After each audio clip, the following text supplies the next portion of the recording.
This podcast is a member of the Place to Be Nation family. Visit us at placetobenation.com, the only place to be in your pop culture world.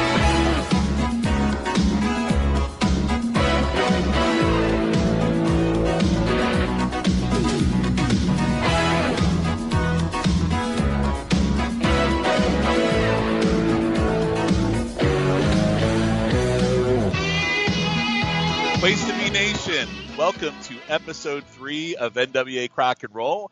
I am your host, Sean Kidd, and it's a pleasure to be here tonight. I'm very excited about tonight's show as we look at June 85, and it's quite a packed show as well as we have 5 weeks of shows to look at, making our way to July where we get to the first Great American Bash. So July will be another hot episode. But as always, let's do our introduction. So I would like to first introduce one of my co-hosts tonight, Dr. G. How are you doing tonight? Good, Sean. Looking forward to the show tonight. How you been? I've been good. It's been a good Labor Day weekend. Drank some beer, did some hot tub time, did some stuff in my office. So it was a pretty good weekend overall. Nice. And how about you? Agree. How was your weekend? Same here. I had a great weekend. Had a few brews. What's nothing wrong with that, right? Absolutely. Now we're getting ready for the cooler weather up here, which I don't look forward to. Well, see, I'm the opposite. So the fall, for me, I like the fall and the Christmas and all that time. And, of course, the fall beers come out. So for me, that's like the greatest time ever because I enjoy Oh, yeah, the pumpkin ales, baby. Well, I can skip the pumpkin ales. I'm talking about more like the fall IPAs. That's kind of where I fall. All right. Yeah, Nice. so excellent. And our good friend over the pond, Colin McDougall, how you doing tonight? I'm very good. I've got my coffee all in front of me, and I'm ready to talk some JCP.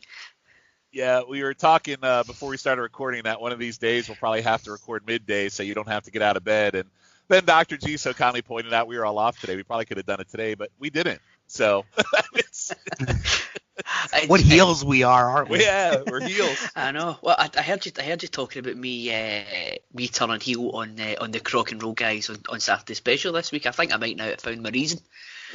Oh yeah, the heel turn, huh? Yeah, I heard it. Yeah, Ben and Rory would never make me stay up this late.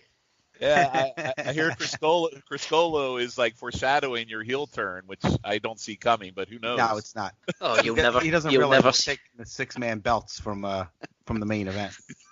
That's awesome. Anyway, Colin, thanks for joining us, man. Always a pleasure.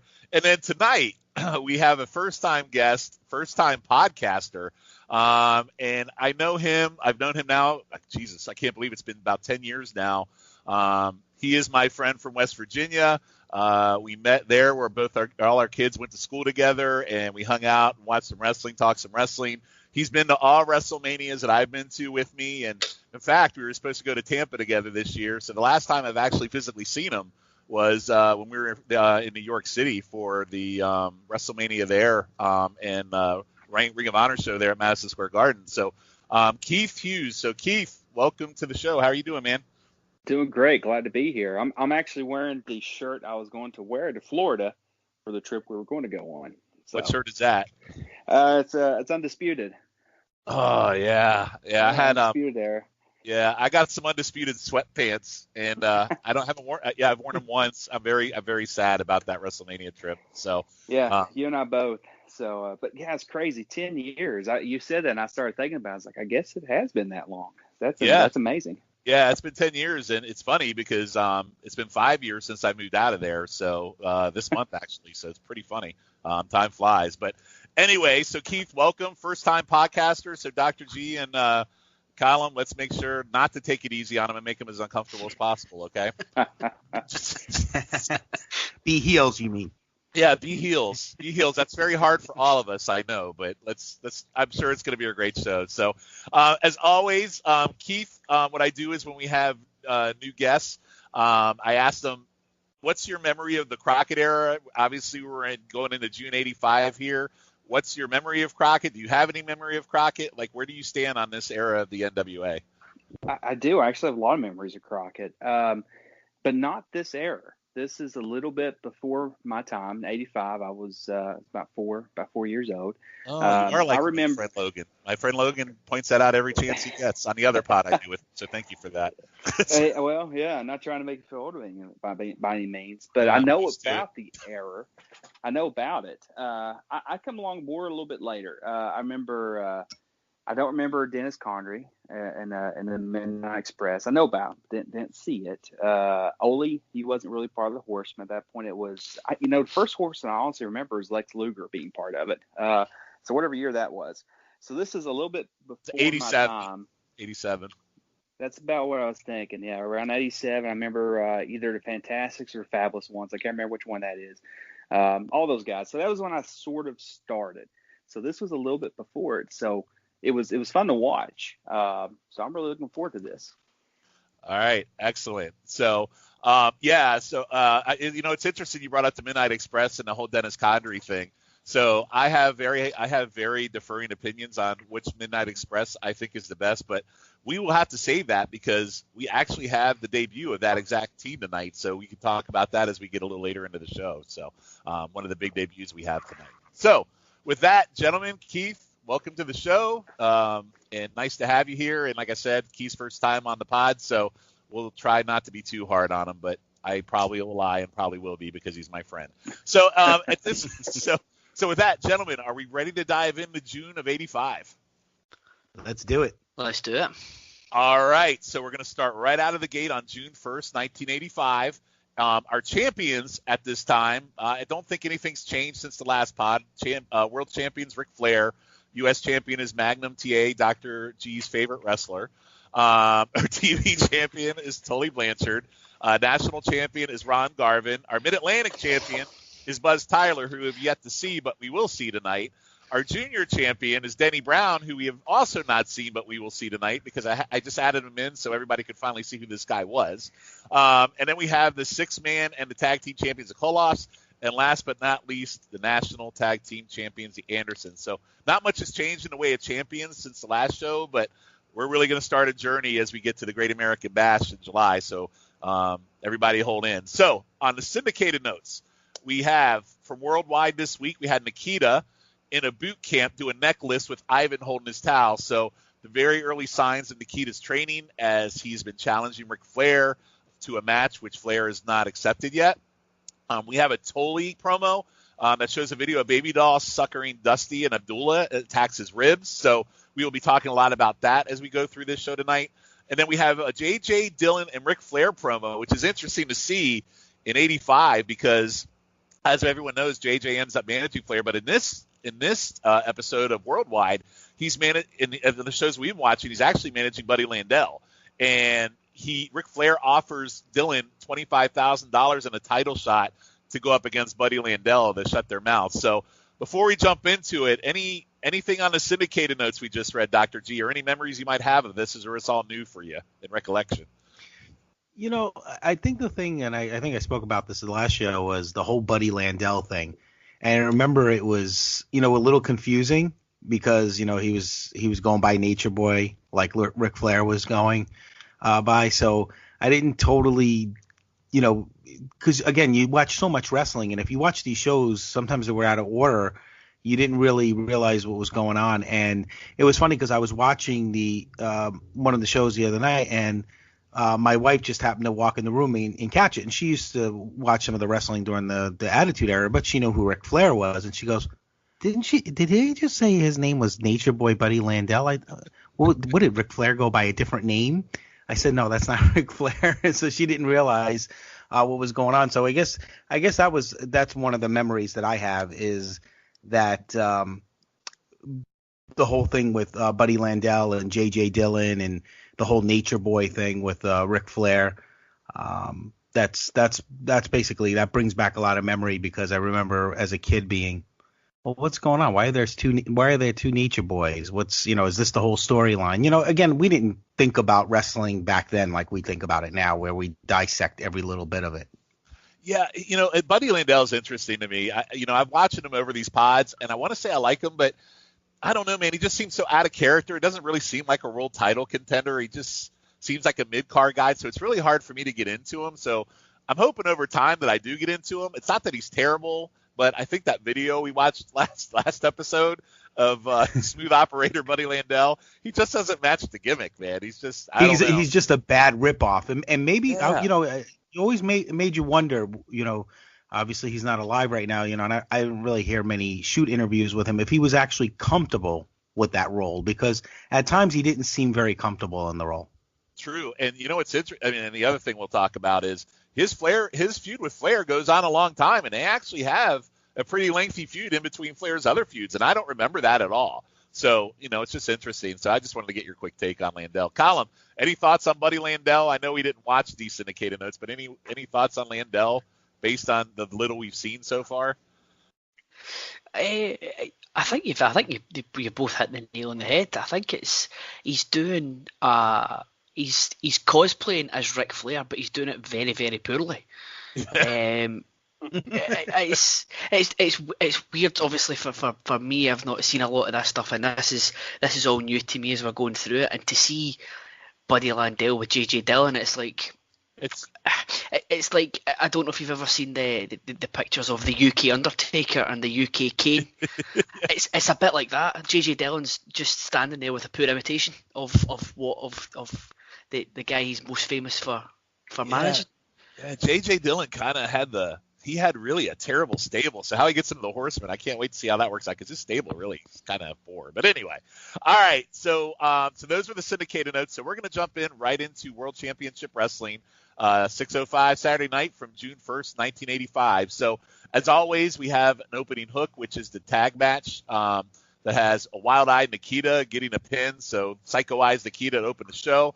And in our first set of segments we're going to look at is Magnum and Flair. So the first promo we're going to look at, Magnum says world title is the most prestigious belt. Until recently, he felt Flair was prestigious too. But on 2 occasions, Flair was called out. He turned him down on the last one. He also sucker punched him. There's no more respect. I will be world champion. So a real short to the point Magnum promo here. We get into the second promo of this tonight. Flair's out, says he's cooking and happening, has $11,000 Rhodes because he is the champ. He likes to talk about himself. He said today airline stewardesses saw him and said, Rambo who?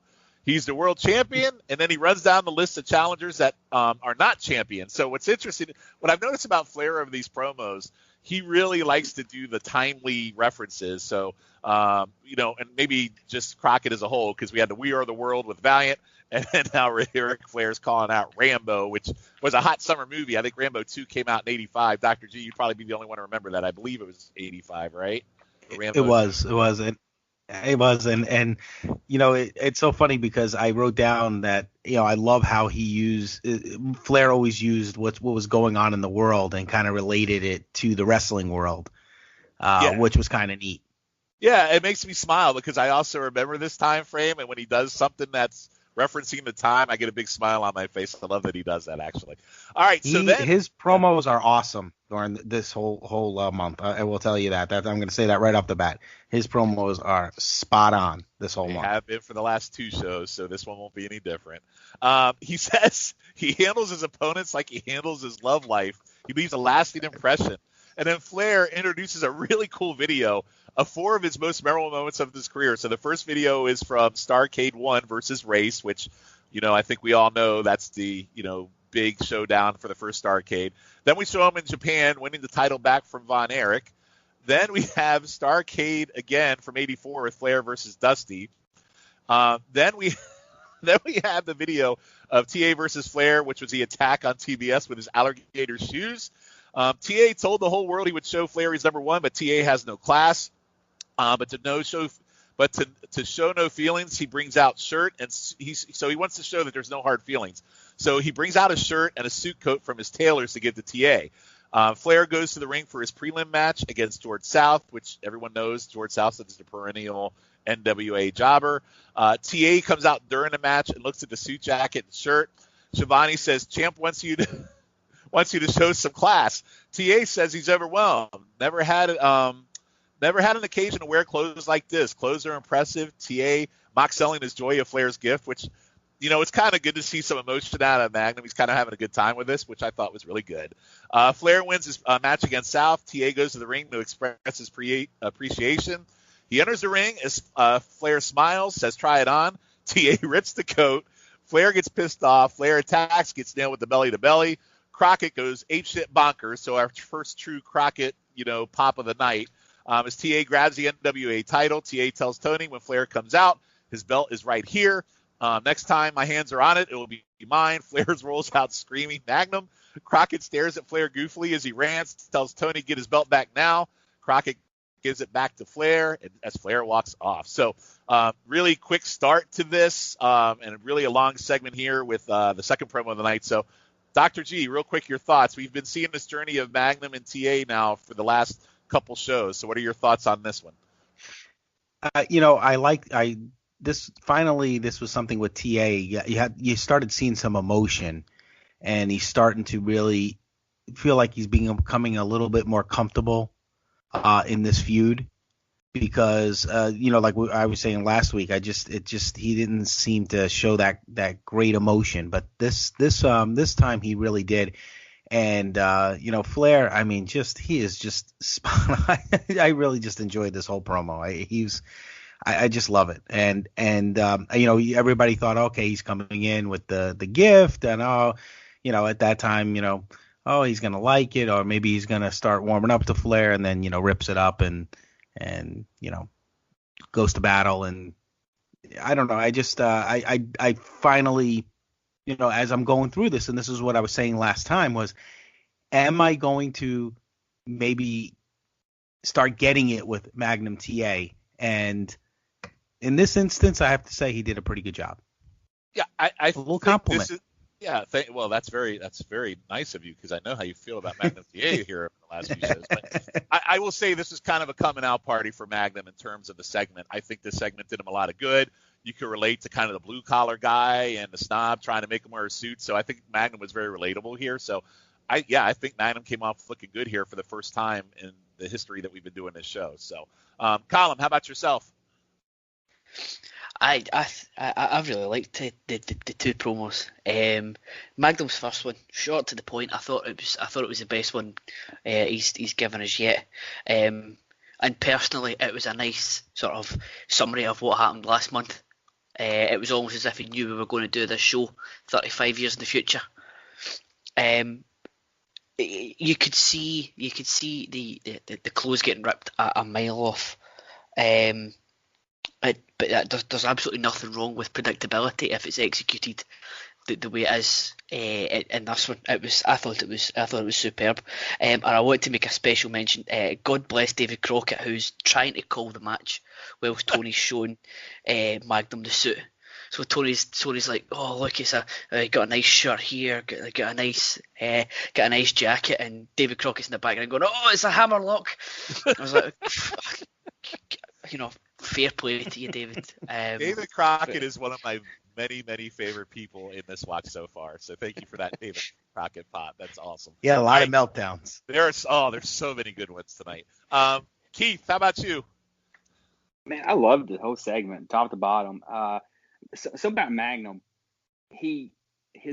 I'm a rebel. I ride motorcycles all the time. Sort of gimmick was old. It's like, what does that mean? You only make it to shows if it's not raining. I wasn't sure exactly what. Like it gets old.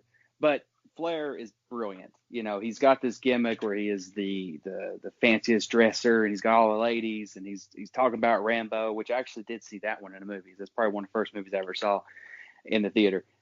And then he brings out this suit, and then Magnum just rips it up, which we knew was going to happen. I was kind of hoping you put it on and take the sleeves off. I thought that would be kind of fun, but everything about it was just executed to perfection with Ric Flair's gimmick. It makes you just hate him so much more to say, hey, dress up, look the part, buddy. You're not up to my level yet. And everything about it was so good, so awesome. I really enjoyed watching it. Yeah, I again, Flair has been a highlight of these pods so far, and he, again, you could say he carried it, but I would say that Magnum definitely did his part for the first time in one of these segments. So he did. The only thing I would say is Magnum kind of drawed out the whole, I'm looking at the suit before he ripped it up. For a while, I was like, man, just get on with it. I know it's coming, So, but he, based on the other shows I've watched, you guys are right. It was definitely a coming out party for him. He had learned some lessons. Well, they had to fill in their 7-minute little spot here, so that's why Magnum just played it out. So, but anyway, yeah, definitely a great opening, a way to start the show, I thought. So, all right, so we're gonna go right into Dusty segments. So, as we all know, on the last podcast, we had to live through the gorilla segments with the Russians and Dusty and his gorilla with the really bad payoff of Dick Slater. Unfortunately, tonight's show, we are going to start off with more of that, which thankfully, as you'll see tonight, dies a slow death as we continue this episode, so that'll be great. So the first promo is Slater and Dusty. Rhodes is in a jacket and baseball cap and T-shirt, so definitely didn't look like he dressed for the occasion tonight. Looks like he came from the bar, which is what's great about Dusty sometimes. Dusty said he and Slater recently took the titles from the Koloffs and had referee problems. Now they want 2 refs. Slater says they are rightful champs. Then they show footage from the match, and it was really confusing. The ref got knocked down, and then the other ref comes out, and Slater pins him. But then the decision's reversed, and I assume it was a DQ, but it really didn't clarify what the heck happened. I guess it was for throwing him over the rope. That's usually the NWA trope to reverse decisions. Slater says he and Dusty are the greatest team ever. Russians will learn with 2 refs, they will lose. Dusty says we can have as many refs as we want. We are taking these titles and getting funky with it. So yeah, so really selling that they've had a match. I like that they're setting up maybe something for the future, even though I'm ready for this whole feud to die. But we'll talk about it in a minute, and then we're going to get into promo 2 because Dusty switches gears. Dusty, so this takes place right after the segment with Flair and the jacket.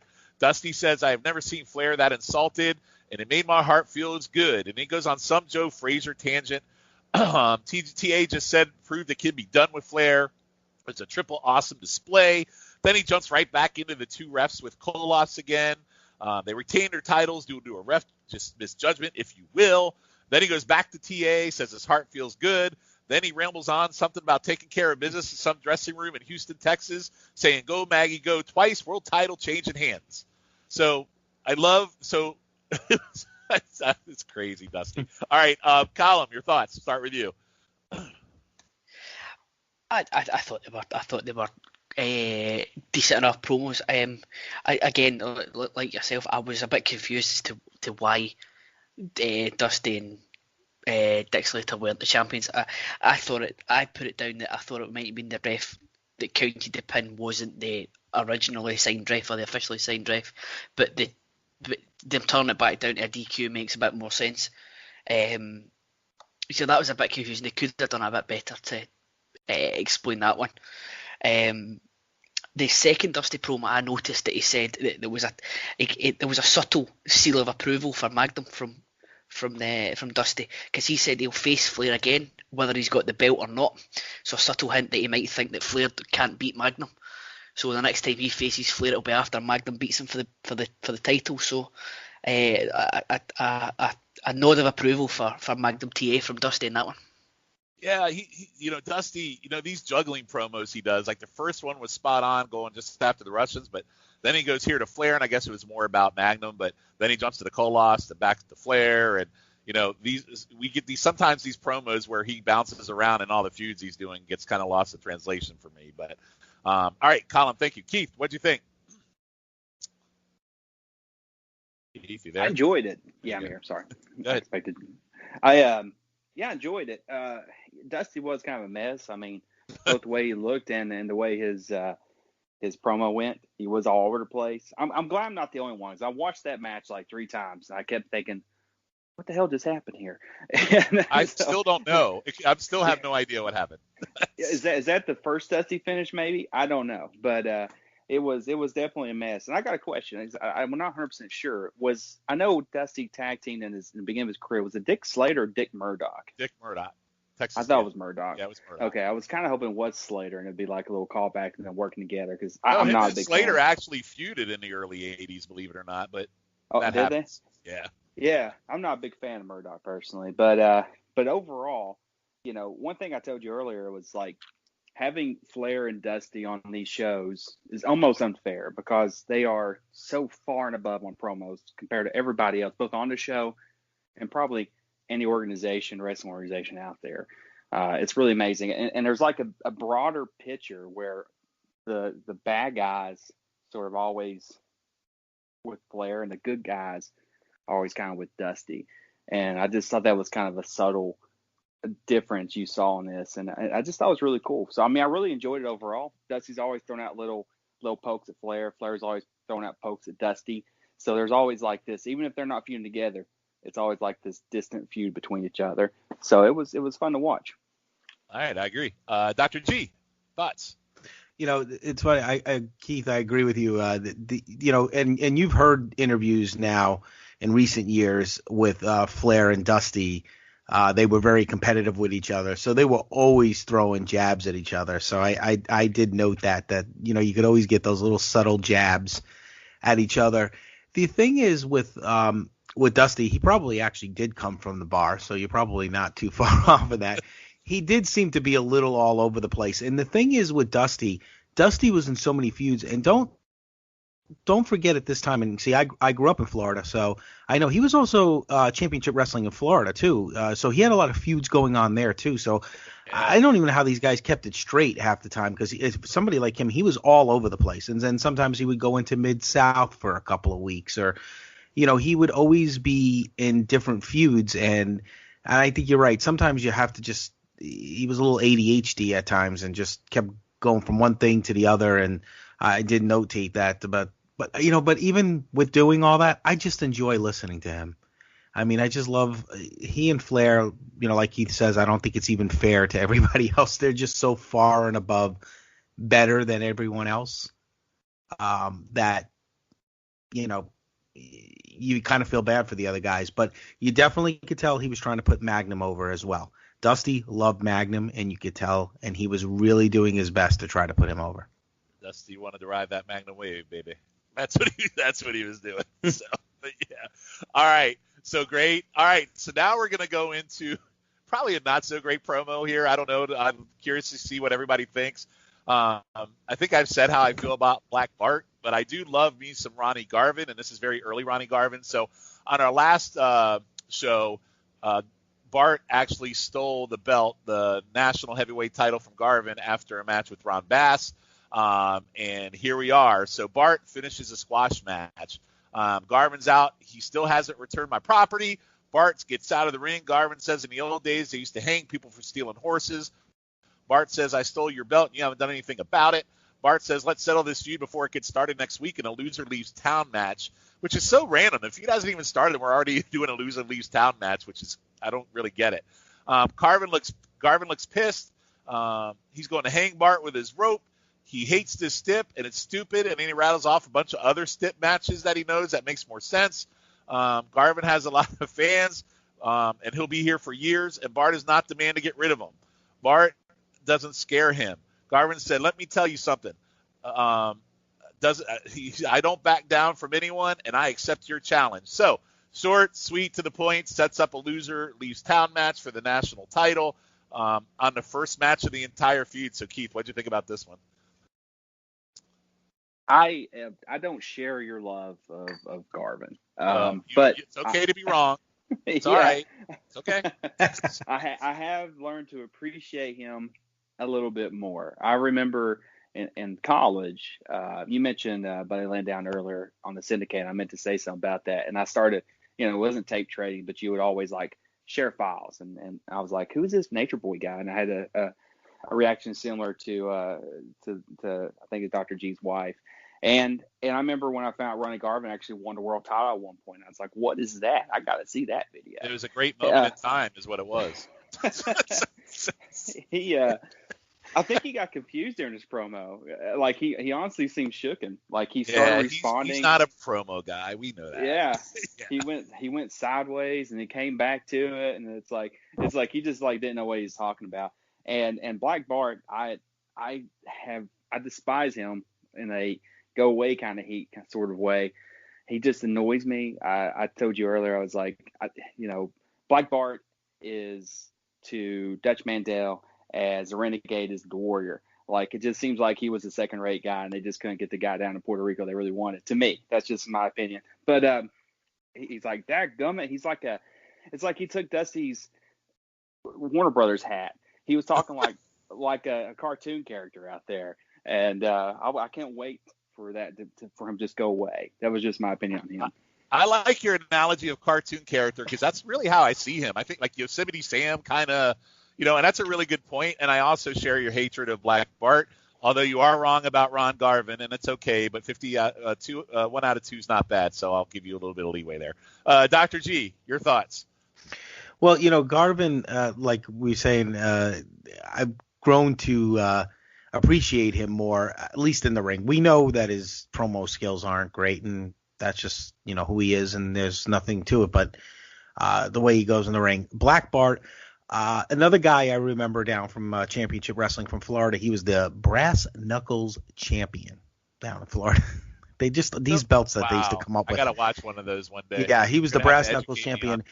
And I remember thinking, because I used to get some of the Memphis wrestling, that, he was almost like a ripoff of Dutch Mantel. So very good analogy, Keith, with that. It seemed like they wanted to advance him to be a top guy in the territory, but he just didn't have it. They did. He was with J.J. Dillon down in Florida as well, to do his talking for him. But he just never reached anywhere. And like you said, he's one of those guys you just like, all right, get off the screen. I'm tired of you talking. Let's just move on.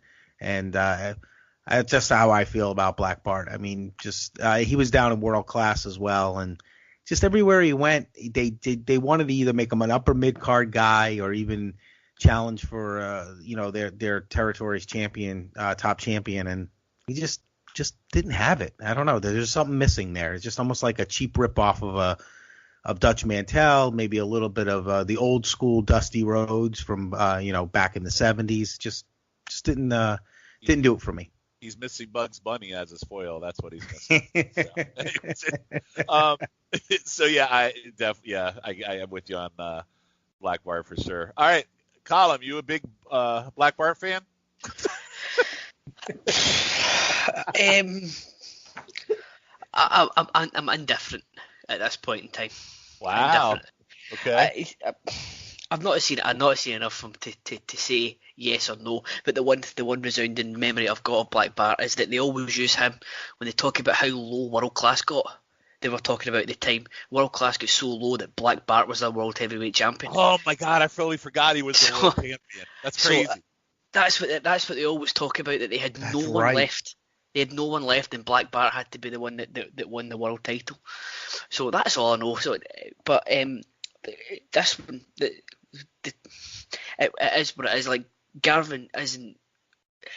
Garvin's not going to win any medals for being or any awards for winning best promo, because it was almost as if he had his script and then Black Bart came in and interrupted him, and then as soon as that was finished, he went back onto the script when he got interrupted. It was very strange. And also, I was trying to pick out what part of Charlotte his accent was from, and then I realised it's from the outskirt of Charlotte that is called Montreal. Yeah, you've never heard of Charlotte, Montreal, Canada? But it was okay for what it was, other than the quite baffling.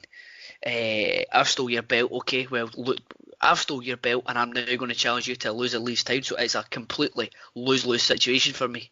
It's so random. It's so random. Very strange.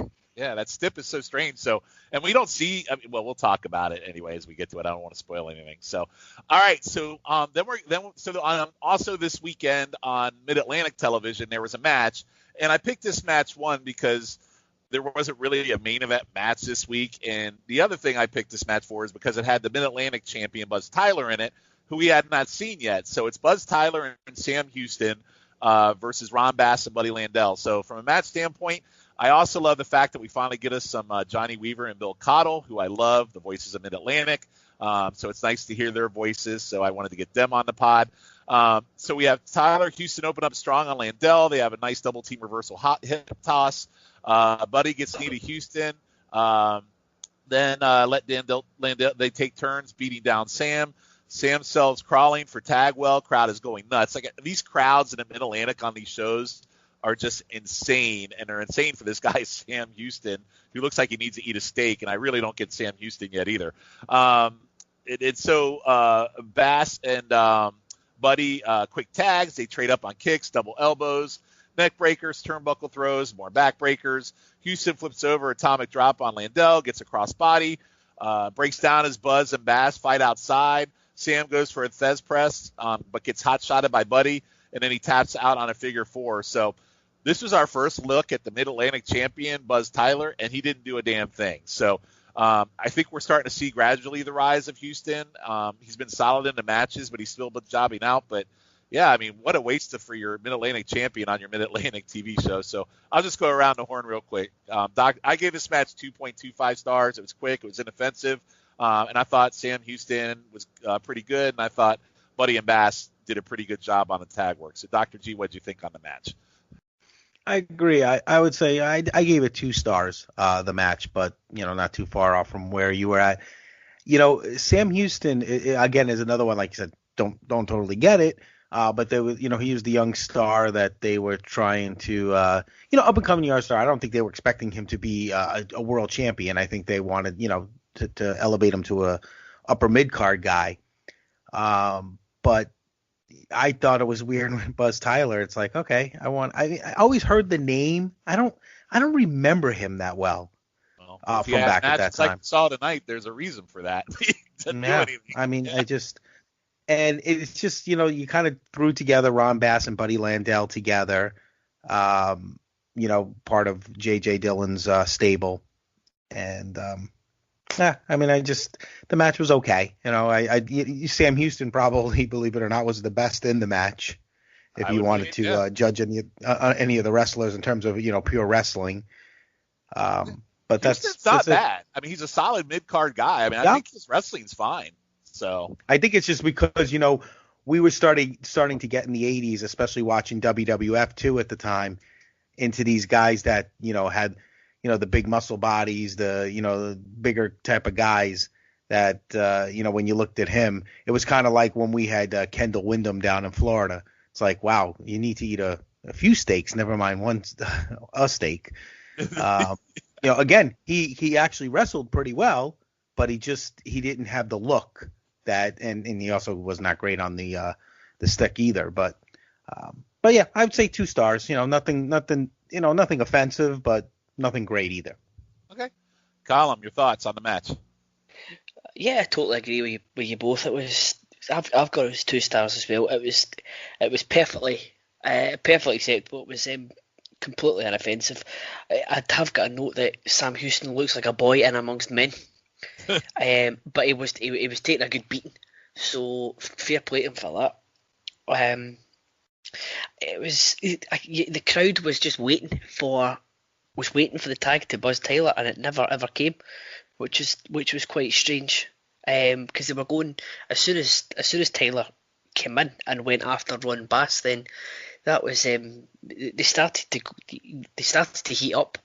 So it was, I don't know what the feud is around this time, if it's Tyler against Bass or Tyler against both of them, and he was just having Houston for his backup for this tag match. But it did. I was watching it. It did leave me wanting more, much like the Tully Don Cornado match the last time.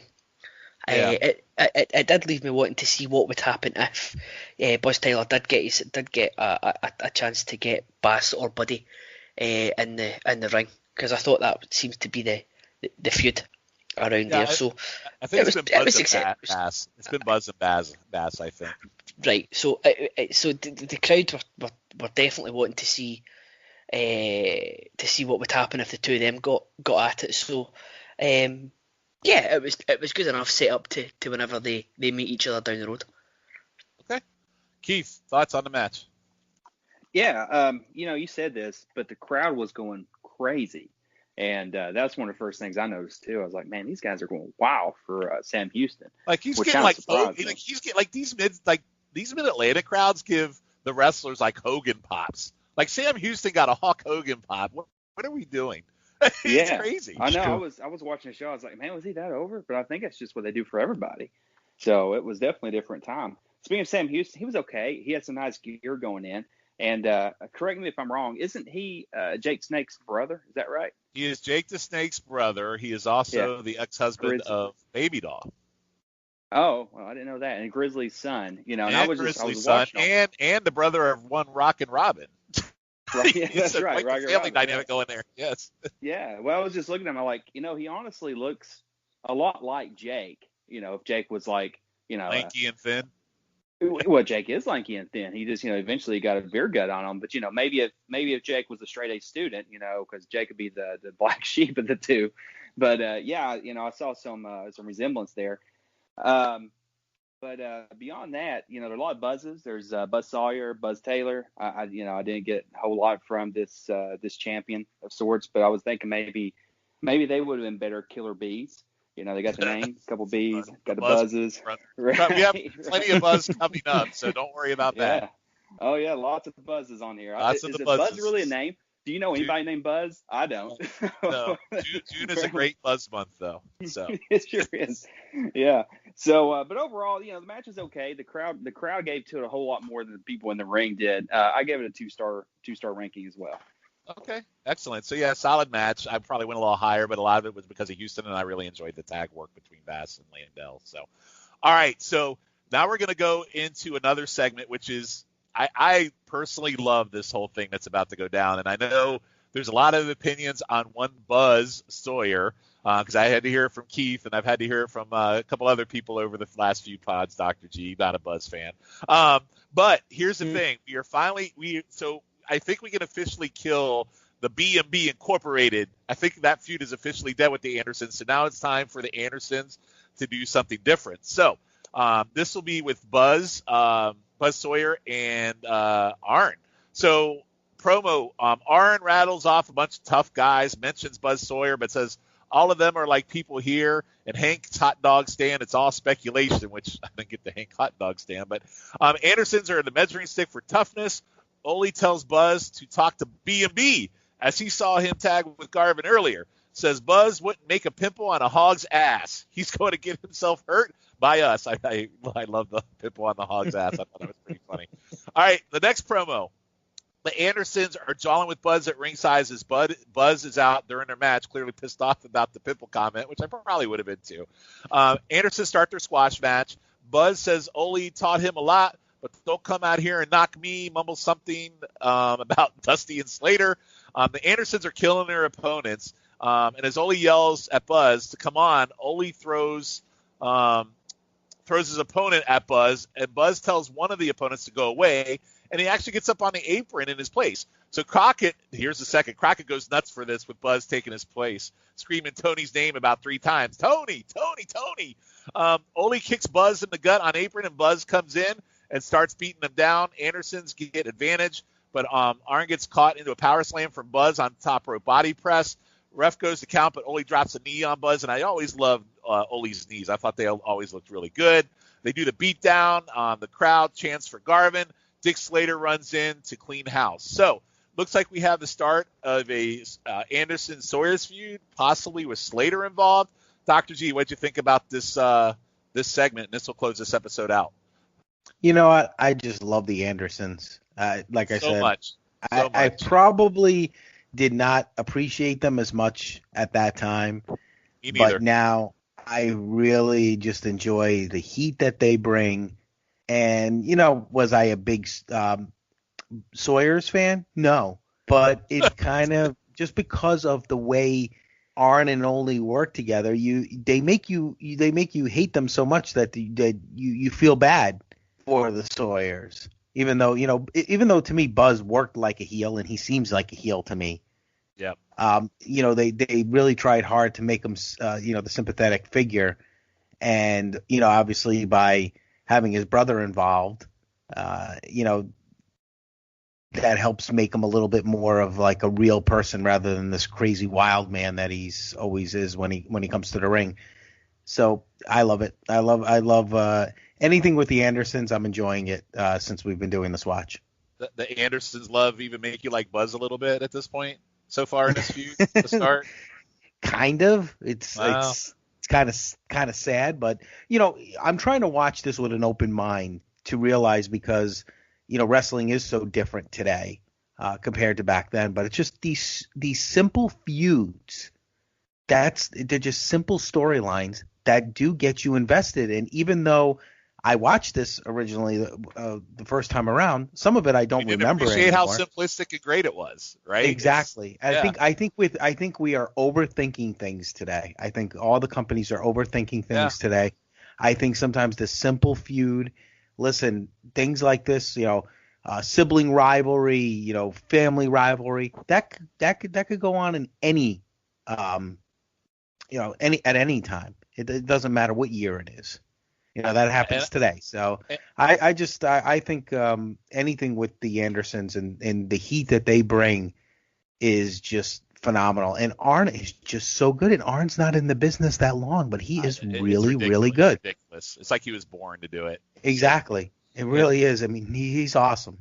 And let's really think about that. This feud started because someone was called a pitbull on a hog's ass. That's like as simple as you get. That's pretty incredible. So, all right, Colin, what'd you think? I think G made a really good point there when he said you can overthink things. Because I've got a note here that said for the first promo, it did more in 90 seconds than most promos will do in 10 minutes nowadays. I thought it was. I really enjoyed these two segments. Other than again questionable officiating from at this point in time 3-time referee of the year, Tommy Young. Just because the man is on the apron and he's tagged in doesn't then make him a legal participant in the match. So don't count the pin. Very, very strange. But obviously, aside from that, I thought the whole thing was really good. The Andersons, I could watch Arn and Ole beat down job guys all day, every day. It was extremely fun to watch, but it was also extremely painful to watch because it did look as if they were laying it right in. Yeah, just give me an hour show of just the Andersons beating people up, and I'd be a happy man. It's so good. And I guess the surprise for me in all this is I've never been a big Ole guy, and I have loved Ole's promos. I think his knee that he drops is vicious, and like you guys said, Arn is so good out of the gate. Keith, what'd you think? It was great. As I mentioned before, I didn't really pick up when Ole was around. He had already moved behind the scenes by that point in time, and I knew about the Andersons. And again, when I was in college and I was looking for videos to download them, I saw a little bit of Ole and Arn, but I was much more interested in Tully and Arn. So it was really awesome seeing it. And Doc G, I think you nailed it. They really do overthink things a lot today. Like, these are really simple feuds. You get involved in them. Like, I feel myself getting into them. If I had all the time in the world, I would just sit around watching this stuff all day. It's really great. With that said, Arn is amazing. I know he was fairly new. He was young. There's a lot of jokes how he always looks like he was 40, but he was like, what, 26 here probably? Maybe early. Yeah, maybe he's younger. young. Yeah. Hasn't aged. No. He's still got the same hairline, which is pretty incredible too. And him and Ole do look a lot alike, which is pretty amazing too. I really, when people have that argument, who was never a champ that should have been, Arn is definitely probably top 1, 2, maybe 3, if not number 1. So, and Ole was good too. I never really watched him in the ring. And oddly enough, he wasn't as good on the mic as Arn was, even though he'd been doing it for years. But he was great in the ring. You can see he's kind of teaching Arn some things, and I can totally understand why eventually he transitioned behind the scenes, became the brain behind a lot of other things. Going back to Buzz, I wasn't a huge fan of Buzz. I think he might be Michael Elgin's illegitimate father. I think there's a little similarities in you and Buzz with the beard and the hair, a little bit, right? Maybe. He was a good hand in the ring. His promos were rough, man. But we see a rough one later that's really, really rough. Yeah. So. Yeah, real rough. So I'm not a huge fan of Buzz. But when he's in the ring, I don't hate him. He's got the furry boots. I'm not really sure about the furry boots unless you're like a barbarian or Bruiser Brody. But they like their furry boots. There's a Dan Spivey comes in as American Starship, and he also has furry boots in 85 Crocket. So yeah. Yeah, I was watching one of those matches, and the guy was like, American Starship Eagle. I'm like, did he just take all the names? Was this like? We'll get to American Starship Eagle at some point. But listen. Here's the thing with me and Buzz, and then we'll move on to the next episode. So, I I don't remember a lot of buzz back in this time frame, but I remember when he came in as part of the feud when it was Sting and Flair and Arn, and they were feuding with Muta and Funk, and then they brought in Buzz, and then they had the Dragon Master. I don't know if you guys remember that from the early 90s. And I remember there was an Arn versus Buzz TV title match that I thought was awesome, and they just looked like they hooked up really well together. So that was my Buzz love, because it was that one match. That doesn't mean he's great, but I always have fond memories of that match. So that's why I like Buzz a lot. And I thought this feud's great. I'm glad to see the Andersons getting into something else. I don't have to worry about poor old T-Bolt. And, obviously we're going to see more of Bull as he figures out what his next steps are. But I think at this point, Thunderbolt's gone. So one of our just gone. Yeah, just jump in there. Thunderbolt got buried harder than anybody in that feud. Like, he just disappeared. He did. Yeah. He was on his way out. So, but anyway, guys, I thought it was a pretty good episode. We continued the Magnum Flair stuff. I thought the Buzz angle was good. And, obviously I'm not a big fan of the tag title feud with the Slater and the Dusty. But I think we're about to move on because it was really weird. We talked earlier on world title match, Dusty and Slater. And then we see Slater run in for the save on Buzz, which seems to set something up. So let's see if that goes on. All right. Anything else to say about this episode, guys, before we move on to the next episode from June 8th? No, I think we're good. That was a good episode. I enjoyed it. I thought very solid episode. All right. So we're going to jump right into June 8th. So on the syndicated notes, we'll start with Mid-Atlantic. It's really interesting how these shows start. Mid-Atlantic is always seems like a week behind, and then Worldwide and Saturday Night always seem to be kind of in sync. So on the June 8th, 85 Mid-Atlantic, there was a really fun Tully promo on all the things he bought and did with Baby Doll because Paul Jones gave a doula to him for free, so he saved some money. So he brought up all the fun things he did with Baby Doll with the money, which was kind of funny. So it's worth a watch on the network if you see it. Later, there was a full promo with Dusty that leads to Baby Doll confrontation and an Abdullah attack.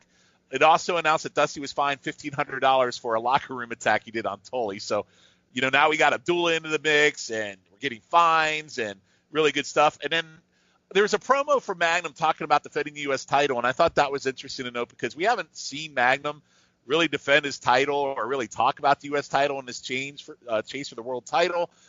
He's defended it once, and I think we talked about it, or I think it was in episode 1.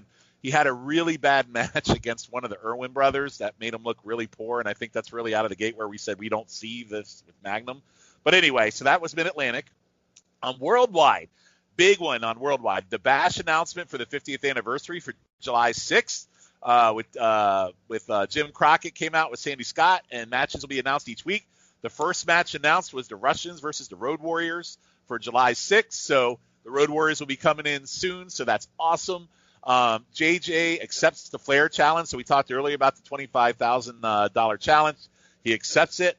And then there's a David Crockett interview and a workout dungeon interview in Nikita with David defending Flair. And this David defending Flair is really going to heat up, as we'll see in an upcoming episode. So some really good stuff on the syndicated show. So I know we don't tend to go watch a lot of these syndicated shows. If we do, it's a lot of the matches, or if because we don't have an episode of World Championship Wrestling that we can find on the internet. But the syndicated shows are fantastic and really, really good. So if you ever want to go back and watch them kind of in sync with this episode, I highly suggest it. So, all right.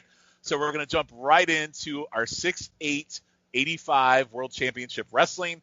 We got this episode on YouTube. There's no opening hook this time, but we're going to start right out of the gate again with Magnum and Flair. So it continues. So Magnum comes out and says now he and Flair have met, and he's taken Flair to his limit, but he hasn't taken him to his. Now he knows Flair can't beat him. He's a hungry animal, and doesn't matter if it's L.A. to the Omni. He's near taking the title, and nothing he can do about it. So then we go right into promo 2. So again, another short, to the point Magnum interview. Literally, this interview lasts 40 seconds tops, so really short and to the point. Promo 2, Flair's out. He's the most talked about man. Everyone wants to be where he's at.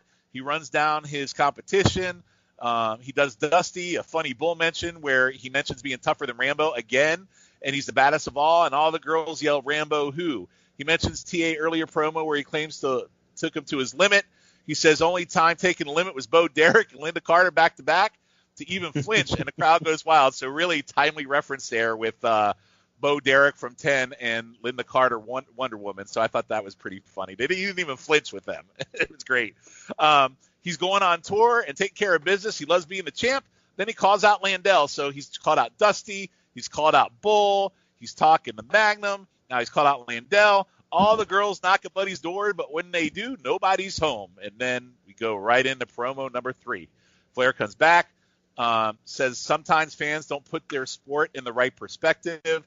He talks about Arn punking out someone that we'll see later. Said this is not rock and roll. It's a man's sport.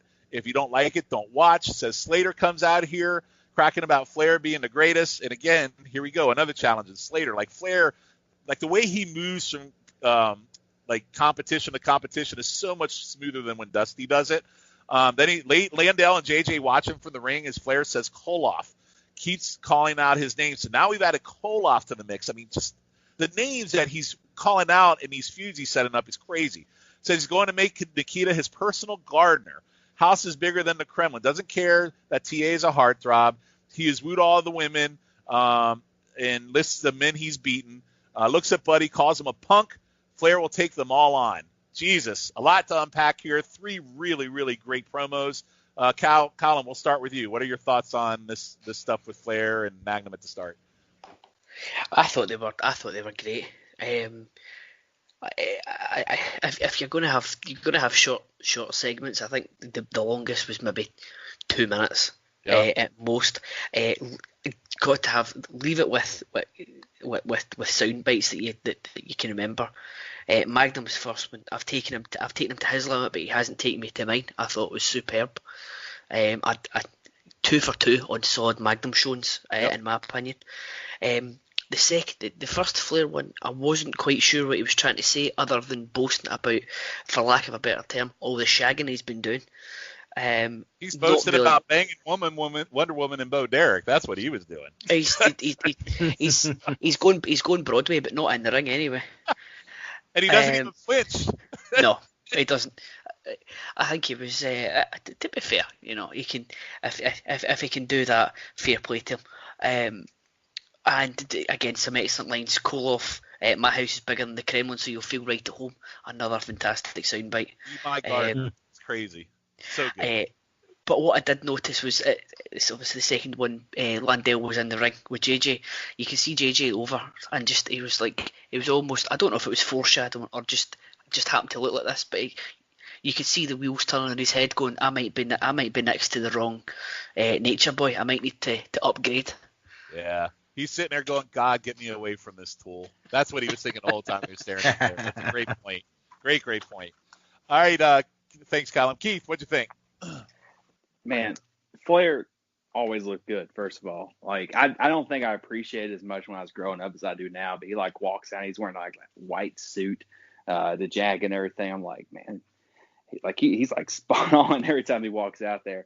And he had so many great things to say. You guys, you mentioned the Linda Carter, Bo Derek threesome thing, and just Rambo again, which was I was like, I'm glad you mentioned that, because I was like, wait, did I watch the same promo twice? Because he keeps mentioning it, which is really funny. I thought so at first, and even when I read it, I thought I did twice, and then I realized he did it twice. So yeah, I'm glad you really said, because I was like, what? He was, but one of the things I love about, though, is, as you mentioned, he's mentioned all these people, he's setting up all these feuds. But everything on the show is all about getting to the world title, and all the people he sees trying to climb that mountain. He's eyeballing his next opponent. He's getting ready for him, and that's such a cool aspect of it. You watch wrestling now, and it's always like, this guy's a world champion. He's in the feud with this one person, and it's not. And a lot of times it's not even about just being the best. It's because you stole my voodoo doll or something kind of oddball. Going back to Dr. G's point about things being too complicated sometimes. And, that's something I really miss, because that's one of those things when you watch these shows, it feels like a legit sport. Like, no wonder people are so nuts about it, because it really feels legit when he's just calling out all these guys trying to get to his title and just tearing them down with his verbal skills. You can be my gardener. I mean, good God, how good is that? That just makes you hate Ric Flair or love him more. Well, I really didn't hate him. I thought I loved him so much. He's so good. Yeah, just everything about it's so great. Flair is a master of the promo, and I always knew that, but going back and watching these shows again, I see it that much more. All right. Dr. G, your thoughts? One thing I notice with Ric Flair, and now when you really think about it, how innovative and different it was for that time, because in those days it was clear heel and a clear baby face. But with Flair, when he's in his feud with Nikita, he's a face, but with everybody else, he's a heel. And they played that so well. And to be honest with you, I love, just like Keith was saying, I love the world champion. It's all about the world championship. And in today's wrestling, it's not. Why can't the world champion in each respective company have more than one feud? Why does it have to be one feud? I know because it's pay-per-views and all that stuff, and I think that's what they try to do. But I like the fact that Flair is in all these different feuds, and he does do a better job, at least in these last few episodes, than Dusty in terms of going from one feud to the other and kind of making you understand. Yeah, absolutely. His transitioning is much better. But I think Flair really, really is that hybrid champion of where occasionally he's a heel, or most of the time he's a heel, I would say. But then there's occasional time that he's a babyface. And he plays it off just so well. I mean, and you know what? The people in the Carolinas loved Flair. I mean, when you watch some of those syndicated shows, the people go crazy for him. I mean, I know they're going crazy for Sam Houston too, but they do go crazy for Flair because he is kind of one of those hybrid, kind of guys like how we consider John Cena today. Half the crowd loves him, half the crowd hates him. I think back in those days, I think that's what it was with Flair. I agree. I just think that you're right. I think why do you have to have, one person, Flair it's everybody. And I love your point about face, heel. Like, it doesn't matter to him. He's a world champion. He doesn't care if you're a face. He doesn't care if you're heel. Nikita, I'll take you on. Landell, I'll take you on. And that's and this is something I don't remember in my watch of this back in 85, because obviously we don't think about that stuff. And now as we're dissecting, it's like, wow, how great is this? Because he's a world champion and he doesn't care what faction. He doesn't care who you are. He's going to be the champion. He's going to defend whoever he wants. It doesn't matter. So I think exactly. And he's just phenomenal. And to be honest with you, I mean, I know we watched 2 other months, but he is just on, and he just makes you laugh with the whole, Bo Derek and Linda Carter stuff. Rambo. He's on fire tonight. He is on pure fire. I mean, tonight. he is just awesome. And you figure he probably was on 2 hours of sleep because he was out drinking and doing his thing, in the town he was in the night before. But the guy is just amazing. I mean, he really is an amazing person in terms of what he does as a wrestler. I mean, just to keep the hours that he did, really didn't sleep, and the shape that he kept himself in, and he was always spot on. I don't think I've ever really seen a time where he's not on in a promo. Nope. Especially during this period. Yep, I agree 100%. He's just fantastic. So, all right. So with that, we got a long run of segments going on here. So it's kind of Dusty and Tully, but then it runs into Garvin and Bart, and then it just I'm just going to run through all the promos and the match, and then we'll talk about them all at the end. So our first promo is Dusty. Dusty's in teal blue short sleeve button down shirt. Tony brings up his cracked ribs, which we talked about from Tully and Abdullah earlier. Dusty points out Tully and Baby Doll put out personal hit on him. Butcher is 400,000 pounds. Meanest man in the world, did damage, caused Baby Doll a Jezebel, which is his favorite word for her. Tully, if you can't do it yourself, don't send your gorilla. I'll deal with him and you. Take care of your own business. Dusty says he throws better stuff away than Baby Doll. Crowd goes wild on this. Dusty watches Tully's match against one Mark Hawk. Tully's going to pay. He took out a contract. He and Baby Doll will deal with Dusty. Dusty just keeps bad-mouthing Baby Doll as she keeps taunting him. Dusty paid his dues, and he's in agony right now. The taunting continues. Baby Doll gets in Dusty's face, says, you will deal with it. Dusty says, deal with what? Tully whiffs a slingshot suplex, and Mark Hawk stumbles out of the ring. Tully attacks him outside. Dusty charges in the ring to attack Tully, but Baby Doll blocks him. Dusty grabs her by the shirt. Tully charges, but gets hit with the elbow, but Baby Doll scratches Dusty's eyes, and they beat up Dusty in his rib as Crocket, for the third time tonight, goes completely bonkers, and Dusty rolls out of the ring to safety. So this is going to take us into our loser leave town match. for the national title, Garvin versus Bart, that was set up on our last episode. Tully Blanchard is on commentary, which I thought was really interesting. So quick start, Garvin has multiple headbutts, then does a lot of mat work to try to pin Bart. Bart pulls his hair to get control of attacking. Garvin, injured hand. Garvin gets a suplex, but he's mothering the hand. Garvin with some stretch holds, going for pins, and starts going after Bart's hand, stomping and yanking it. Lots of arm work and stretches by Garvin, which he's, is his forte. He makes it look really real and tight. That's what I love about Garvin. His promos suck. A lot of people don't have a lot of good thoughts about him in general, but I think he makes things look so real and tight and stiff. Bart eventually gets free, goes back to Garvin's hand. Garvin gets control again, gets a sleeper and an abdominal stretch. Garvin chops Bart with his hurt hand, goes for pin, but Bart's foot's on the ropes. Baby Doll slips Bart an elbow pad, and Bart pins him, wins the national title, and Garvin is gone. And Crocket again goes nuts and is pissed. Tully says it was an honor to do commentary and walks away. This is fantastic. So this is going to lead us into our next promo with Dusty. Tony says Garvin must leave town. The man responsible with Tully also hurt Dusty. Dusty says what just occurred is what Tully and Baby Doll are all about. Baby Doll tried to scratch his eyes out. Abdullah, Tully's hired assassin. Now that Tully and that Jezebel, you got him all riled up. He can deal with pain, blues, and agony, but he's going to take that Jezebel, put him over his leg, and smack her backside, make her say, Big Daddy Dust, you my man. I'll go anywhere with you. It's going to happen. You can bet and bake on it. And Abdullah, keep Big Ugly Face out of it, or I'll put you in a body bag for good. So that goes into our next promo with Black Bart. He goes, take a good hard look. I told you all, and I humiliated and busted the hand of Ronnie Garvin, smacked him around. He accepted the terms of the match, and now he's gone. Sad news is I'm now the national champion. Not a goddamn thing you can do about it.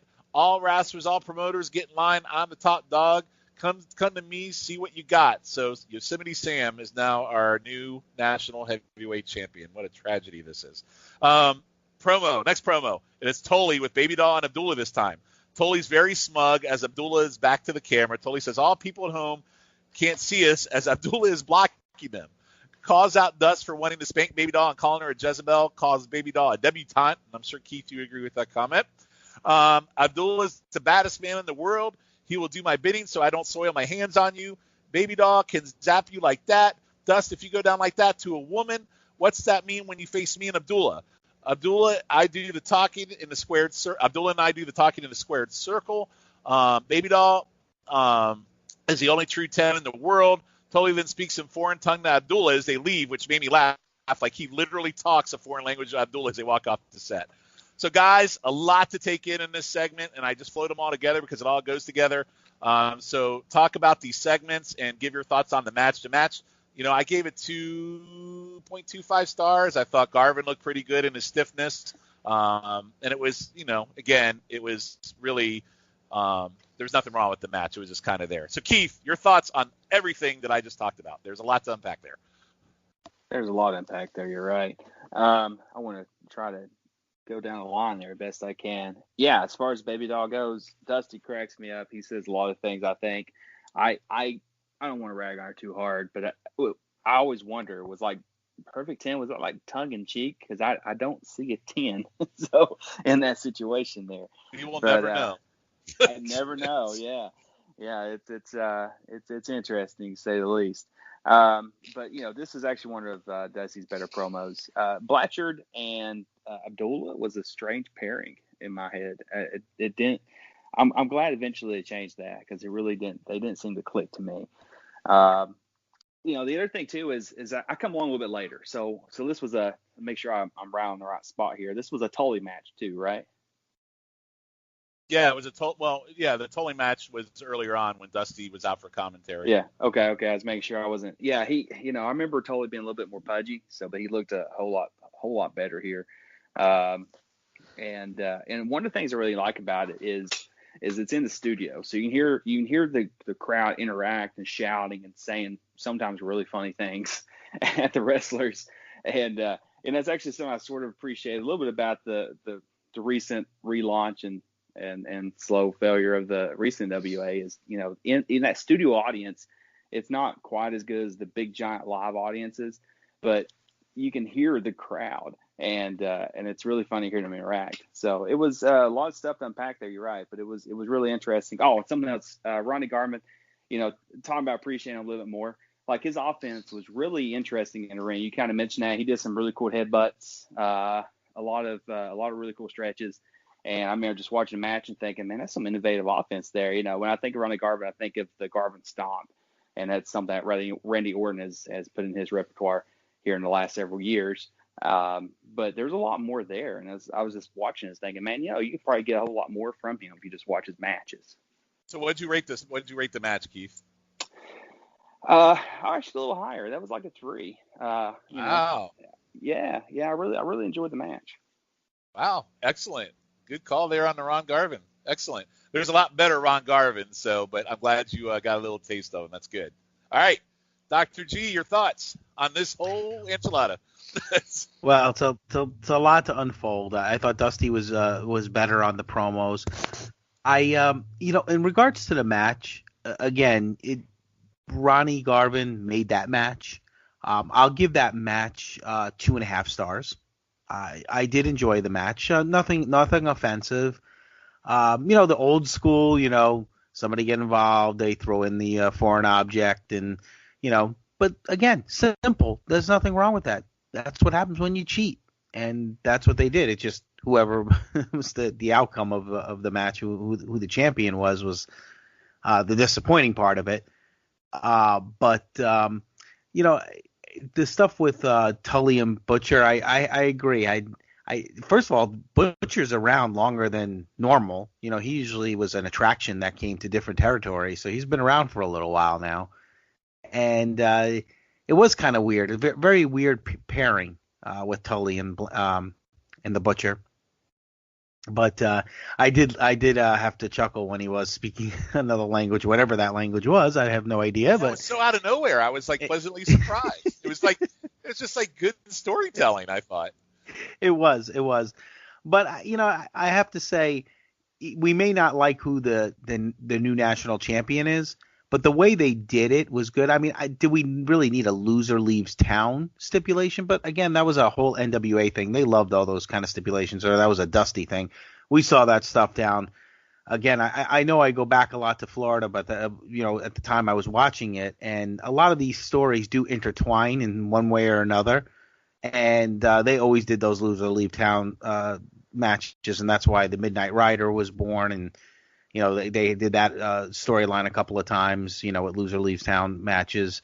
So I just I have to say, it was a lot to unfold there, but not bad. I enjoyed it. It kept me watching. I didn't get to a point where I was drifting off, or I wanted to go get something to eat or something like that in the middle of it. It definitely caught my attention.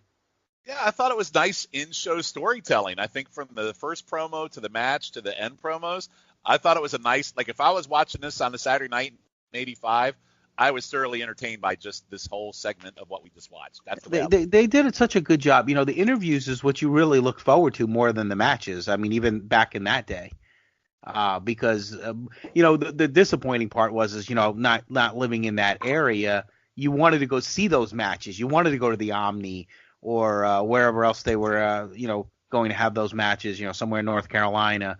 I was like, I really wish I could go see those matches because the storylines are great. So it was always great when they opened up the shows with a match from either whether it was a house show or from one of the syndicated programs, one of the main event matches, because you were you got to see a little taste of, all these interviews you watch and where they went and where the storyline went, rather than hearing, okay, Ric Flair beat Dusty Rhodes somewhere, and you actually got to see it. Yep. All right, Colin, your thoughts? A couple of things. Jezebel from the Street. I mean, that is no way to talk about friend of the show Baby Doll from Dusty straight away. And once again, those are the opinions of Virgil Runnels and not those of the NWA Crock and Roll podcast. We do not share those opinions of one Dusty Rhodes on this podcast. We do not. I was not expecting Black Bart to win the national title match. I must say that was a surprise for me. It was a genuine jaw-dropping moment. It just came out of nowhere for me. I thought Garvin was going to steamroll the guy and then sent him off to pasture and we'll never hear from him again, but unfortunately not. David Crockett is not happy at the finish. That was another one of his stroke out moments. There's a lot of David Crockett stroking tonight. A lot. There is, and this one in particular, he was very. He was not quite apoplectic with rage, but he was getting there. The Tully Abdullah one right at the very end, I thought it was an excellent visual of Abdullah standing right in front of the camera, and you can't see Tony and you can't see Tully. Yeah, I thought that was fantastic.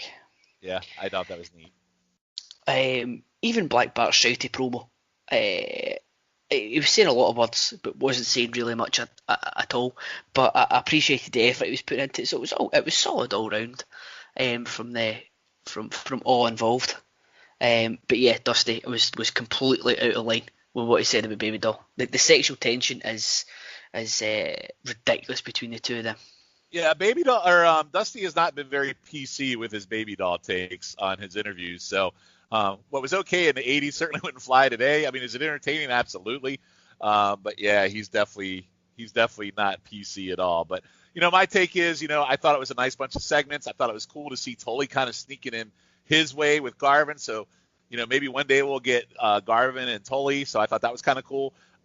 This is the last we see of Garvin for a long time. So I don't know if there was an injury. I don't know if he had a tour or something, but he does get reinstated, which we'll talk about in a little bit, but we don't see him for a long, long time. So, all right. So with that, we're going to jump into our Koloff segment. So promo 1, Ivan says he has never met more ignorant people than here in America.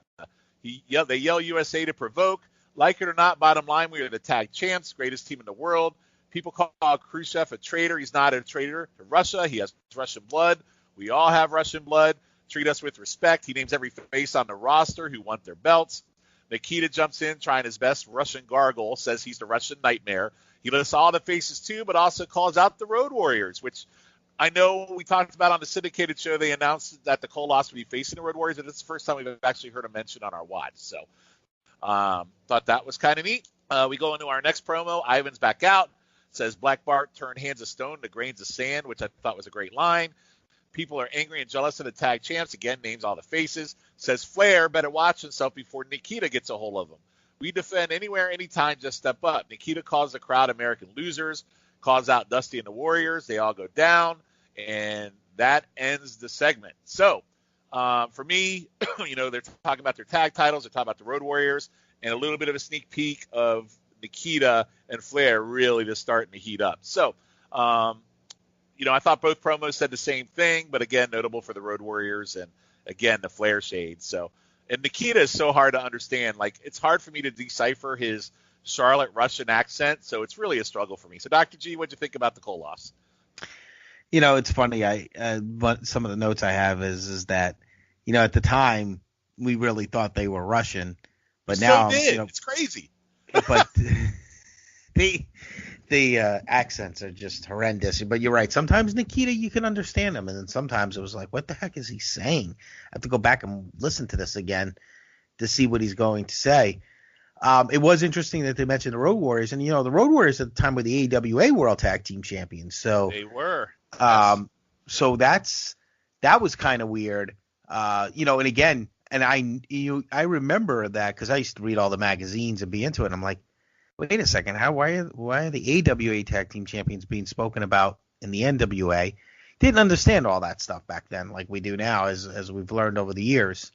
So, but I thought it was interesting because the Road Warriors were my favorite team as a kid. So I was excited when they started mentioning that. But the Koloffs, I mean, I forgot how involved they were in the storylines at this time. Yeah, I mean, they're on every week during this period of time. Yeah, absolutely. And I hate to tell you this, I might have some Road Warrior takes that might upset you as we go further down the line, Dr. G. So I'm just preparing you now. Listen, what at that time, I wasn't looking at work rate, all that kind of stuff like I am now. I mean, they just would dominate. I just loved, that these guys with big guys with painted faces. That's what I was into at the time. Trust me, I know what their shortcomings are, but it'll be interesting to see your take on them. Yep. I don't totally hate them, but again, it's, we'll talk about that as we get down the road. I'm excited as we're seeing all these new faces come and getting a chance to talk to them down the line. It's kind of exciting. All right, Callum, your thoughts on the Koloffs?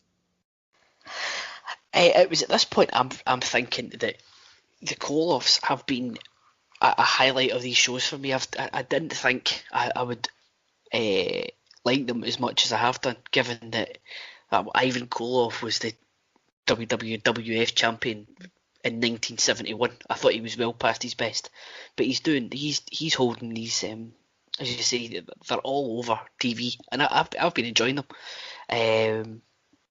So I'm glad to see them all over the shows again. The thought of seeing these two teams, the Koloffs and the Road Warriors, just knock 7 shades of you know what out of each other as a prospect, I can't wait to see. Yep. That should be a good one. The first promo, I had no idea what Nikita was meant to be saying. I don't know if it was actually Russian gargle, because neither did I. Yeah, I don't know if it was. It's one of these ones. If it was on the network, it would be the wee caption at the bottom would say unknown, or what is it, inaudible. Correct. Maybe he was talking Russian for all we know, but I certainly didn't understand him. I even had a fantastic line in the second one when he said that he turned Black Bart just turned the hands of stone into sand. I thought that was of sand. I thought that was awesome. I like that a lot. Yeah, that was excellent. And it was at that point that's the point I've turned around going like that. Ivan Koloff has been at these first 3 shows. He's been really good. Albeit I've not seen much of him in ring, which is probably a good thing. But no, I thought these two segments were really good. Excellent. Yeah, and the prospect of the Road Warriors and the Koloffs in the mid '80s, AWA World versus NWA, that's big time right there. I mean, that's like a big deal. So, and obviously we'll see that at the Bash in our next podcast. So, all right, Keith, your thought on the Russians? I know you and I are messaging back and forth, and you said you've been a big fan of the Koloffs in this. Yeah, I really enjoy them. I have no idea what they said there in that promo. I was glad that you interpreted it. I was looking at my notes, and it's just like, what did he say? I've had to do 3 pods of the Koloff, so I'm starting to speak Koloff a little bit, I think. Maybe that's a good thing, though. Maybe it makes it feel more real, because if they were really honestly people from Russia, commies, maybe we wouldn't understand them, because they probably wouldn't have the best English skills. But yeah, their accents were terrible. I'll tell you one thing is, when I was in high school, I had a buddy and we used to watch wrestling together, and he actually saw Ivan Koloff at a local Walmart and got a signed autograph and gave it to me as a present. I had that forever. I remember, God, Ivan Koloff, that's pretty cool. I sort of remember him, and I thought in my head, like, why didn't I get Nikita? That'd been really neat. And then later on in life, I realized that Ivan Koloff was the guy that beat Bruno Sammartino and actually had a really great career. But I was a big fan of Nikita, and something that I think it was Dr. G again mentioned earlier. Flair kind of turned face temporarily, and talking about Nikita, and it's one of those things where you can build up years of storyline with Flair just playing a heel and beating guy after guy after guy after guy, and then finally getting to Nikita like a big boss at the end, and everybody's going to hate Nikita but love Flair because he's the American against the evil communist Russian. And it's just the way they set these storylines up for long-term building is really cool. I was a big fan of the Russians, big fan of Nikita and Ivan. Ivan was fantastic for Nikita. So besides the fact I can't understand a word they're saying, which sort of gives to the credibility of it, really fun stuff. Awesome. Yeah, I agree. These were 2 really fun segments here. So, all right. So we're going to go into our final segment of the show, our final segments. Really hot angle to close this show, kind of piggybacking on what we saw in our last show. So this is with Sawyer and Slater and Anderson. So our first promo is one Bart Sawyer. This is obviously Buzz's brother. So again, it's interesting. The Andersons are once again facing another B&B Incorporated, just Bart and Buzz versus Bull and Bolt. So interesting comparison there. So Bart has a strong 80s hair game, right? And, yeah, he's a little awkward. He's a little short. But he comes out. He says last week the Andersons took his brother's eyesight. That's why he's back, because they tried to blind his brother. He lists all the body parts he can break, but the eye you can't go back. And it's just a really low-key, solemn promo. He's really not that good at this promo. Because they tried to blind his brother, he lists all the body parts over and over again. Then it goes into an Arn match versus Larry Clark and Brett on Brett on commentary again. Did I call him Bart? His name's Brett, right? Brett. Sorry, I get them both. Brett, I get it confused. Sorry. Brett. There's too many. Brett. I'm sorry about that, guys. Brett. So it goes into the Arn match, and he keeps harping on how important the eyesight is again. Crocket goes crazy on Arn, screaming, watch him. So Crocket, again, is just going crazy on all the heels tonight. I think this thing with Nikita is really starting to get to him in these dungeon segments. Brett has the personality of a brick wall. He has no personality. He keeps harping on the eye. He's upset that Arn is toying with Clark, which announcers say it's to his benefit as they know he is watching. He's trying to attack Brett mentally as Arn stares daggers at him and points at him. Brett says, again, you can break any body part, but the eye you can't get back. And he just keeps harping on the eye over and over and over again. Arn asks where Buzz is at as he gives the Gordon Buster to Clark. Brett says he's most likely in the shower. Arn confronts Brett at ringside, calls him Dennis the Menace. You look all cute with your chubby little cheeks. Where's Big Bro at? One-eyed Buzz, and again he mumbles, probably in the shower. Arn says he's sitting there flapping his yap. As what will you do to the Andersons? Brett again. He says he's in the shower. Arn clocks Brett. Naturally, Brett pulls off shirt. First, before he going to retaliate, goes to ring, and they go at it. Brett kicks his ass until Arn throws him outside the concrete as he's coming off the rope. Arn gourds him on the concrete, which was so cool, and then Punk kicks him, and the cow goes crazy, and they chant for Buzz. Slater comes out to check. Arn clocks him too, and they go at it. Arn bails. Buzz with a towel runs out, crying in agony, and his arms are flailing. Slater screams, this will come to an end. I wasn't going to get involved, but you try to take his eyesight, then this is what you're trying to accomplish. Arn and Ole believe this, eye for an eye. I'll show you how to be nasty. And again, I'm sorry I got Bart and Brett confused. There's just too many damn B's in these wrestlers. Promo 2, Buzz and Slater. Buzz is crying, says his brother is still out and back, yells Anderson's trying to take his sight. They attack Brett when they know he ain't around. Do what you want to me, but don't touch my brother. Look close. Remember this face. Then he walks away angrily. Slater says Buzz has a lot of pride and this is family. I wasn't going to get involved, but Andersons, you are wrong. A lot of stars run their mouths. If everyone is so great, all they got to do is get in the ring. Andersons, you jump me. Andersons, Flair, bring it and ring. Buzz Sawyer will get Arn Anderson. Then we go into promo 3 with Arn. Arn is laughing. Ole's not here, which is amazing. Arn did all this and perpetrated all these attacks. No Ole tonight, so Arn continues to be great. Says Ole not here, but he sent me here to represent in high fashion. Brett wants to come out with his pretty dimples and combed hair, looking so sweet, and because we roughed up Big Brother. Ole is watching with pride as they try to 3-on-1 attack me. Anderson aims off Sawyer, Slater, and every other face on roster.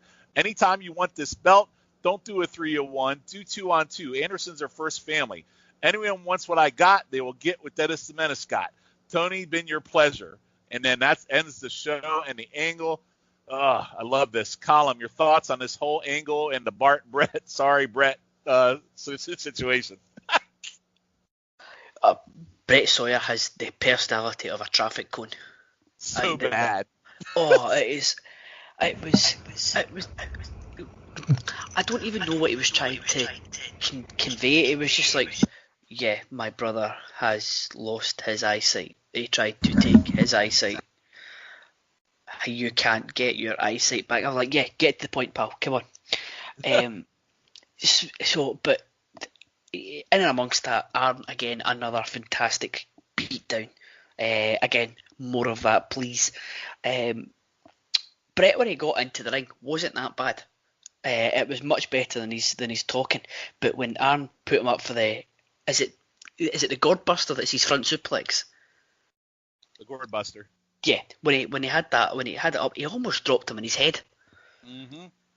That did not look nice at all. But then you have Dick Slater had a good promo, and then Buzz Like the promo after that, the middle promo was excellent. I thought he was absolutely superb in that one. Arn in the last one again, excellent as usual. Also, I had a chuckle to myself when he called Manny Fernandez Manuel. I thought that was out of left field, but I thought that was really good as well. But no, it was excellent stuff all round. Awesome. Keith, your thoughts? I got lots of thoughts. I want to censor a couple things. But one thing about Brett Sawyer is he is like all hair, no neck, really funny looking guy, and he talks kind of like Colin just said. He talks like a high school football kid that's on like the news. You know, we played a good game, worked really hard, you know, that kind of thing. Just there's just no emotion in it whatsoever, and it's really fun to see it. I just kept watching. I was like, man, I wish he would shut up. Is he high? I think he's like, this is the nicest thing I can't say. He is like the Eugene character of 1985. You know, like this is definitely Buzz Sawyer's. That's an interesting brother. Comparison. Eugene, yeah, 85.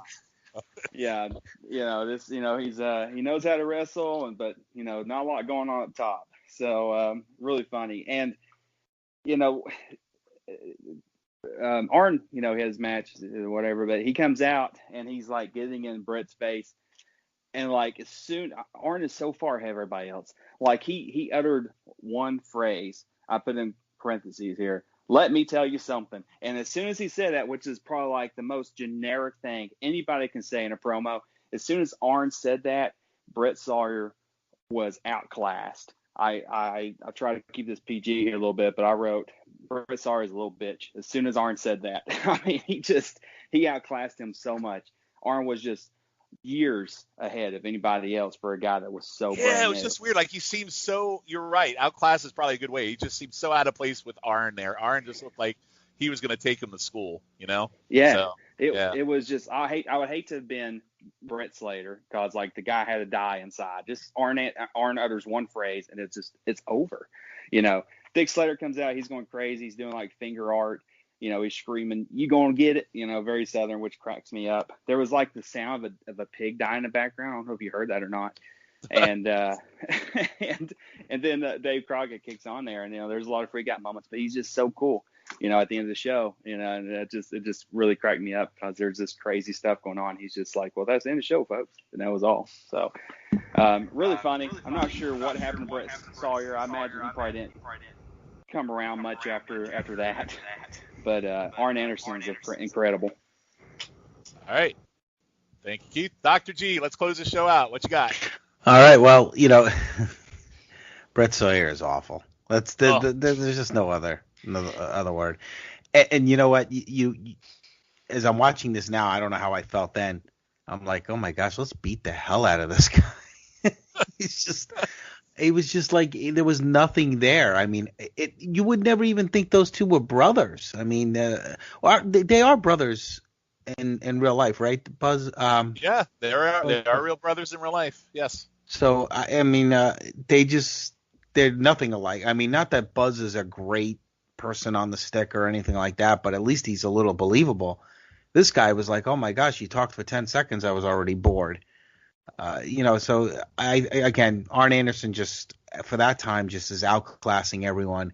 And Brett Sawyer, I mean, I think he was around for a little bit. I want to say he was national champion at one time, but you know, I'm just going off of memory right now. I think he ends up. I actually think him and Bart both end up not Bart, Buzz. I don't know why I keep saying Bart. End up back in Mid-South later this year, I believe. I think. Okay, but I want to say I think he won the national heavyweight championship. Now I don't know if it was during this time or if it was before this time, but he just did nothing for me. To be honest with you, I want to see the Andersons just beat them down. Well, and I beat him down. agree with you. I love this feud because I want to see the Andersons just beat the shit out of these guys. Yeah, I agree. But I like the angle itself. The problem is you had a brother that comes in and doesn't sound good on the stick. Right. And he just, all he could say is I, this body part you can live without, but the I. That's all you kept hearing. And he's just so mundane. And he so was very uncomfortable. You could tell Yeah. he wasn't comfortable with what he was supposed to say. I think somebody probably tried to coach him before he went in there, and went out there, and he just wasn't able to pull it off. It just wasn't his thing. It was 8 minutes he was 8 minutes on the stick between starting and Arn's match. 8 minutes. Think about 8 minutes of just I. It's crazy. Ooh. But yeah, that's brutal. And I do like the feud though. So I am curious to see where the feud takes us. And I love that Arn did it all by himself, which makes the faces look even dumber in my opinion. Well, it's a simple feud. Yeah. It's protecting your brother. Brothers, but it's two sets of families going against each other. I mean, it, like I said, just keep it simple.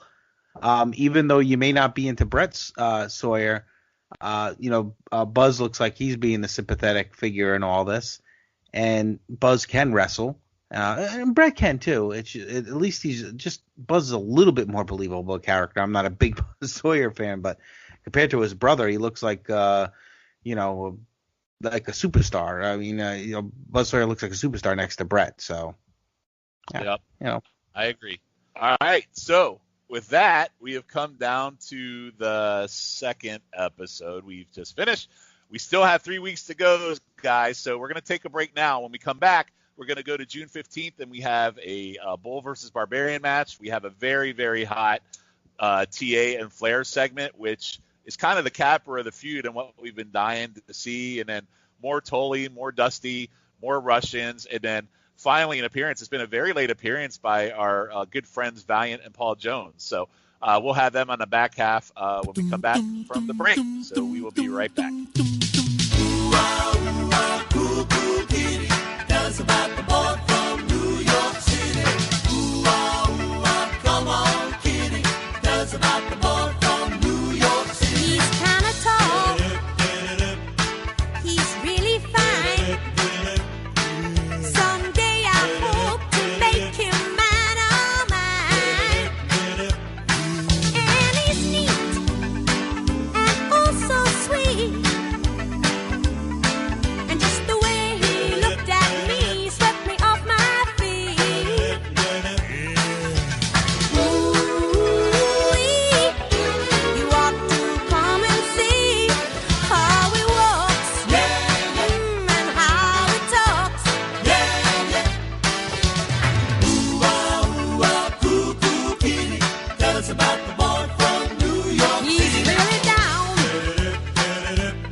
Place to Be Nation, welcome back to episode 3 of NWA Crock and Roll.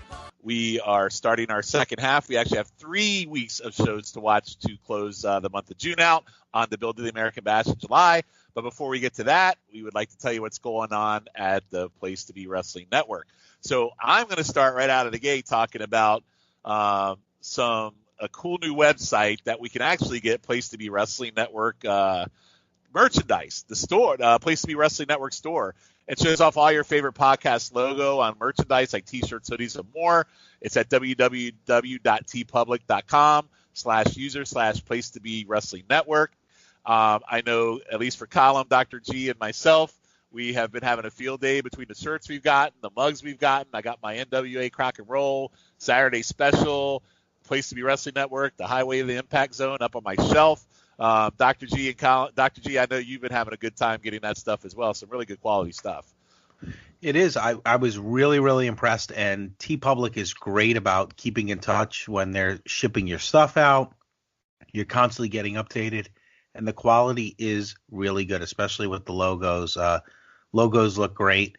Probably going to get some more stuff coming up. I wanted to see how the stuff was before I ordered more. You will not be disappointed. I'm telling you right now. Yep, I placed my second order today. And Colin, did you place your order? Yeah, I've placed it, and I can attest to the customer service that TeePublic do, because for some reason I put a mixture of my address and the good lady's address, so it was going half and half. It was going to, the first half was going to one side of the country, and the bottom half of the address was going to the other side. So I emailed them, sorted within in no time at all. So I've been very impressed with it so far, and the selection that is on there is absolutely superb. It took me a couple of times. I told you guys this. It took me a couple of times before I could actually pinpoint what I wanted to have in my first order, because you go on and I could have bankrupted myself. I really could. Yeah, there's a great selection there. So Keith, we actually have a website now with merchandise from the Place to Be Nation. So go check it out when you get a chance. And everybody who's listening, also give it a whirl. It's really, really cool stuff. Really quality product. I was super impressed. So there's the sell on the merch right now. Yeah, go right ahead. So that's the sell on the merch. I highly, highly suggest it. So with that, let's talk about the shows that we have on the PTBN Wrestling feed. So obviously we have the Place to Be podcast, the mothership of PTBN, with hosts JT and Scott, where we are chronologically going through the history of WWE. You have PTBN Main Event with host Scott Cristillo, Nate Milton, and Steve Willie. Dr. G, I'm still waiting for that gauntlet to be officially thrown down on that six-man challenge. I know you and Scott are talking about it, but I don't think I think they're ducking us. I think you need to keep pushing that. You have the ear of the host over there, so they need to quit. I'll have to cut a promo on them. Yeah, they need to quit just shoving us away. We might be the rookies, but you know what I mean? So anyway, exactly. So you have Row 1, Seat 1, which is a look inside the world of small-time wrestling with Ben Zani. He does a great job with that pod. You have Talking WCW with Tim Capel, Greg Phillips, and Jennifer Smith, where they pay tribute to the Dirty South of WCW. You have Body Press Your Luck, a wrestling game hosted by JT and Jordan Duncan. With This Ring, in which husband and wife Ryan and Cindy discuss specific matches in their respective fandoms. You Don't Know Billy Jack with Drew Wardlaw and his friend Jordan as they watch and discuss some of pro wrestling matches, greatest matches of all time. My other pod, Highway to the Impact Zone, with Logan and Jake, which is also a really, really fun pod to do. So please give that one a listen. That one is on bi-weekly. The NWA Saturday Special with Scott and our own Dr. G, which is also a great 1 hour listen. And it's really good to hear the new NWA coming back. So make sure you give those guys a listen as they give their takes. And we're on a countdown to September 15th for the comeback, right, Dr. G? That's right. I can't wait. I cannot wait to be able to talk about some current stuff. We're enjoying the old stuff, but the current stuff is really what's in our wheelhouse for the show, and we're looking forward to it. And make sure, if you haven't already, order the pay-per-view on Fight TV on Tuesday the 15th. Absolutely. And then we also have monthly shows as well, like ours. We have pay-per-view reaction shows. We have Jenny and the Gems, PTB NXT, the Adams Division, Column and the Special Relations guys, Senior Video, and a whole lot more. And in addition, we also have the PTBN Pop Feed with Andy and the team over there. And we also have the Jenny position, Jennifer Smith's feed over there as well with some really great material.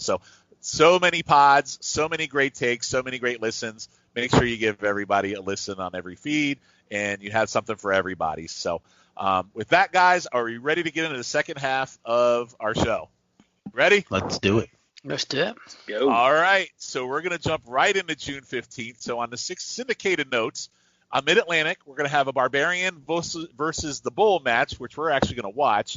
There's a Magnum and Sam Houston promo where T.A. announces he and Dusty are taking young Sam under their wing. So here's the official proclamation that Magnum and Dusty are training Sam Houston. Gives him a nice little, mid-card main event little push there. Then there's a weird random Bull promo on he and Dusty getting back together to get the tag titles and yelling at Paul Jones. It was a really weird, coked-out promo. It seemed like Bull just didn't know where to go anymore now that his feud is over at the Andersons and Bolt's ditched him. He's going to go back to Dusty and say, hey, help me, brother. Let's go after the titles. And then like a little precursor there at Paul Jones. Worldwide Wrestling, we have a match that I couldn't track down, but it's Buzz and Bull versus Bass and Buddy. And Buzz actually pins Bass after a missed elbow from Landell, and Bass and Buddy argue after the match. So Worldwide this week teases a dissension between Bass and Buddy, so it looks like they're moving to a feud there. Then we actually have a first Wahoo McDaniel appearance as Dusty called him for help in his after being burned, which we'll talk about with his feud with Tully and Abdullah. So nice Wahoo McDaniel mention coming up. So hopefully we'll see us some Wahoo. And then we'll have a little sneak peek of what happened on this show a little later with Flair and the Koloffs and David Crockett. It's a crazy end to that show if you can track it down, but we are going to talk about that in a little bit. I'm not going to talk about it right now because we are actually going to watch that segment coming up. So we are going to jump right into World Championship Wrestling from 6/15/85, but we're going to watch the Bull versus Barbarian match from the Mid-Atlantic show first. So Bull versus Barbarian, there's a test of strength to start, which is gridlock with Manny posing. Manny, there's so much posing in this match. I don't know if you guys caught this, and I'm not going to go line by line in all this like I have with the other ones, but there must be like 10 times where Manny poses and does karate poses like he's a Karate Kid, like he's Danny LaRusso. So many tests of strength, Barbarian body slams. Barbarian backs up as Manny continues his intimidating karate poses. Lots of headlocks, lots of posing. It's just the match for me is really slow pace. And then again, here we go at the end. Barbarian hits a dropping headbutt. Barbarian does a double throat thrust the Bull off the ropes. There's a bear hug. Bull spits to sell it, so a really nasty spit spot there on the Bull bear hug. Bull poses while in a bear hug, so he literally does a karate pose while he's in the bear hug. There's a really good show of strength by the Barbarian. He's keeping Bull off the ground, the bear hug, which shows his strength. Bull bites and gets out of it, but Barbarian headbutts him in the back. There's chops, thrusts, punches in corner. Manny fights back, but another raising bear hug and slam. Barbarian misses a headbutt off the top rope. Bull nails a flying cross headbutt off the rope. Chop that sends Barbarian out of the ring. Bull with a face forward over the top rope dive on Barbarian that for 1985 was really good stuff. Crowd is going nuts as Bull beats him up outside. Joan comes up, gets punched in the face. Jones slides in the ring. Bull follows up and clocks him. Crowd goes crazy, but Barbarian hits him from behind, and we get the DQ. Jimmy Valiant comes out, hits Barbarian, but Jones hits him with the cane, and a double pile driver him, which was brutal. And then Bull and the Job Squad, including Houston and Pat Tanaka, chased them all off. So really good angle. There's some good stuff in the match. Bull's flip over the rope was so out of context for 85. I actually gave this store 2.25 stars. So, Keith, what did you think about Bull versus Barbarian? Well, let me say this first. As I started watching some of the WCW, old NWA stuff on network, and like Manny became like one of my favorite wrestlers instantly. So he's not anything stands out, super spectacular, but he's really fun to watch, and I really, really enjoy him. And I don't know if you guys know this or not, but Manny actually gave Rick Rude his first mustache. So I thought that was kind of interesting. So anyways, Manny knows karate, apparently. I thought that was odd because I've never seen him do that before. Crockett was really big on the karate because we have karate Billy Graham here too. So karate is a big thing in Crockett wrestling. Yeah, he just pose after pose after pose. I was like, what is he doing? He's never done any other match I've seen.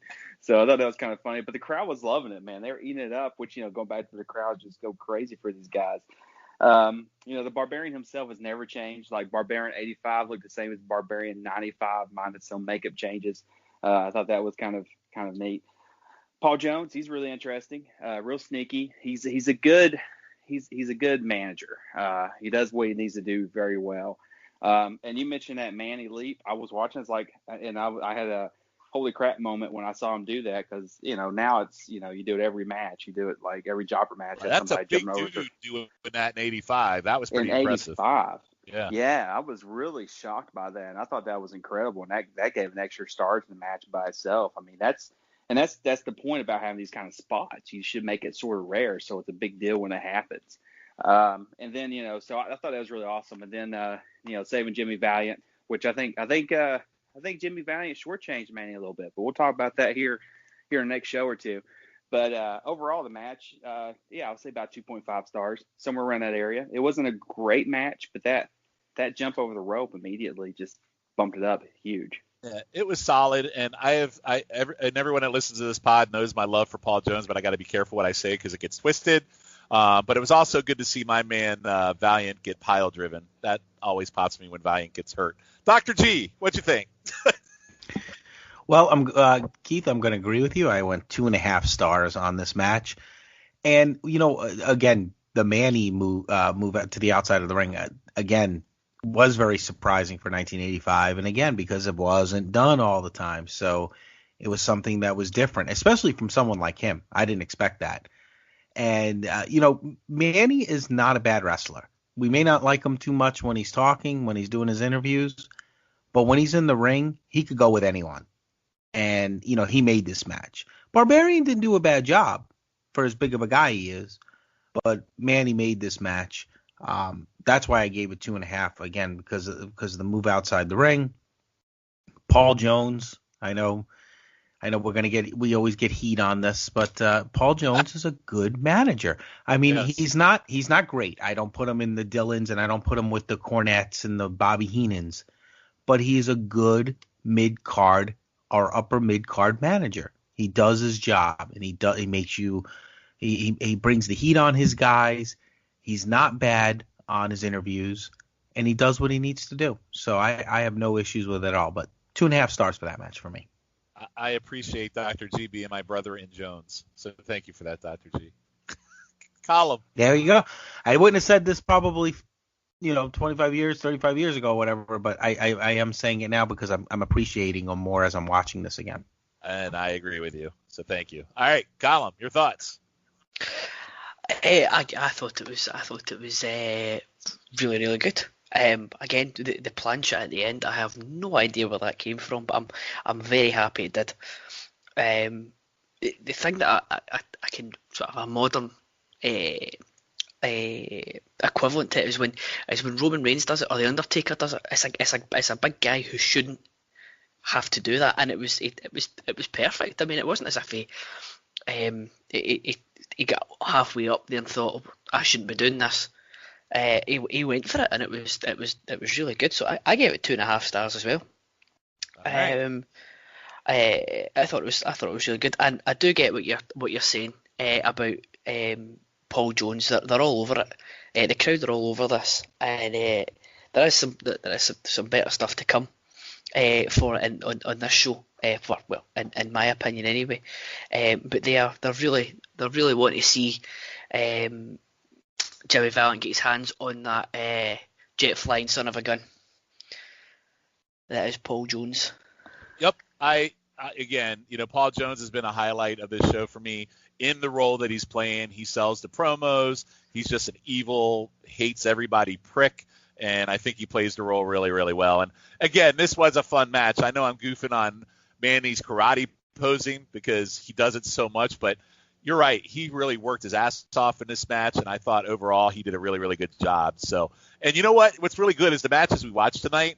We haven't seen anything that's been super spectacular, but they've all been solid. And we weren't getting matches like this on WWF TV in '85. So the fact that we've had, multiple 2+ 2.25 star matches over the last, 3 episodes that we've done is pretty impressive because we did not get that on the other federations. So it's kind of a nice thing to embrace. So, all right. So we're going to jump into World Championship Wrestling 615-85.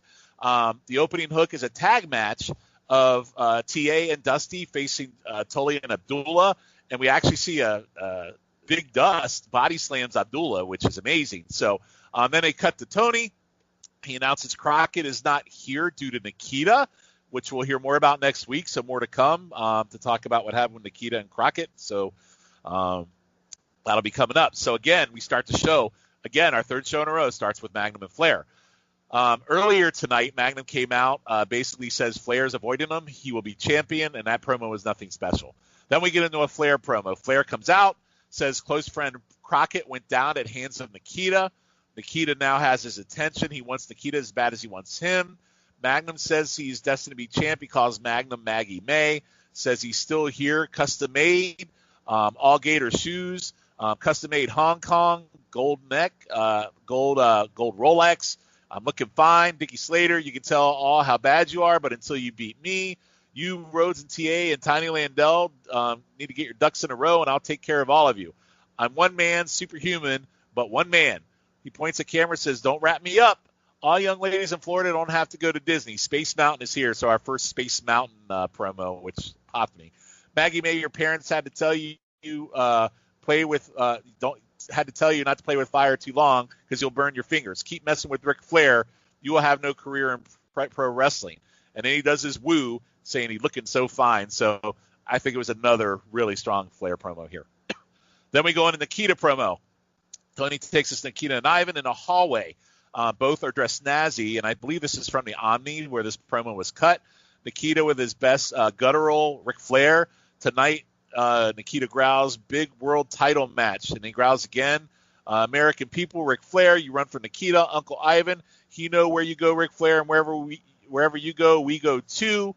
You run, but you hide. You embarrass Kremlin by not coming to my workouts. Sue down the road to Moscow. Nikita be next world champion, and you go down. So another really rough kind of translation trying to figure out what Nikita's saying. But again, strong Flair promo, strong Nikita promo. Then we go right back to another Flair promo.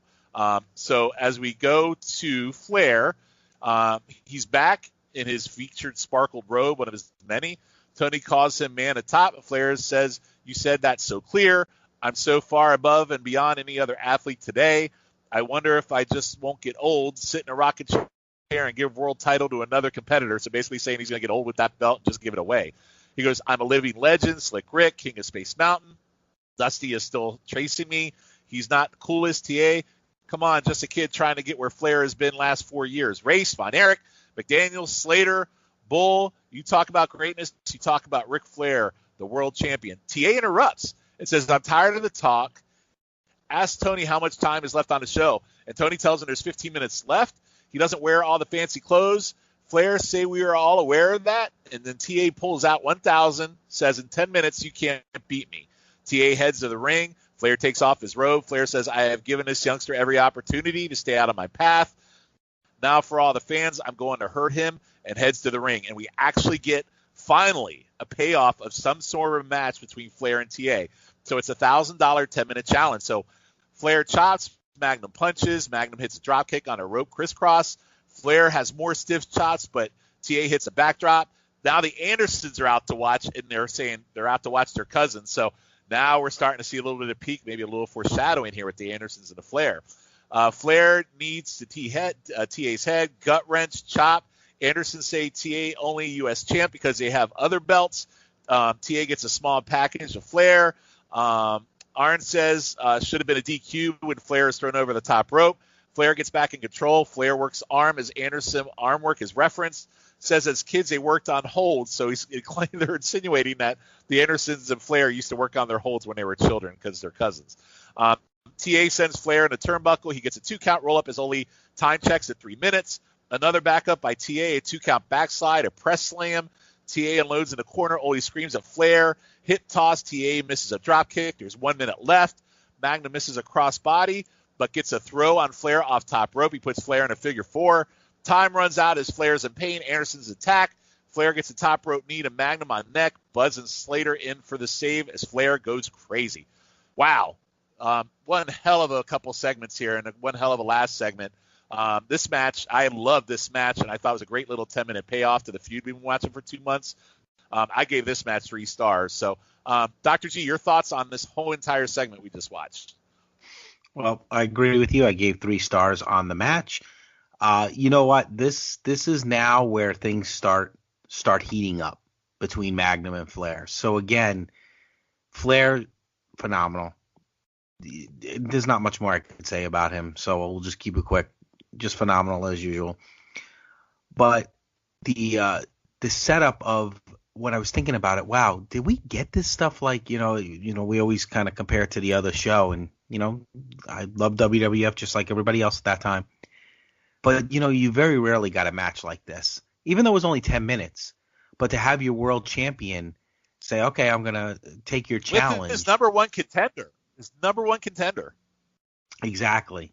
I loved it. I mean, you know, they gave you a little taste because, again, they're building up because now it was just 10 minutes. There was no conclusion to it, which is fine.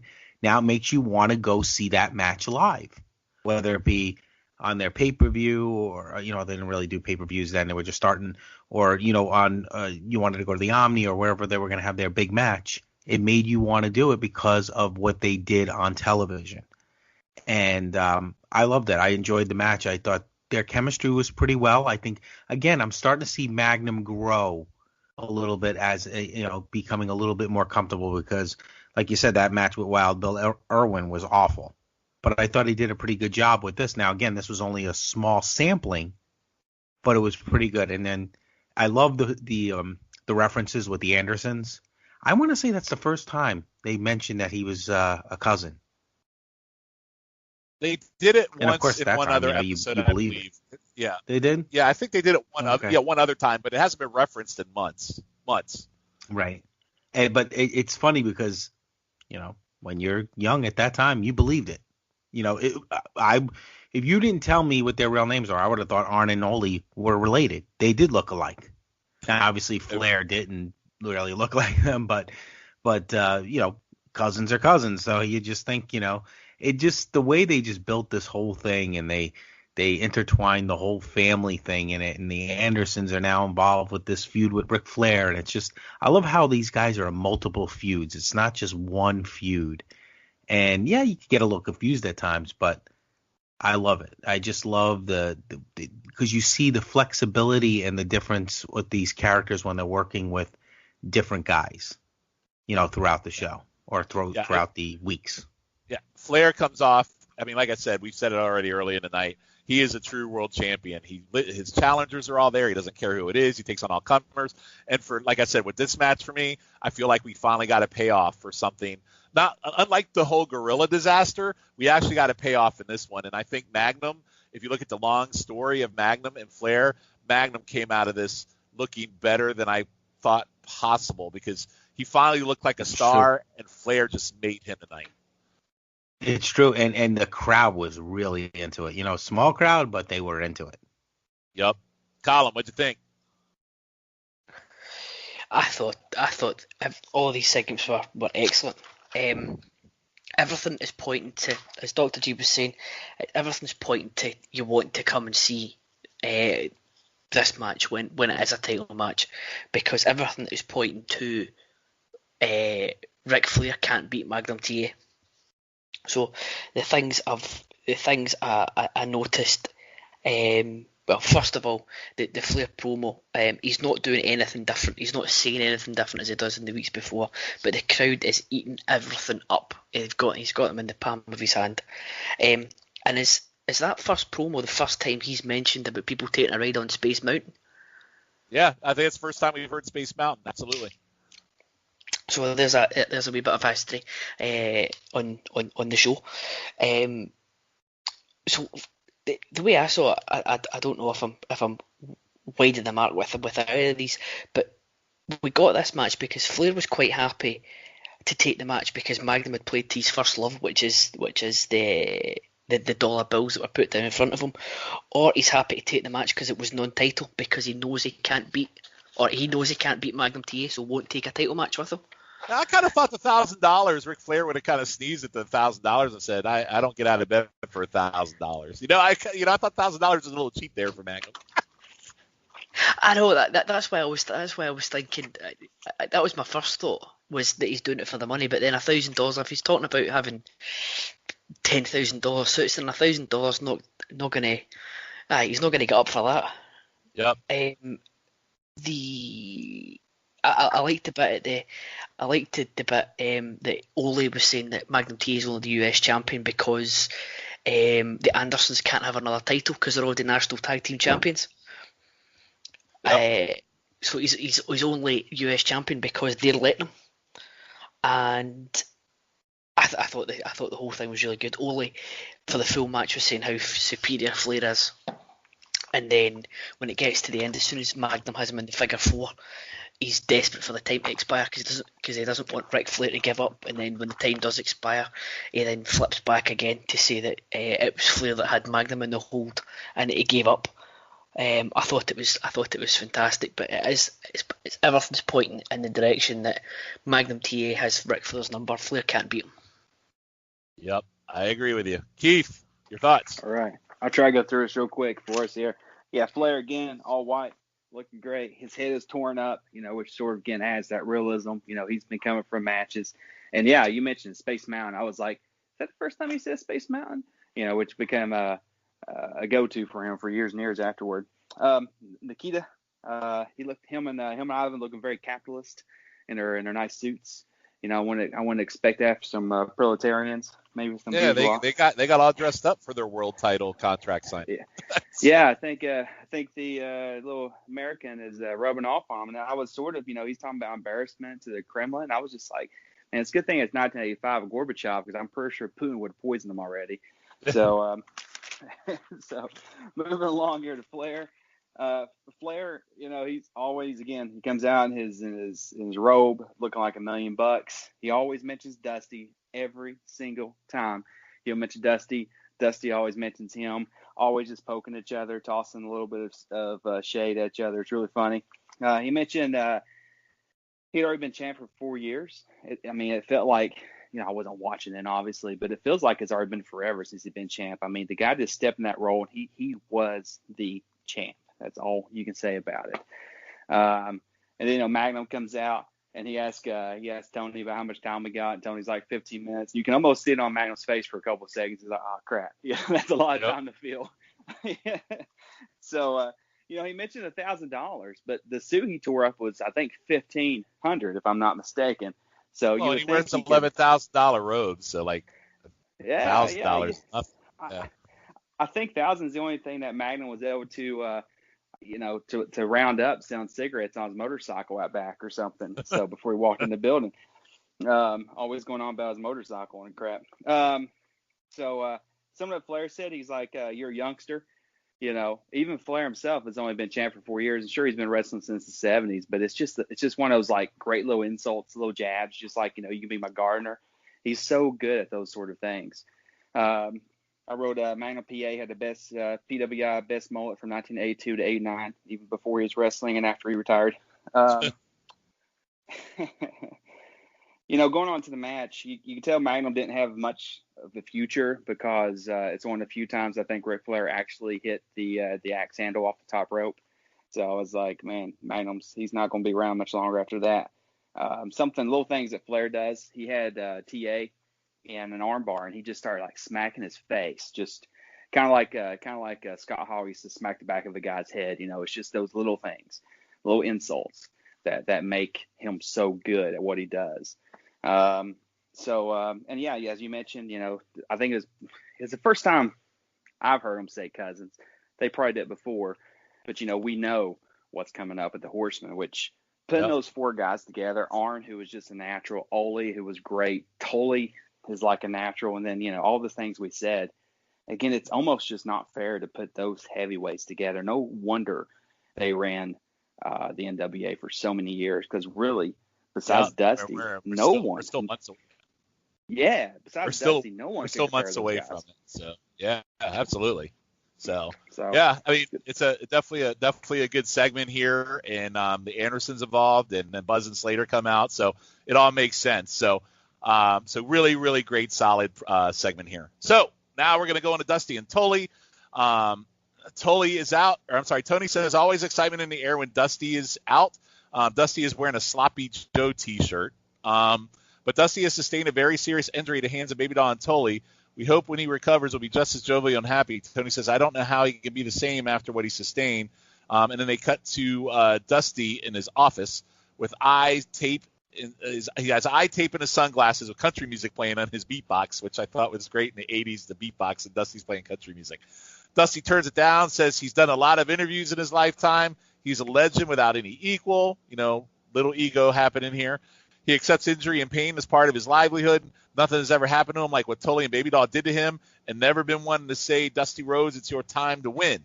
Clips shown his background at the tag match from what we saw in our opening, and starts short of showing a fireball being thrown in his face. So he has this injury because he had a fireball thrown in his face. Dusty says he has 5 people that depend on him. One is 2 years old, so a first reference to hearing, Dusty with children. He goes, I live pro wrestling. I know nothing else. This is low time for me. But I will represent Tully and Baby Doll. Let's go for it. Turns music back up. He goes back to reading his booking sheets. I assume that's what he was reading on his desk because he had a bunch of papers on there. So I assume it was his booking sheets.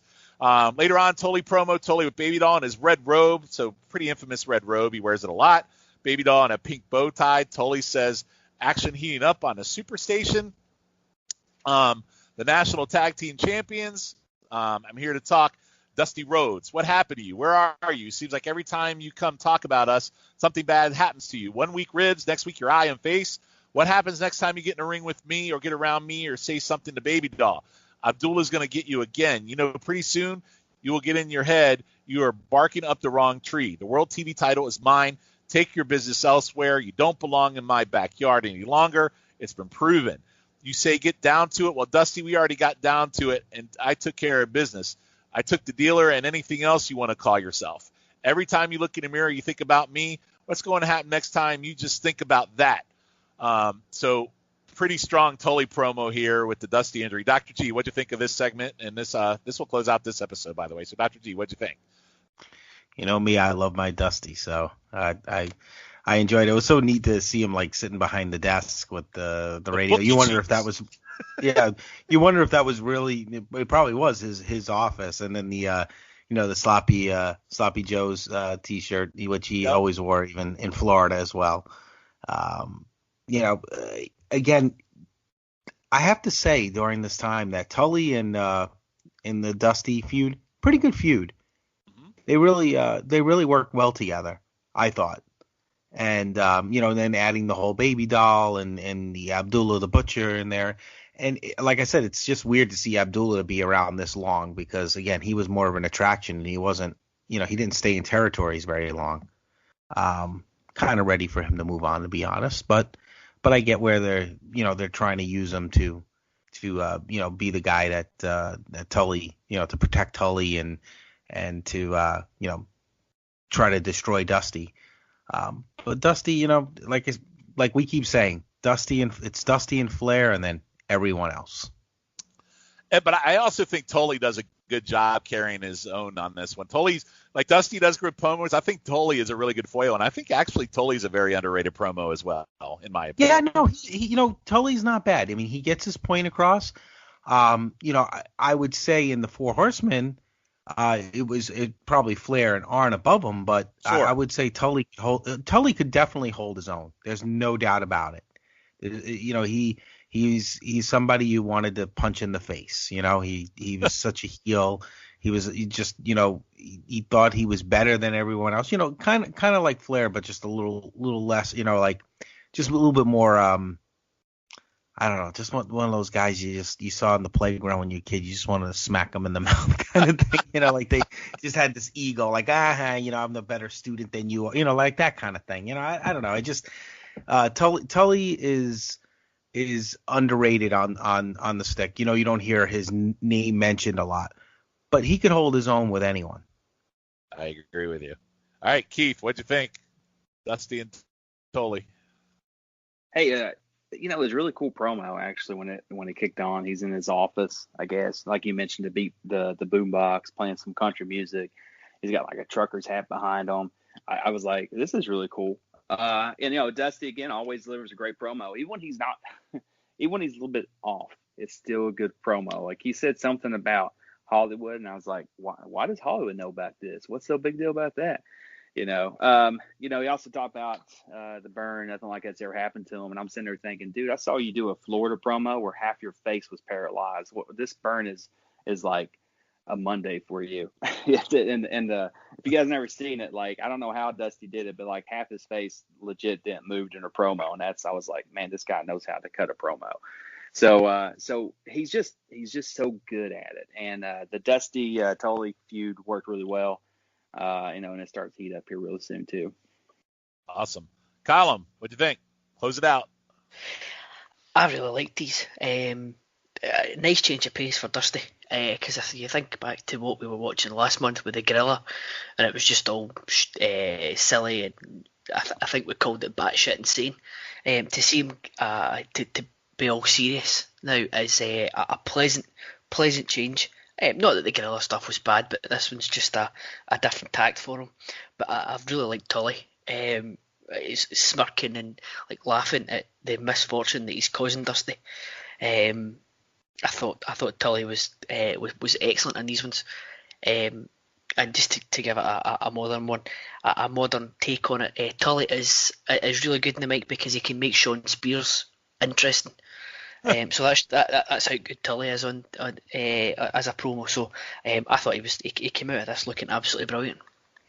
Yeah, I you know what? I love the point you bring up about the Gorilla Dusty we've had in the last few episodes, and now we're into the serious business now, and it's good to see a different element of Dusty. We saw the comedy side, now we're starting to see the seriousness, and this feud with Tully has just gone on to a whole nother level. So with that, we are going to move on to our next week of June 22nd, 1985. Now, we could not find the World Championship Wrestling episode of this Mm-hmm. online. However, thanks to the network, we do have Mid-Atlantic Wrestling, and we also happen to have, I want to say we also have the, do we have the Worldwide for this one as well? We do. Worldwide. Worldwide. So 6/22/85. So we're going to start off with Mid-Atlantic, and we're going to start off with a Dusty Fireball promo. So we've heard reference, you saw it, we just talked about Dusty's interview, you heard about the Fireball. We open with Bob Caudle and Johnny Weaver discussing the incident. Johnny says wrestling isn't all bright lights, serious things happen, really mundane, selling it really well. But Bob and Johnny sell what a big tag match it was, which it is. It's a really big tag match. It's America's Team versus Tully and Abdullah. We see opening of the match where Baby Doll is in Dusty's face. He pushes him, to which he responds by ripping her dress down, which, again, would not go well over in today's society, but back in the 80s, the crowd went nuts for this. Tully covers her with his robe. Caudle says you can't tell if Dusty jerked it off or if she jerked back. He definitely jerked it off, but he clearly jerked it off. Dusty fires up crowd while T.A. poses and fight stance awkwardly. So between T.A. and Bull, I'm trying to decide who has the most awkward fighting stance because they both seem to do it. Baby Doll is crying and she goes to the back. Announcers say that match has been going on a long time as we go later into the match, and it's been grueling. Dusty is beating up Tully and Abdullah. A girl in black hair comes into the ring that announcers say looks like a fan, but slips something to Tully. The fan stands up to Dusty. He pulls off the hair, and of course it reveals Baby Doll on a distraction. Tully nails Dusty with a cool-looking fireball, which Dusty sells like crazy. I know fireballs were big tropes in Southern wrestling, but this one looked really, really good. The faces all run out with their white towels to help Dusty and escort him out. Announcers say everyone is shocked. He's loaded in a pickup. He's actually loaded into a pickup truck. So I guess they didn't have hospitals, so they put Dusty in a pickup truck to take him to the hospital. And then Dusty is here in person taped up like last week. Says everyone's shocked. All my life I've cared for one thing, this sport. I'm in all kinds of agony. I want no fine or suspension. I'll be the judge and the hangman. You tried to take my livelihood, and I never got anything I didn't reach for and grab. When I got home, my 2-year-old daughter ran up to me and family, and being able to be free is the most important thing in this country. I'm a free man, and I'm so free. I got loose now, and wherever you go, I said 2 months ago, I wish Baby Doll was a man because I can handle it, and now I wish Tully was a man. Let's go for it. All right, so Keith, what's your thoughts on the Fireball incident and then the post-Dusty promo? Yeah, the Fireball, like you mentioned, it's kind of a trope, but it did look pretty good. Dusty and his sexual assault there on Baby Doll, as you said, I was like, boy, that wouldn't go very well today. I thought that was kind of crazy. I still don't like Abdullah. It just didn't make any sense to me with him and Tully. When the person popped in there and they were like wearing blue jeans or something, I was like, man, that girl's thick. And honestly, I thought it was Dick Slater in a wig, and then they ripped and it was Baby Doll again. So again, here goes Dusty trying to rape people, I guess. And I was just like, I thought Baby Doll was a man there. So, which Dusty actually mentions, you're a man. And I was like, yeah, I hear you, man. I hear you. I'll listen to you, Dusty. But it was great how you transitioned into, I wish that Tully was a man. And I was like, well, that's a great insult. That's pretty clever. That's really clever. So, let's see here. He left early because he got burned up. The jump into Ford. I was thinking, boy, it must be a great night for Dusty. And he go hit the bar early. Yeah, it was interesting. It was interesting, to say the least. And it was a pretty good Fireball. And Johnny, who's that Johnny guy? I don't know who he is. Johnny Weaver. He's a wrestler. He's a wrestler. Okay, he was like doing he's doing announcing or something. He had like Johnny Weaver's an announcer, but he's a former wrestler. Is he a former wrestler? Yeah, I didn't know who he was. So I was like, who is that guy? He actually did pretty well doing what he's doing. Yep. All right, Dr. G, your thoughts? Well, I will tell you this: the Fireball, that was something you saw in pretty much every territory, numerous times. But that's one of the best ones, I have to say. And Dusty sold it really, really well.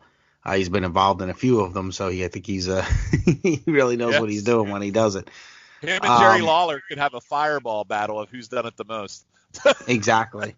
Yeah. There's no doubt. It was a very, very big Southern thing. But you know what I loved about it? They really just made it seem so serious. Like, you really, when you were a kid, you're like, you really believe this stuff because they made it seem so real. The way the reactions, the way Dusty sold it, just done very well. And I agree with Keith. I'm kind of done with Abdullah. Let's move on from him at this point. He's just in the way, Yeah. Just the passion behind these promos, like I was saying, really makes you believe that these guys really do hate each other. And Dusty is really frustrated about Baby Doll, and he would love to really, beat her up, but he's not going to do that, obviously. So now he's calling out Tully. Tully, you're not a man. Just to rile it up a little bit more. And Dusty and Tully, again, I'm really, really enjoying this feud as it goes along. Yeah, it's been a fun feud. Gollum, your thoughts? My first note is there's not enough fireballs in wrestling these days. That was an awesome visual. They blew them all in the 80s. That's why. I think so, because it's now just reserved for guys like The Fiend and Kane because they're supernatural. They tried it in Warrior Hogan in '98, and they haven't done it ever since that ended very badly. That is, to be fair, that's probably a good thing. I can now see why there's not a lot of fireballs in wrestling anymore. But just to reiterate what I said before, Dusty is so good at these intense promos. He's just as good as these types as the off the wall ones. So it just keeps going from last week. It was really good stuff. Yep. Again, just good stuff here, and just the feud just continues to heat up on the way to the bash. So it's really building the suspense for it. So it's been really, really well done. Way better than the Monkey and the Gorilla and the Koloff feud. All right, so the next thing we're going to watch is a match between Arn Anderson and the junior heavyweight champion Denny Brown. So Not much of a match here, but I needed to see Denny Brown because we've talked about him in the last few pods, and I've yet to watch him. So Arn here with the return of the hat. I haven't seen the hat since our very first podcast, so I was very excited to see Arn back with his hat. And then Denny's not wearing his junior heavyweight title belt, which I guess we'll get to in a future watch because it's probably one of the most ugly belts I've ever seen. So when we get to it, I'd really like to talk about it at some point. They tie up. Arn immediately takes Brown down. Nice amateur wrestling until Brown hits the ropes. Arn with an arm bar, but then he reverses it and goes to town on Arn's arm by knee and Arn's shoulder. Arn takes Denny back ground, but misses an elbow. Brown right back to Arn. Bob says Brown needs to use that tremendous speed. And all I can think about is I don't know how Brown has tremendous speed or he's a junior heavyweight because his gut protrudes on the arm work he does. Arn gets a slam, but Brown with a nice roll through continue to work his arm. Arn with an arm drag, but again, Brown rolls through. So really, Brown looks really, really good here, and Arn's really giving him a lot. Arn throws Brown into the ropes, connects with a gut punch, gut drop on Arn's shoulders, with a lifty knee drop, elbow to head, punches, kick. Arn continues working with the gut shots to a bear hug. Denny with a double chop to the head, forearm, another forearm off ropes. Denny whips him in, puts his head down, and Arn on the rebound nails him with a gourd buster, to which Weaver calls it. Arn is the winner with that particular maneuver, so he didn't know what to call it. So, quick match. Quick thoughts, Dr. G. What'd you think? Well, I thought it was a pretty good match. Yeah, I did too. Denny Brown, I'll give you a little, history. Again, another guy that wrestled down in Florida. He was usually used more as enhancement matches. And I used to go to a lot of the matches because my friend's father was a wrestler down in Florida. He went by the name Big Daddy. He was like 6'6", 450 pounds. He did it, part time, so he wasn't really a great promo, but big guy. And we used to go see the matches. And one time I was over their house, and he was like, "Oh, I just want to let you know, Denny Brown, Mike Rotundo, and Barry Windham are coming to my house because they have to pick up their boat. They left their boat at his house, so I got to meet those three guys. But Denny Brown was the one that all the kids wanted to kind of like wrestle around. He was the one guy that would actually got down on his knees and wrestle with us kids and stuff like that. So I always remember that. Wow, that's really about cool. him. I did not know that. What a great story. Yeah, he was really cool, and he he didn't wear his junior heavyweight title when he was down in Florida. I don't know why. Did you leave it at the Burger King?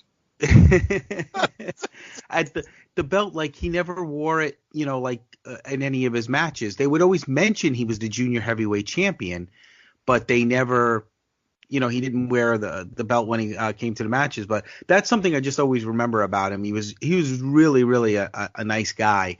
And but he was a good wrestler. I mean, anytime you saw him on the matches in Florida, he always gave a pretty good, if he was the opening match, you usually got 10, 15, maybe sometimes a 20-minute match with maybe a mid-card guy, try to put someone over. But, you always felt like he was going to win that match. And then, towards the end, whatever, that mid-card wrestle would hit him with his moves similar to what Arn did. And I think, Arn could work with anybody.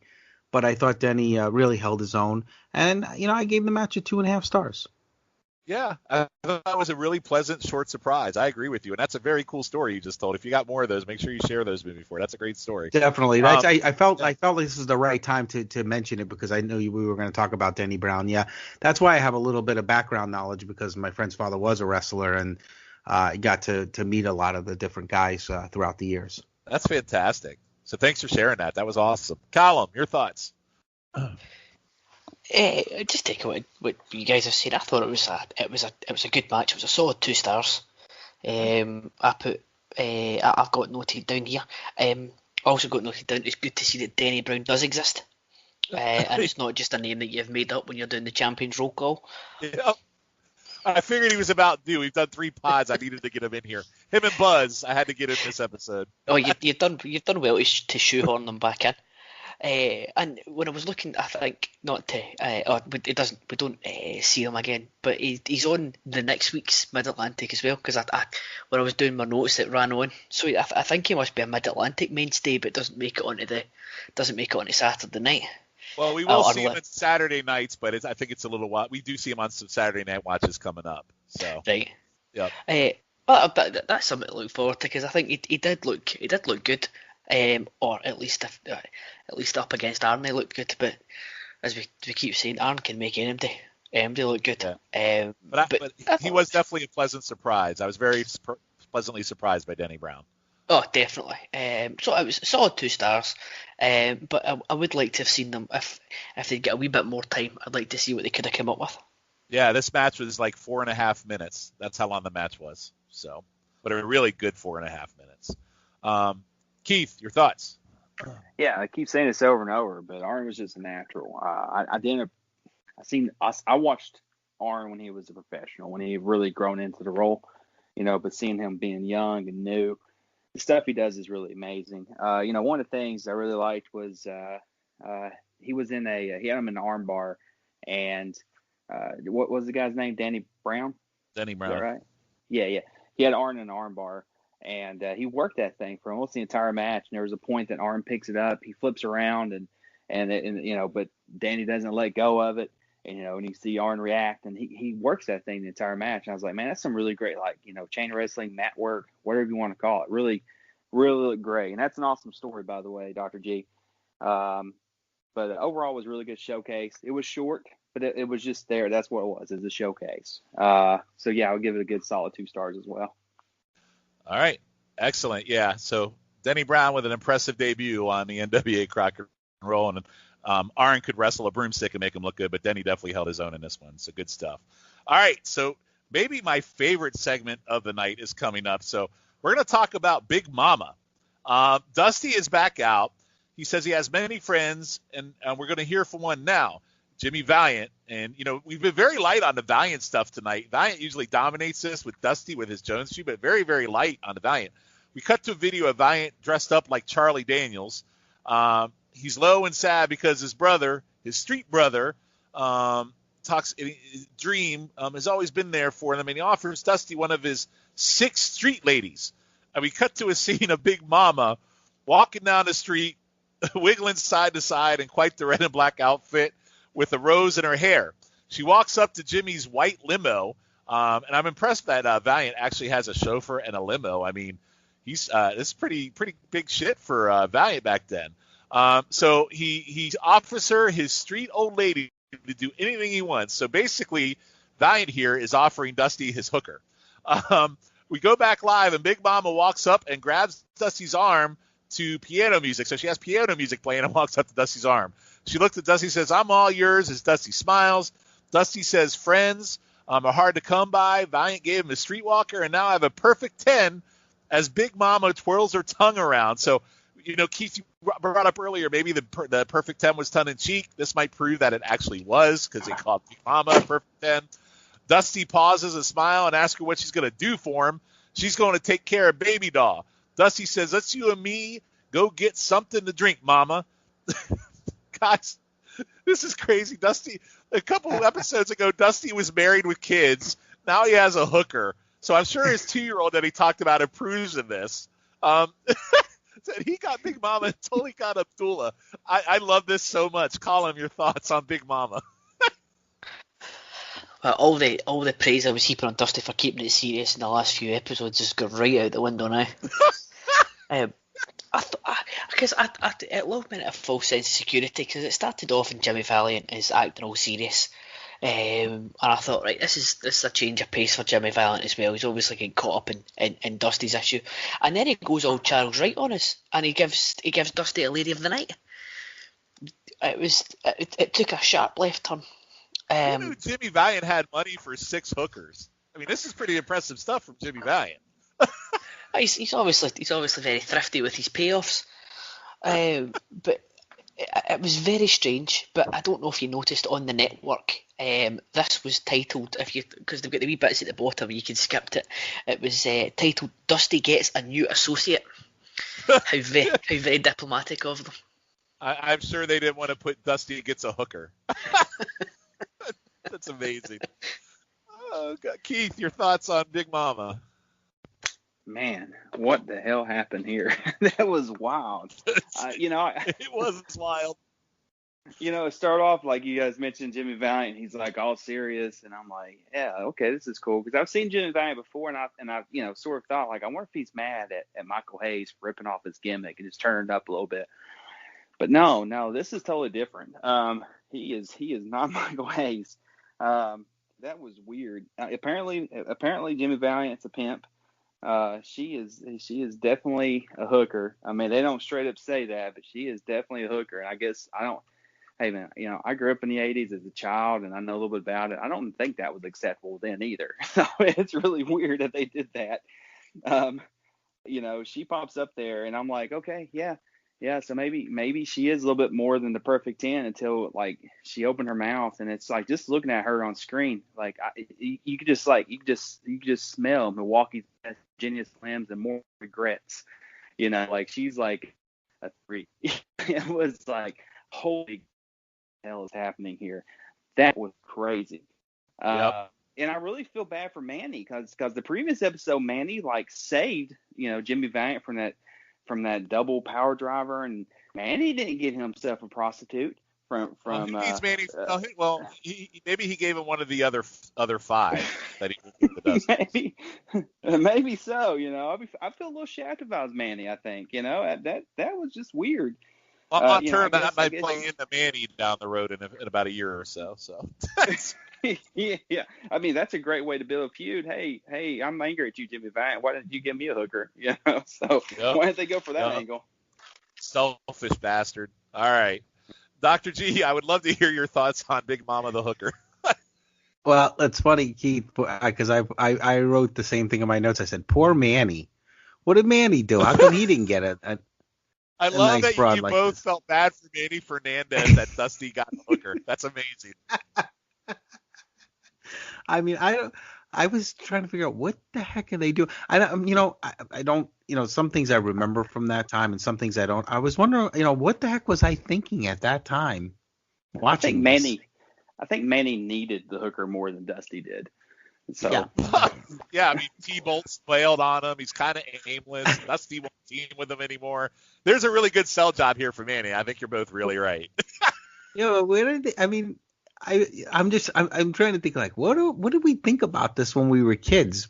Probably went over our head. We didn't even realize it or whatever. But I don't remember any of this, Dr. G. I don't remember Big Mama with Dusty at all. I always remember Jimmy Valiant mentioning Big Mama, but I don't remember the actual person Big Mama. Or this was coming back. This wasn't even coming back to me, but I was just laughing. I'm like, what the heck are they? I couldn't believe they did that.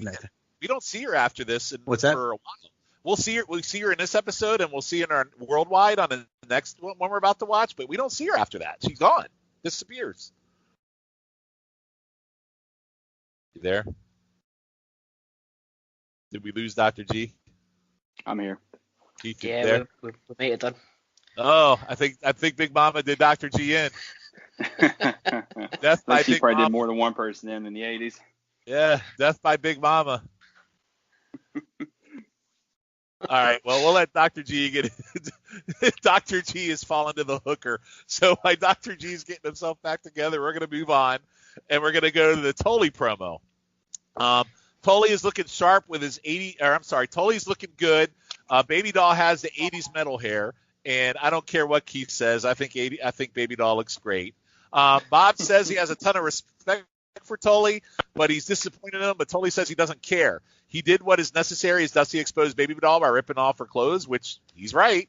Basically says, I told you not to touch, but look, as she is an awesome sight for a homecoming queen, and Dusty started this months ago. You started a war, and like my daddy said, all is fair in love and war. All is fair. Anything I can do to Dusty and Ring, I'm going to hurt you. You want to be the judge, etc. If you can't start heat, then get out of the kitchen. Dr. G, did you make it back on? I'm here. I don't know what my connection got a little wonky, but I'm back. All right, go ahead. Do you want to talk about this promo real quick? Okay, I apologize because I came in here towards the end. So all right, I'll just do Keith and Callum on this one, and then we'll go to the next one. Okay. Keith, go ahead. Sure. Go ahead on the Tully promo. The Tully promo. Not a lot, Dusty apparently is a boob man. He's trying to rip off Baby Doll's shirt. And then there's Big Mama, for obvious reasons there. Lots of stuff. Connor Homecoming Queen. No. One thing though is he said Judge Ray Benz. Is that what he said? Said what? Maybe I'm in the wrong spot. Tully was talking. He said something towards the end about Judd Ray Benz. And I was like, Who the heck is that? Yeah, I don't think it was this promo. Oh, okay. Yeah, so I don't know. I didn't have a whole lot to say about it. I mean, it's fine. Tully always does good. But it just not a whole lot to say on that one. All right, Colin. Yeah, same here. I've not got much to say on it, but it was nice to see Tully bringing it back to a nice seriousness. I can't believe I've actually got a note that says Tully bringing us right back to seriousness after the prostitute stuff. I can't believe that's an actual note that I've written. Well, Tully didn't really bring up Big Mama at all. So it's like, did he take the promo before the hooker came in, or I don't know, maybe it's out of order or sequence. But Tully didn't even really talk about Big Mama. So interesting. All right, so that ends that Mid-Atlantic show. So now we're going to go to the Worldwide. So a lot happens on this Worldwide, so it's almost jam-packed like a World Championship Wrestling. So so the opening segment is the Road Warriors, and they're with Paul Ellering. So our first look at the Road Warriors, and they open the show with their back to the camera, and Hawk smacks his head and shakes it. Ellering wants Hawk to tell people why their backs to the camera. Hawk says everyone can see our backs, but they are different than the Russians. Russians have yellow stripes. We got nothing but muscles, which we will use to rip the Russians apart.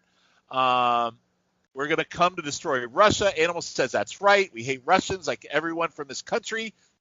Ouch. That's kind of an outdated reference there. We hate everybody, especially Russians, and we want the NWA World Tag titles. Paul said that the Russians are on pedestals, and a lot of people can't beat them. What pigeons do to people on pedestals, we will do to the Russians. So basically saying we're going to shit on the Russians. They will go down, then they go to the ring, and they beat people up. So, Dr. G, quick thoughts on our initial Road Warriors appearance.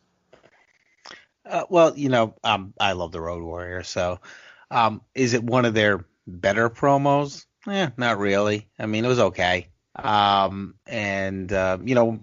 terms of beating people up, I didn't even think the match. Usually, when they were on the, in the World Championship Wrestling, they just annihilated everybody. Yeah, this one was kind of long, seconds. Right? I didn't watch this match, but it seemed long. Yeah. This one was kind of long, and I should have wrote down exactly what the move was, but even the pin, they didn't do the, why am I forgetting the move name? That they gave when they came off the Hawk would or Animal would put the wrestler up on his shoulders, and Hawk would come off with the flying forearm. Doomsday device. Doomsday device. And I don't know why I was having a brain freeze there for a minute. Thank you, Keith. But so I was surprised they didn't end the match with that. They didn't seem as dominant as I would like, and then they did come in with the AWA World Tag Team belts. Yeah. So again. When I was a kid, I was a little confused by that because, why are they in the NWA when they're the AWA Tag Team Champions? I didn't realize that they, work together and all that stuff. So that stuff was, that was interesting. Much as I love the Road Warriors, probably not my most favorite little moment there for them. I actually thought it was kind of funny because they did their backs. They called them yellow. I didn't mind it. I think the premise they were going for was good, but. Yeah, maybe you're right for your first appearance. Probably not one that knocks it out of the park, right? So right, because people want to see, when they're doing the interview, their facial reactions. I mean, I understand what they were trying to do with the promo and everything, but there's something about seeing those painted faces up close and with their their mean looks, and it just didn't do it for me. It doesn't mean that. I understood what they were going for. I just, for me as being a Road Warrior fan, that's what I like to see. Gotcha. All right, Colin, your thoughts, Road Warriors. I'm very pleased to see them. Show up on TV. Like you guys were saying, I got the premise of the promo, but it wasn't your typical Road Warriors promo. I don't know if they're still sort of trying to iron out any creases they've got in their characters or whatnot, but it certainly was missing a trick somewhere. But it is quite it's quite strange to see that they're openly talking about them being AWA Tag Team Champions. It is very strange, and because you'd never get anything like that now. Yeah, I mean, think about the AEW champions or the NWA tag champions showing up on WWE television. That's what it would be like now, which would never happen. So this is kind of a big deal for 85. So, absolutely, so. Yeah. Keith, your thoughts?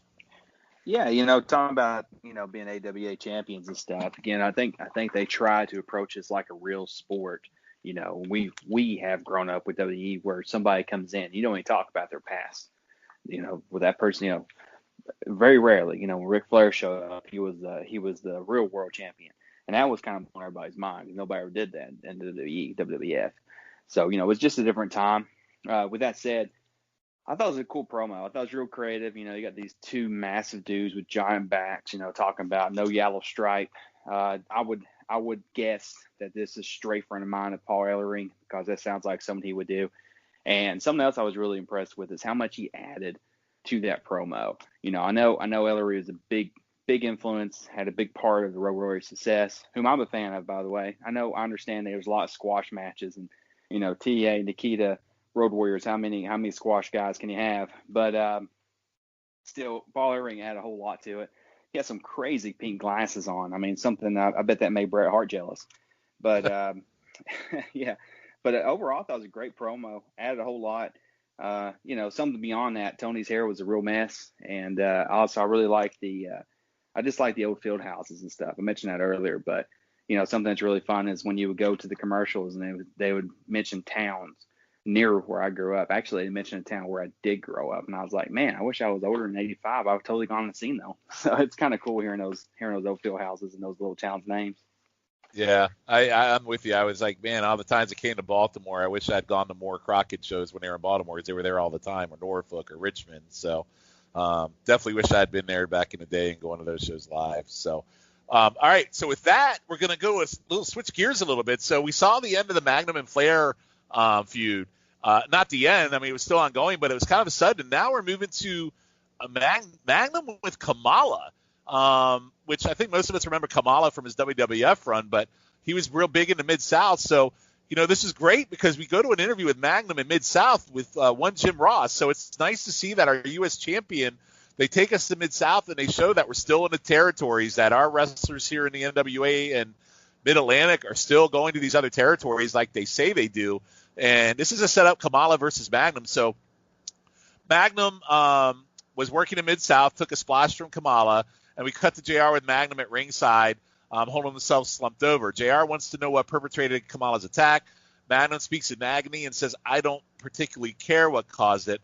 I'm here in the same area where the attack took place to issue a challenge of my own to Kamala and Akbar. You guys are good at blindsiding and trying to take people out. I've run into this before. I challenge you and put up my U.S. title. You bring your animalistic self anywhere. No one does this to me. I'll get my chance, and you'll pay your dues. So, Calvin, quickly, what do you think of this switch up from Flair and Magnum to Magnum Kamala for the U.S. title? Seems out of nowhere. It does. I've obviously been. What's the word I'm looking for? I'm just predisposed to them building up to a big show. So they've been building up for Magnum and Flair for months now, since we've been watching it. And as soon as they announced the Great American Bash, they then switched gears and changed it to Magnum against Kamala. It was very, very strange. Yep. I think it's happened. I think there might be another instance of this that I've noted elsewhere, but it was strange timing, because you thought that if they're going to do, I don't know if is the Great American Bash 85? Is that a stadium show as well? 85, the Bash, yes. Yeah. That's So a you stadium. think that Magnum versus Flair would be the match you'd go for a stadium show? So it caught me off guard a bit. But it was interesting to see a very, very young looking Jim Ross. That also caught me off guard. Yeah, it definitely. And it's interesting. You're right. They moved to Nikita. Now it seems like, we need a U.S. title match. Let's go outside the box and set something up that nobody would expect. That's kind of what it looked like here. Keith, your thoughts? I really don't have a whole lot on this. I wrote Magnum's intense. That's what I wrote, and just talking about and just talking about some of the other things. I think he's sort of growing into the role. He is the biggest thing about Magnum. I'll say is he had a great look. I remember listening to Cornette talk about the BJ teams, the Rock Row Express and all that stuff. All the girls love him, and that's basically what Magnum was at first. I mean, everything about him looked good. He looked like a star. He acted like a star. They're giving him squash matches to get him over, but man, as soon as he opened his mouth, not so great. And he's a very one-dimensional character, and it just you can see him developing more into the role, which says a lot for him. And it's really neat seeing Kamala. I remember when it first started, I was like, what is this music? What the heck is this happening? And then here comes Kamala. I'm like, man, I bet that was some crazy stuff in 1985, So that was really cool. All right. Dr. G, your thoughts on this switch from Magnum Flair to Magnum Kamala? It kind of came out of nowhere, but in those days, I think Mid-South was starting to work a little bit more with Crocket at that time. So it was nice to see, Magnum in a different feud, and he did seem to be a little bit more intense than we've seen him. But Keith, you said it so eloquently about Magnum T.A. One-dimensional. Had the look. They made him look like a big star by having the squash matches, but as soon as he started opening his mouth on the mic, he just didn't get it. But he's getting a little bit better. So as we're going along, he's getting a little bit better. That's why I always wonder, would he have made a great NWA World Champion had he not been in the accident? But it was nice to see Kamala. And Kamala was, one of those crazy characters at that time that, we didn't see too much of that at that time. I think it was coming, in the WWF, it started coming more, maybe the late 80s, you started seeing these crazy characters. But just to see something like that in the territories really was something different. And it was a different kind of feud for Magnum, much bigger guy. So it was, like you guys said, seeing a young JR, wow, that was crazy. And they made the NWA, even though it was territories. At times, it felt like it was just Southern wrestling, but at times it made it feel like it was bigger than the WWF because they had all these different territories, and at times they showed stuff from Japan, or they would show stuff from a different territory around the country.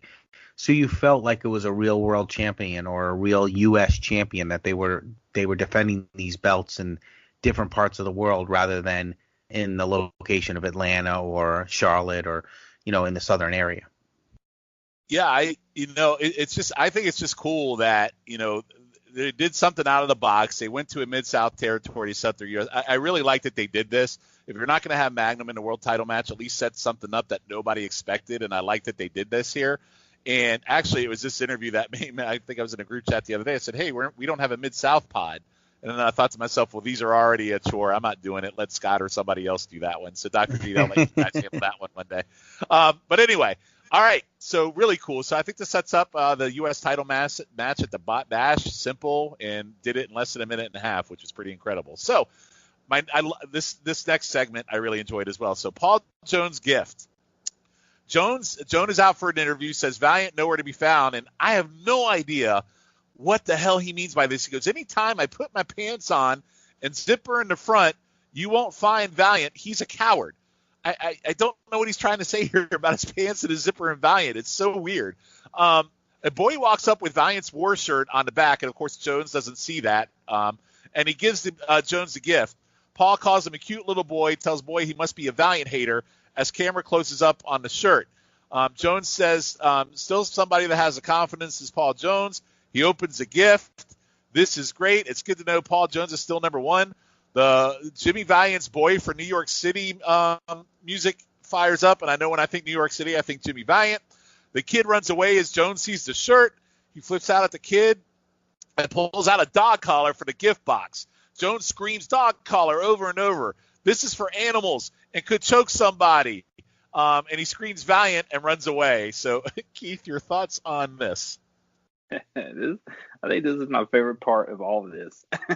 Someone explain to me the zipper and Valiant and the pants. I have no idea. When you talk about stuff like the Russians, you can't understand what they say, and Dusty's all over the place, and this guy's talking about a zipper. You make an argument for descriptive promos that the WWE does today, because sometimes these guys just come out and you don't know what the hell they're saying. It's crazy.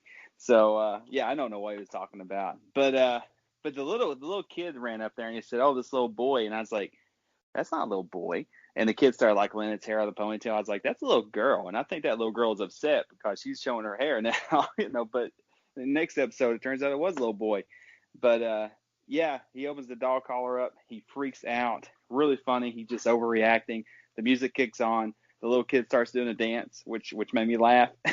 And it just Paul Jones overselling like crazy. I got a big chuckle out of it. I thought it was really funny.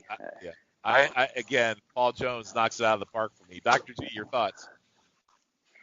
Yeah, I was cracking up watching this. I was like, wow. In Paul Jones, again, I don't want to take heat for this. I'm not saying that he is just like him, but it was almost like a Bobby Heenan moment. When Bobby Heenan would freak out, with the weasel Matt suit. Susan's not on here to hear that, Cal. I know we're gonna take some. I'm not comparing the two. Trust me, Bobby Heenan's head's above Paul Jones. But do you get what I'm saying? Like when Bobby Heenan, with the weasel suit and everything, he would freak out. That's how it reminded me with Paul Jones. And the kid did a pretty good job considering, right? Boogie Woogie Kid, as we'll find out later. He's the Boogie Woogie Kid. The Boogie Woogie Kid.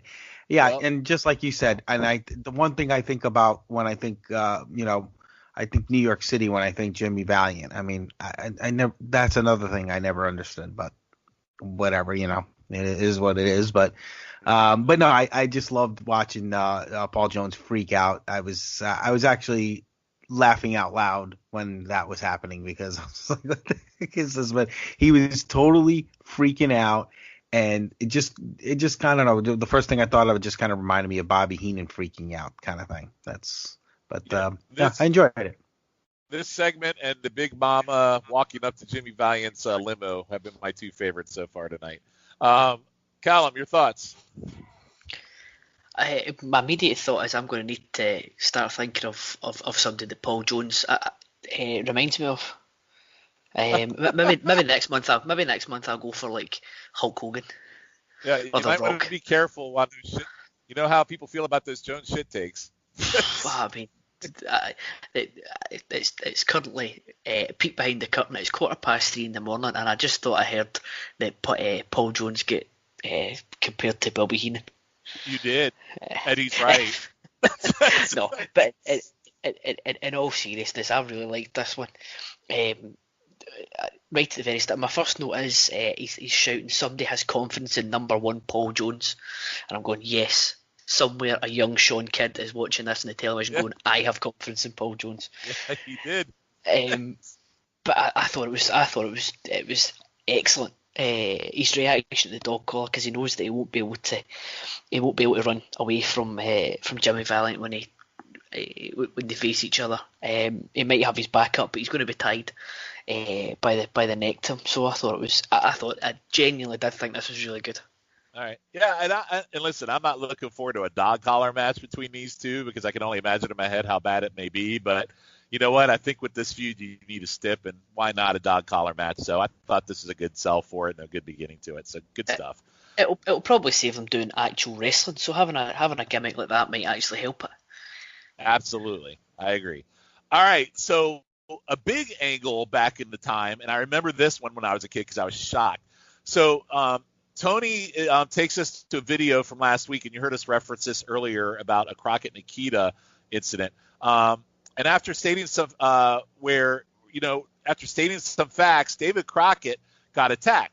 So Ivan is saying, if Flair is such a great champion, why doesn't he sign contract to face Nikita?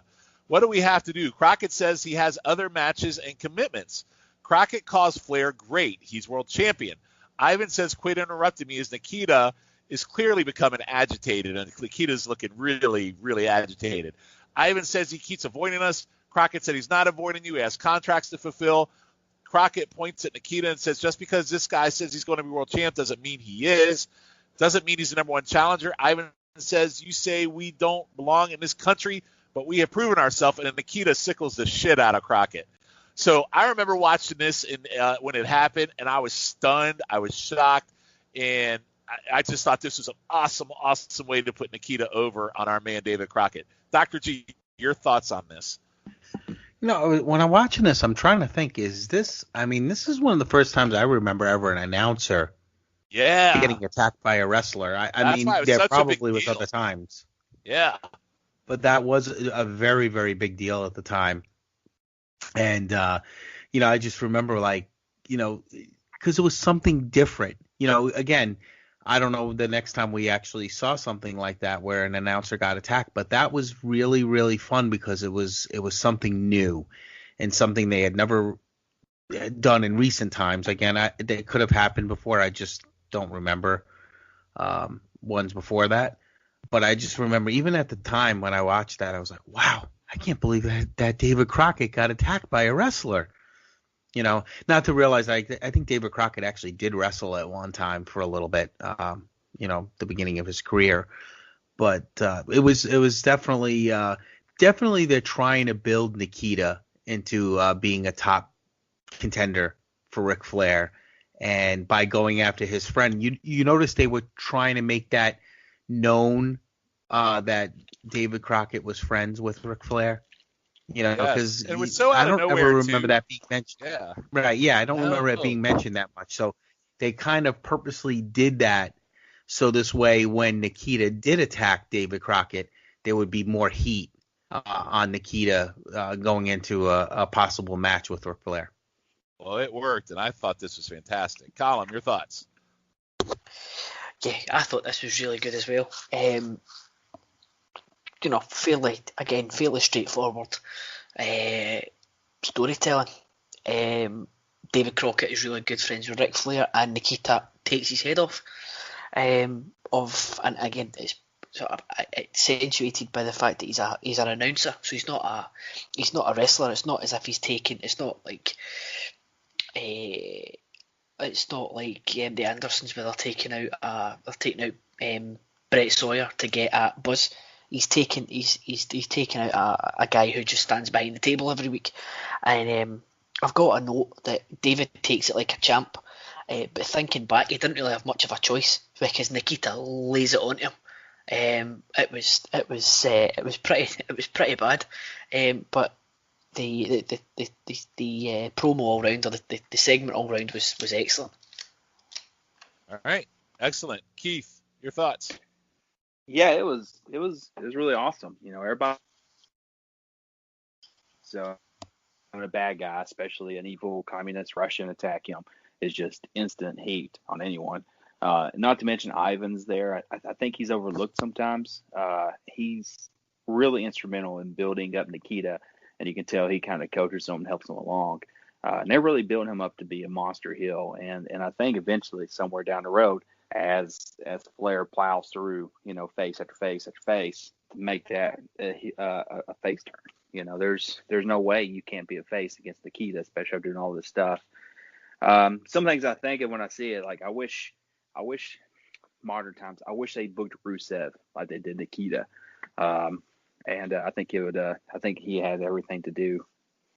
He had everything he needed to be that kind of a heel. And the other thing I was thinking is, wouldn't that have been an amazing match with Hogan Nikita at, say, instead of like Hogan and Sergeant Slaughter? a few years later, because Nikita had everything he needed. Nikita almost went to the WWF, so it almost I think happened. he missed an opportunity there. I've heard him compared to Goldberg with quick squash matches. He's got the look, but not a whole lot more than that. But man, sometimes that's all you need. So great segment. Yep. All right, so we're moving on. So Tony later on runs down the matches for the Bash in July. So the Great American Bash will have skydivers, fireworks, and David Allen Coe concert. So really big first mention of the Bash and what's coming, and they'll be on July 6th. So we'll have a national tag title match with the Andersons versus Slater and Buzz, which makes total sense based on what we've seen. There'll be a six-man with the Jones family versus Buzz, Tyler, Houston, and Bull. You'll have Jones and Valiant, the dog collar match, the Road Warriors versus Russians for the tag titles, Kamala versus T.A. for the U.S. title, Flair versus Nikita for the world title, and a TV lights-out cage match, Dusty versus Tully. If Dusty wins, he gets Baby Doll for 30 days. So a really jam-packed Bash card that over the course of time we've been watching, all these matches have been set up. So I love that we're getting the payoff for a feud. All these feuds at a big event, which we will be covering on our July pod. So then we're going to close this episode out. So I'm going to read a couple of these promos, and then we'll close this episode out. And we will get to our last episode, which will be the 5th week of June. So hence why we're running a little long tonight. So next promo, Dusty is back with Big Mama. Tony says last week, this one was a gift from Valiant, came walking in here. She's beside you. Dusty said, this is risky business right here. And, he really is risky business because she's a hooker. Double trouble. Dusty says one thing about so Wahoo. I guess Wahoo did a promo. He says Wahoo. It took something to bring him back to reality, and then they cut to match for Fireball. Dusty says causing an act of tyranny. Could have ended my career forever. Now battle lines are drawn. Wahoo, the great chief, standing tall, and Boogeyman gave me a great present. I've had a good time playing with it, darling. Tell them what we're going to do for the dream. She goes, darling, I'll do anything you want, anytime, any place, a Baby Doll. Don't you dare touch this gorgeous body. I'll make sure you don't. You say you would claw my eyes out. I'm going to claw yours. Dusty said, let's go get a hot toddy. Then we go to the final promo of the night. Tony says to Tully, and Tully's with the Butcher and Baby Doll. Tony says, we saw Big Mama out here. Tully says, we also saw Dusty in sunglasses and bandages making threats on how the deformed street mama is going to claw Baby Doll's eyes out.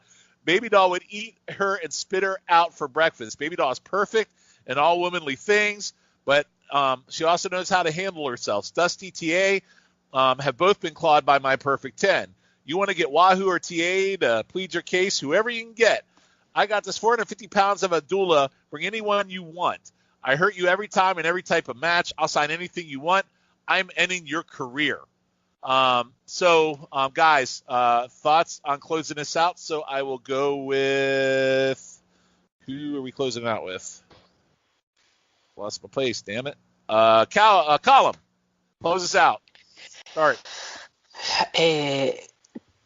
Well, looking through, watching the Dusty Big Mama promo. She's talking about this gorgeous body and all that sort of thing. And I'm like, I hope Jimmy Valiant hasn't paid a lot, because she looks like a statue from Madame Tussauds that's been left out in the sun. Yeah, it was just very, very strange.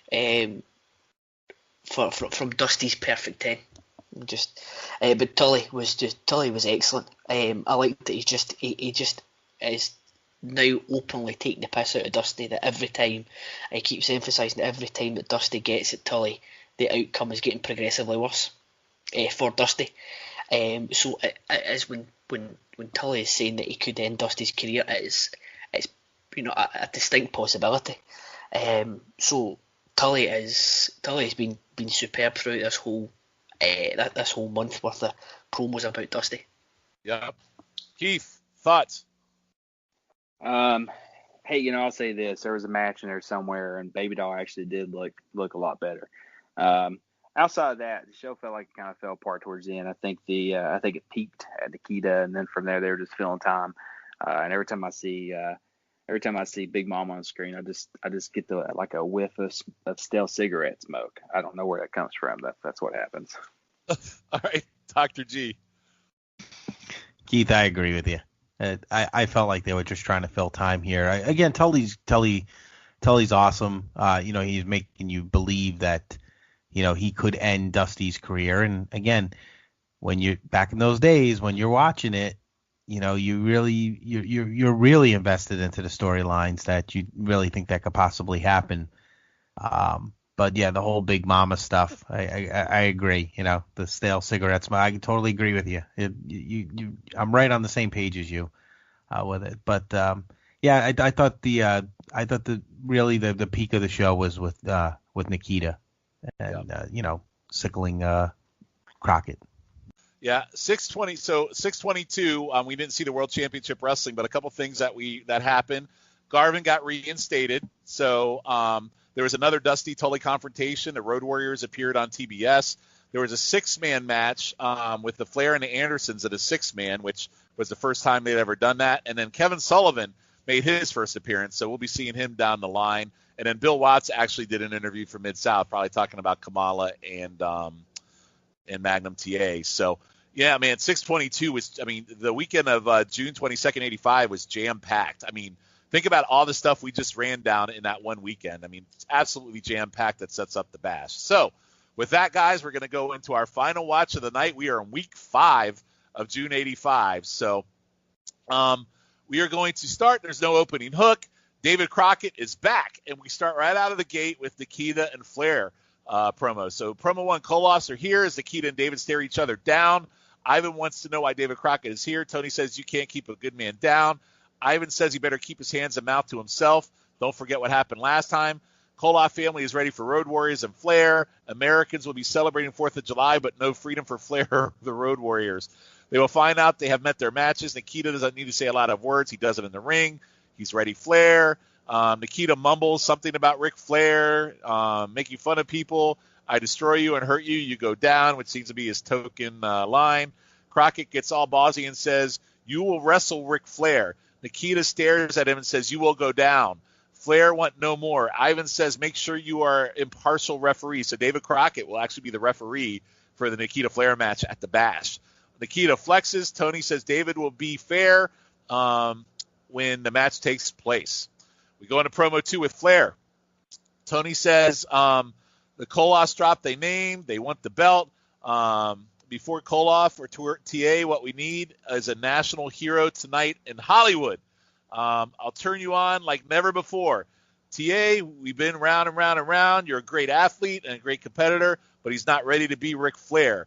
Custom made, head to toe, ready to challenge the Golden Stallion, or it's not about the Golden Stallion with his $1,000 alligator shoes. He flashes his diamonds, his Rolex. Can't see what time it is, and he flashed to some random fan holding up a TA picture in front of her head. Not ready to glide through the airport and to hear women say, there goes Slick Rick. Koloff, you dare put your hands on my dear friend David Crockett. Again, David Crockett's his dear friends. He pulls David in as David looks like he's going to strip club again, so he's got that David Crockett strip club face, and he's all excited. For Flair, he's very aroused by Flair. It's very clear he's very, very happy to be a part of this with Flair. The entire world knows I have a big house with a backyard. When I get done, you don't worry about leaving the country. You will be my gardener. Those big arms will be pushing my mower because I'm looking so fine. Women don't go to Florida on 4th of July. You can ride Space Mountain, and points at himself. Dr. G, your thoughts on this Flair promo? Love it. Love it. And he loves to say that Koloff's going to be his gardener. Yeah. Again, another thing that doesn't sound so good nowadays, but back then you would embrace that, right? Oh, without a doubt. And again, Flair in every storyline that he's a part of, he makes you believe, and he's just so. I don't know. He's just awesome. I have to say Flair is just on his top game this month. Every promo makes sense, and he is on top of it. And no matter what feud he's talking about, and this Koloff feud, I didn't realize how involved it was. Now that I'm rewatching it again, that they really were trying to push Nikita to be, a really big heel. back then. I mean, I kind of remember him getting the push, but not to this extent now that I'm really dissecting it. Yeah, I mean it's a long build, and I'm with you. I don't remember any of this build. Like for me, I feel like the Bash, he's taking on Koloff. I don't really remember all this build they're doing right now, and they've done a wonderful job. I don't either, and it's really really well done. And even though we don't understand what Koloff is saying, you don't Nikita, have to. You don't have to, and that was the whole. I think that was the whole point. And you wanted to see at that time the Russian go down. And even though Flair is a heel in other storylines that he's in, everybody wants to see Flair win this match. Yep, agreed. Colin, your thoughts?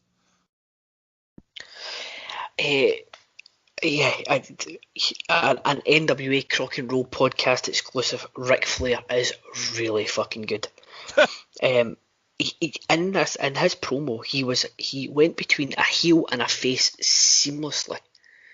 It was in the same promo. He didn't need to change anything. He just went from one side of the coin to the other. It was really really good stuff. Koloff was I liked it. What is it they always say? The best heels are the ones that have got a point. Are the ones that are you feel are telling the truth. Nikita is going after Flair because he keeps making fun of people, and it's about time that somebody put Ric Flair back in his place and hurts Ric Flair. Don't see how that makes him a heel other than the fact that he's got a Russian passport. But I think both of them were really really good. Yeah, I agree. Keith. Again, Flair's on his game. He's wearing all white. He's got an awesome looking tie with it. I always notice those sorts of things. He said Magnum. I'm almost sure he said Magnum P as in Paul, A instead of T.A. And he just kept going with it like it was no big deal, which is just like a sign of professional. Nobody notices it. I thought that was kind of cool. I might have misheard him, but it really sounded like he said P.A. No one did his gimmick better than Flair. There's been so many people try to emulate it, but no one has done the same thing he can. Going back to the lawnmower, just a great insult. Always talking about the women. He's just one of a kind. Yep. All right. So now we're going to go into our Totally Dusty segment. So, and again, guys, here's the thing. This is our final show heading into the Bash. So all this stuff is stuff leading into Bash, which will open up our next episode when we do July. So Totally Dusty. So there's a Dusty promo. Tony and Dave discuss something has to happen to stop the situation between Dusty and Tully and Baby Doll. Tony brings up barbed wire across the ring and Baby Doll in a cage. We cut to Dusty in a Pico, Texas, with a bottle of alcohol at a checkered table dressed in black. Behind Dusty is Betty Lou, which is making her great return after the whole gorilla affair, which he discusses putting Baby Doll in to put her high away from him. He points out the Texas barbed wire on the table that will cut you like a knife. He wants rings surrounded by it, babbles about it, keeping raiders at bay. This is only one way to settle this, Texas style. You can spit snuff in another man's eye. Country was founded on cowboys. Dusty names off country singers and actors like they are his best friends. Dusty name drops Charlie Daniels as he pours a drink. Charlie always says, Dream, it's always easy to run with the crowd, but it takes a damn cowboy to make a man feel proud. I never ran with the crowd, Tully. You want to be a legend, you got to come get Betty Lou, myself, and this fine Mexican tequila. Takes care of business, does a toast, says Tully Blanchard, this one's for you. That leads into our Tully promo. Tully comes out in full cowboy gear with a 1984 Starrcade shirt on, which popped me. I love the Crockett stroke stigmas with country gimmicks, and they dress like bunkhouse stampedes in these big matches. The clothes are really selling the gimmick. Tully says Dusty wants to do a Texas-style barbed wire around the ring, cut skin like a knife. Dusty, I took this TV title from you. I've had a piece of you and spit it back because it didn't taste right. True champ, man. I am from Texas. Do you want to do it Texas style? I'm dressed for it. I got my hat on. I got my boots. Dusty, think about that. And he smacks his belt on the table. Anything goes. Take fist. This belt is you want to put Baby Doll in a cage, and this belt is mine. They show a view from the ring, from the cage, which is really cool. They actually show the ring and what it would look like from where she would be. Tully says it was awesome 60-foot sight. Baby Doll Gets best seat in the house to see everything. And demise of the dream. 4th of July, Dusty Rhodes is history, Jack.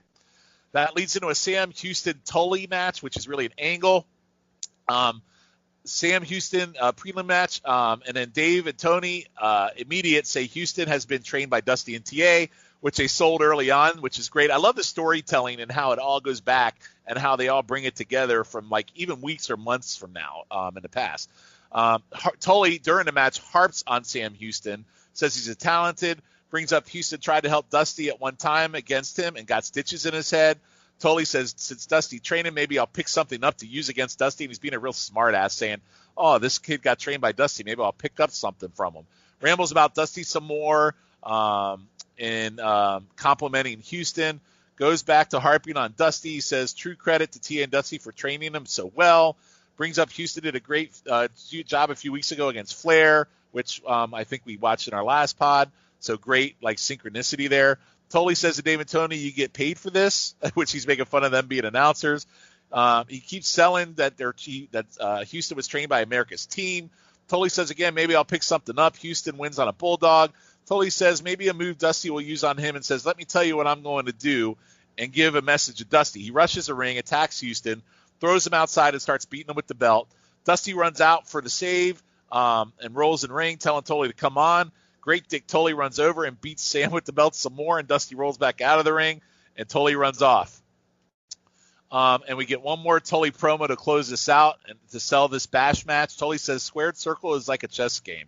You want me to get in a ring, come as I am on barbed wire? You know what I'm capable of now. Dusty, all other things I've done to you are a prelude. Texas barbed wire, nothing worse. We will settle it. Baby doll has the best view from the ceiling. Free ticket to watch. I've taken everything from you, your championship, your pride, everything. I walk out victorious. Dusty, you want me? Come get me. Holy shit, guys. What a great sequence of events to sell this freaking match at the Bash. So, Colin, you go first. I am all ready for these two to go at it. They've sold me completely on it. It's one of these ones that you're just gonna. It's built up nicely to the point where you get to the Bash that's just going to peak right at the right time. Tully was superb. He's when Dusty can get a bit silly sometimes. Tully will bring it back to a nice serious point. Because if you're going for cages and barbed wires, then it is a fairly serious thing. I didn't think there was much to the Tully Sam Houston match. I think it was just there to get to the point where Tully was going to beat him down. And he didn't hold back when it came to the belt. He was making sure he hit something. If it was going to be the ground, fine. If it was going to be Sam Houston, fine. But he was going to make sure that the belt was getting hit on something. But it's coming along nicely. I can't wait for the Bash match now. Yeah, my favorite part of this whole segment was Dusty rolling in the ring and Tully running over and smacking Sam some more and making Dusty roll back out of the ring. I thought that was great. Keith, your thoughts? Why get whiskey bent and hellbound? I love Dusty's little like on-set promos and the country music in the background. It's he does them so well, and it's like one of the times he seems like he's really focused and he's not doing ADHD promos. That was a really cool promo. Tully, I think he does the cowboy gimmick better than Magnum and Slater both combined, with his goofy hat on, his bandana, and all that stuff. The view from the top, if you're in the cage looking down at the ring, I thought that was really great. It definitely got my attention. I remember when I was a kid seeing Cornette up in the cages and thinking, no, that's kind of weird but cool. But I never really thought about how scary it would be if you're from up there looking down. So that was pretty awesome. Good match. You guys talk about, you kind of mentioned continuity a minute ago. There was a previous match with Tully, and I don't remember who he was wrestling, but it was a bigger guy. And he actually went to do the springboard suplex and kind of botched it. He dropped the dude, and he got up and kept going. It was earlier tonight. Yeah. Yeah, he kept going, and I was like, that's cool. because sometimes I think Sabu has been known to say this. Sometimes when you screw up, it just adds to the match. If you make it add to the match, and when you got a situation like he's going to go against Dusty Rhodes, Dusty's a big guy. Is he going to be able to do a springboard on him? And that's that was the first thing I thought when I saw that. I was like, is he going to be able to get Dusty in a springboard suplex? So, those little details, they did so well with this time frame, just constantly building onto them, referring back, building stuff toward the future. You can tell it's planned out very, very well. And Tully's second promo, they're selling those matches. They're talking them into the building. They're doing exactly what you're supposed to do if you're a wrestler, and they do it so well. No wonder they were so successful. And the other thing is, who is Jack?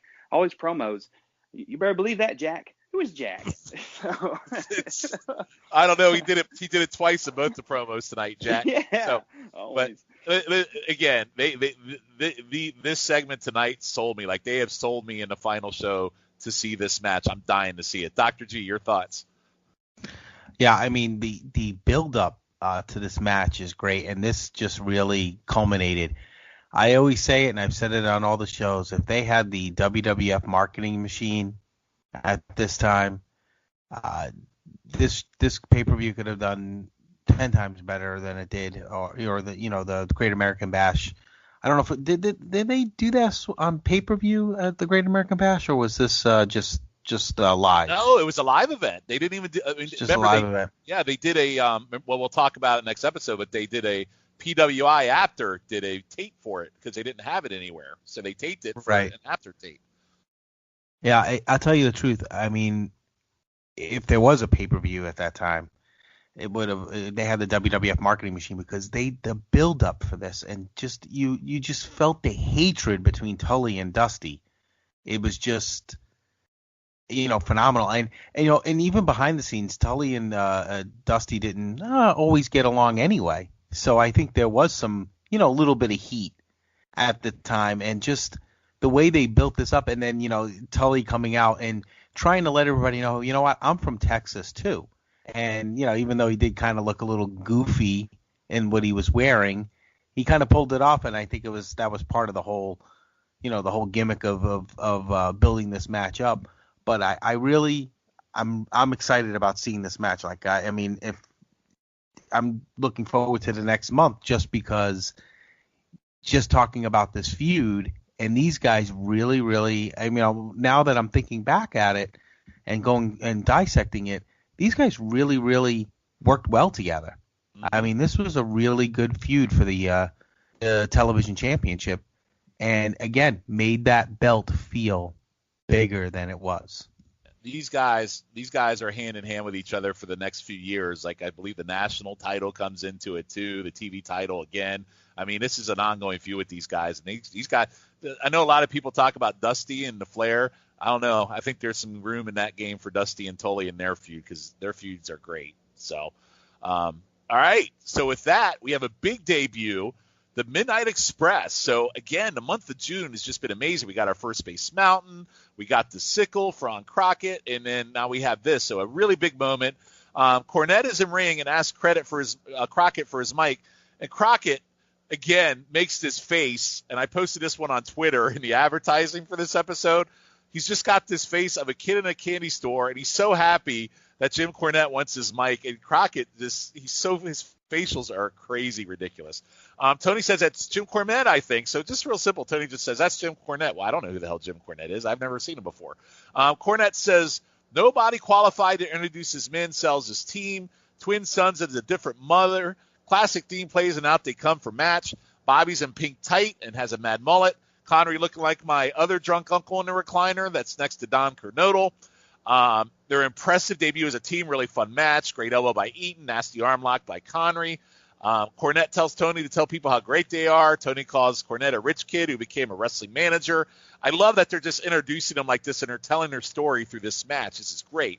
Cornette does not shut up at ringside. There's a nice ending on a double goozle, which is one of my favorite all-time finishers, which is a Connery clothesline with Bobby ducking underneath the legs from behind, which is a really great, really innovative move in '85. Cornette comes to ringside. Tony says, I want to shake your hand. Jim says, I don't do that. It spreads germs. And I thought that was a nice 35-year foreshadowing Cornette clearly knows his COVID is coming, so he doesn't shake people's hands. Cornette likes his suit. Who was it made for? Jim says everyone will know his men, a man of means from his mother, says Midnight Express, and after 2 years, the number one revenue driver for the Cornette estate as he tells audience to shut up. With our debut, and my mother has made me the chief officer of all Cornette Holdings. She's chairman, I run the shots. Mama hopped the plane with Prince and is leaving the driving to me. With me calling the shots, get used to it. Midnight Express is stronger and a little longer. So then we get a second promo. Tenny says, Midnight Express is so sensational, thought we'd bring Jim back out. He looks at the crowd. This is the worst looking group. Never seen dead people sit up before. Earlier when I saw a guy we hurt roll out of the ring, I promised myself from now on, when we beat someone, I'll have someone standing there to carry them out. I thought maybe this was a Bubba foreshadowing, but I might be a little off on the timing there, actually. He sells the Express is exciting and great. I'm one of the fastest rising managers in the world. As I said, from now on, I'll have someone to carry the garbage out. No Georgia redneck Yankee that can beat the Midnight Express. Midnight Express will take over the world. I'm still interested in making my mama proud of me. All right, Keith, your thoughts on the Midnight Express and Cornette debut? Man, this was really good. What a treat. I'm glad I got to see it. As I mentioned before, I didn't really know the Dennis Connery era of the Midnight Express. I knew Stan Lane. I remember the feud with the Midnight Express, maybe a later feud, a few different things like that. But it was really cool to see this. The other thing is Cornette's awesome. I always like Cornette. I know he's a controversial figure. If controversy really makes cash, like Eric Bischoff says, then Jim Cornette would be like Jeff Bezos right now. So take all the bad and put it to the side. What he does is great, and a lot of things he says is true.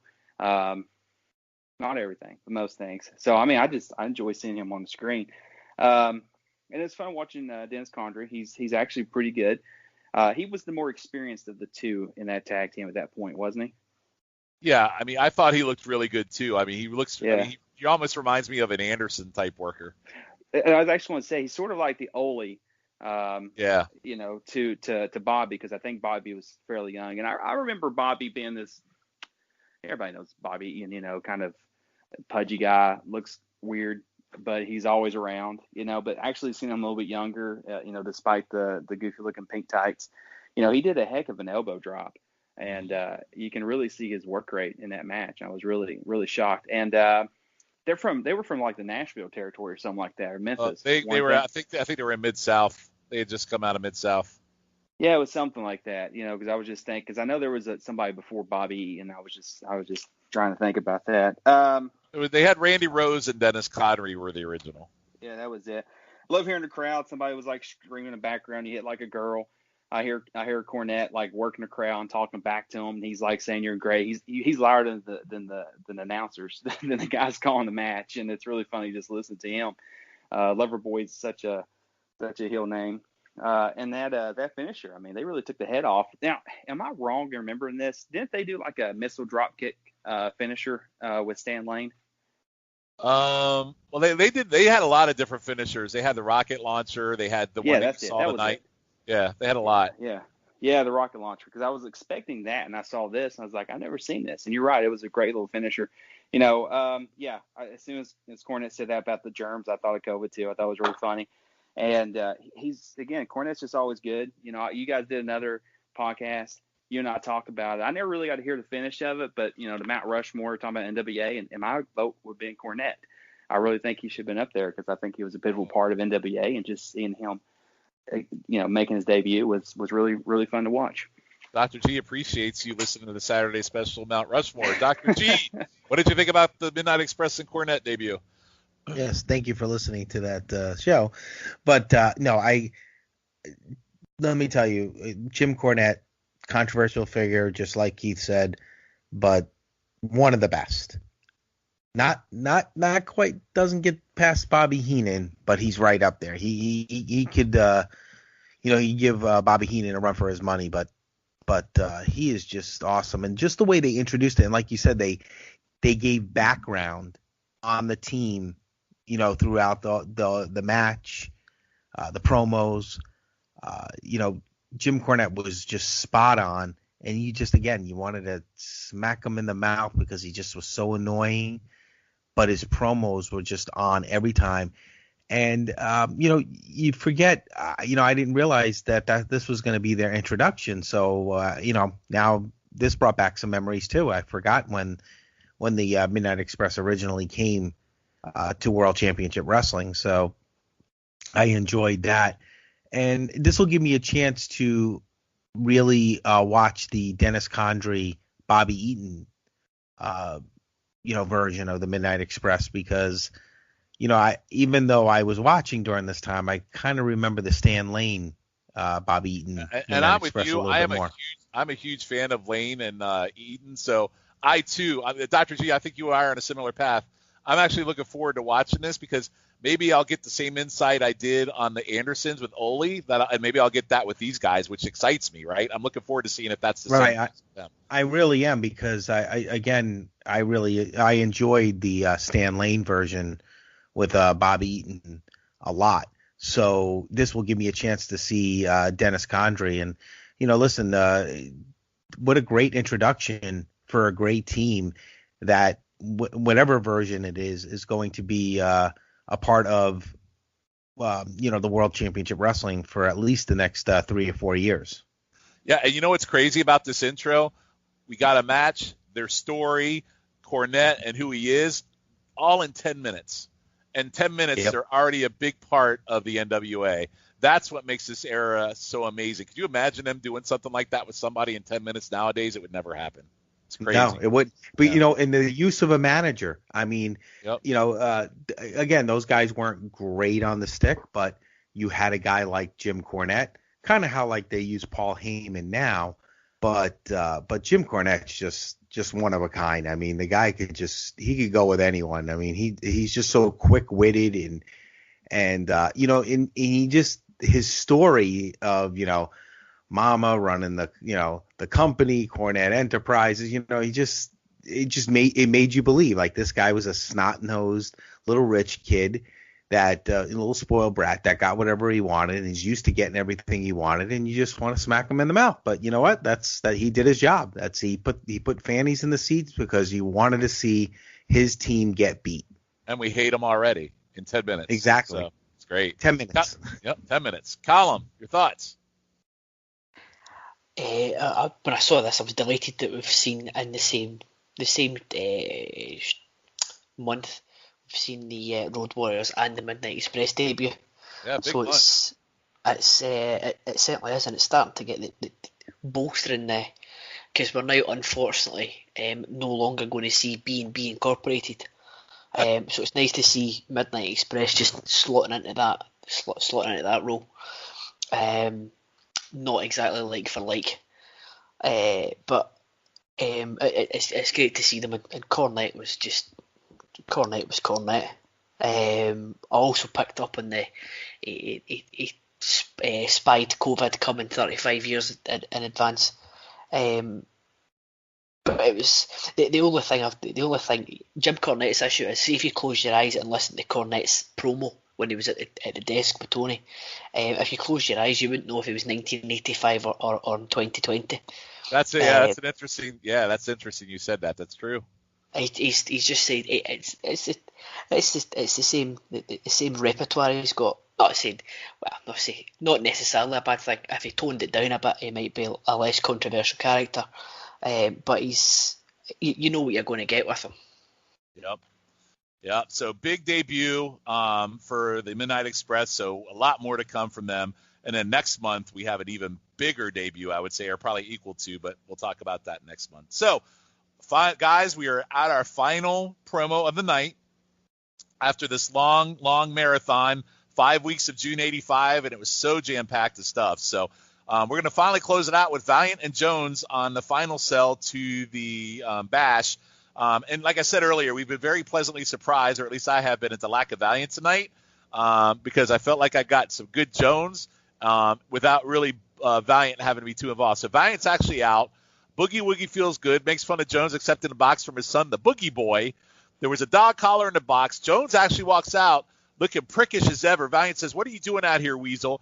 Without your boys," Jones says, "I don't need them. For 2 years I've tried to eliminate you. Now I know I must do it myself. I challenge you to a match. You laugh at me because you think you tricked me for a collar match. Collar match it will be. I'll tell you now, you are stepping in the ring with more guts than you have. Screams, look at me as Valiant looks away. You're looking at longest reigning U.S. champion, one half of the tag champions. You need to worry. When you look at me, you're looking at a winner. Jones walks away. Valiant says, never in my life. I believe this just happened. He said, Jones has guts. Then says, I was standing on quarter where my bulldog barked. Collar match. I'll see you there, sucker. So the final watch of the night. Bash is the next show we're going to watch next month. Dr. G, what did you think about this final sell to Valiant and Jones? Well, I'm not a big Valiant fan, so that doesn't, But again, because of the buildup of it, it's not that I'm a Jimmy Valiant fan, but it kind of like, you want to see this feud come to an end now. You're hoping that this is going to be finally. Oh God, I hope so. The chance where this will end. So if it's got to be a dog collar match, let it be a dog collar match, and let's get this thing on and let's get it over with, and hopefully Paul Jones will move on to a new storyline. That's basically my thoughts on it. Yeah, that's great thoughts. Unfortunately, I don't know if that really happens, sir. Column, your thoughts? I thought it was decent enough again. I will question why it's taken Paul Jones 2.5 years to realise that the guys he's employing aren't getting the job done. But that aside, I thought it was good. My one thing coming out of this is thinking that Jones being this serious and fronting up to Jimmy Valiant, he's either grown a set or he's got something up his sleeve, and I'm not sure what. So it'll be interesting to see what happens next. Yeah, Jones really showed some balls tonight. I was shocked. Very shocked. Keith, what'd you think? I was shocked because it really was a boy. I thought the Boogie Woogie boy was a girl, so it was definitely a boy. And I wonder if he grew up to be the Boogie Man. But anyways, he mentioned Weasel, made me think of Bobby the Brain Heenan. Paul Jones is not scary, but he is good, So he did do a pretty good job in the promo. He wears those fluffy shirts with better than everybody except for me, Paul. And by the way, Keith, you probably a lot of people don't know, Jones was a very, very good wrestler back in his day, very highly decorated champion. So yeah, I didn't know that. You can look at his physique and sort of guess he had probably been in a ring a few times, kind of like Paul Ellering. I mentioned him a second ago, but yeah, I wasn't real familiar with him. I do as a manager. He carries the cane. He's sneaky. He pokes guys with it. He does a good job in that role. And he does kind of legitimately make you sort of dislike him a little bit. I also wrote that Valiant is crazy. He's got prostitutes, he's got kids, he's got crazy music. It's weird. He's a strange guy. And the Jimmy Valiant I remember is a guy who was like super skinny, looks like the wind could blow him over with a long beard. So seeing Valiant kind of big and with some mass on him is interesting too from my perspective. Yeah, Valiant is definitely a big part of the NWA, and you might not like him, and you might not like this feud, but you got to admit it's been built really, really well over the last 3 months that we've done this show. So yeah. I think everything that's going into the Bash has been really well built. And honestly, as we end this one, I think June has been my favorite watch, just for the simple fact that there was so much in it.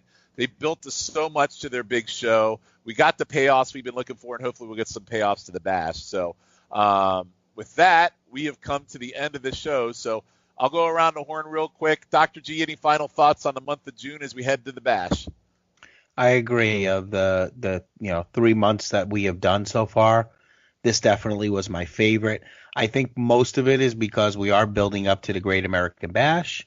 So I think it's kind of like the go-home shows, if you want to call it that. And the feuds really came to a head. And it makes you look forward to July, which is what I'm really looking forward to. Let's see if July could be June. Not only our best watch, I think, but also our longest at this point. So, yes. Column, your thoughts on June? I thought it was really good.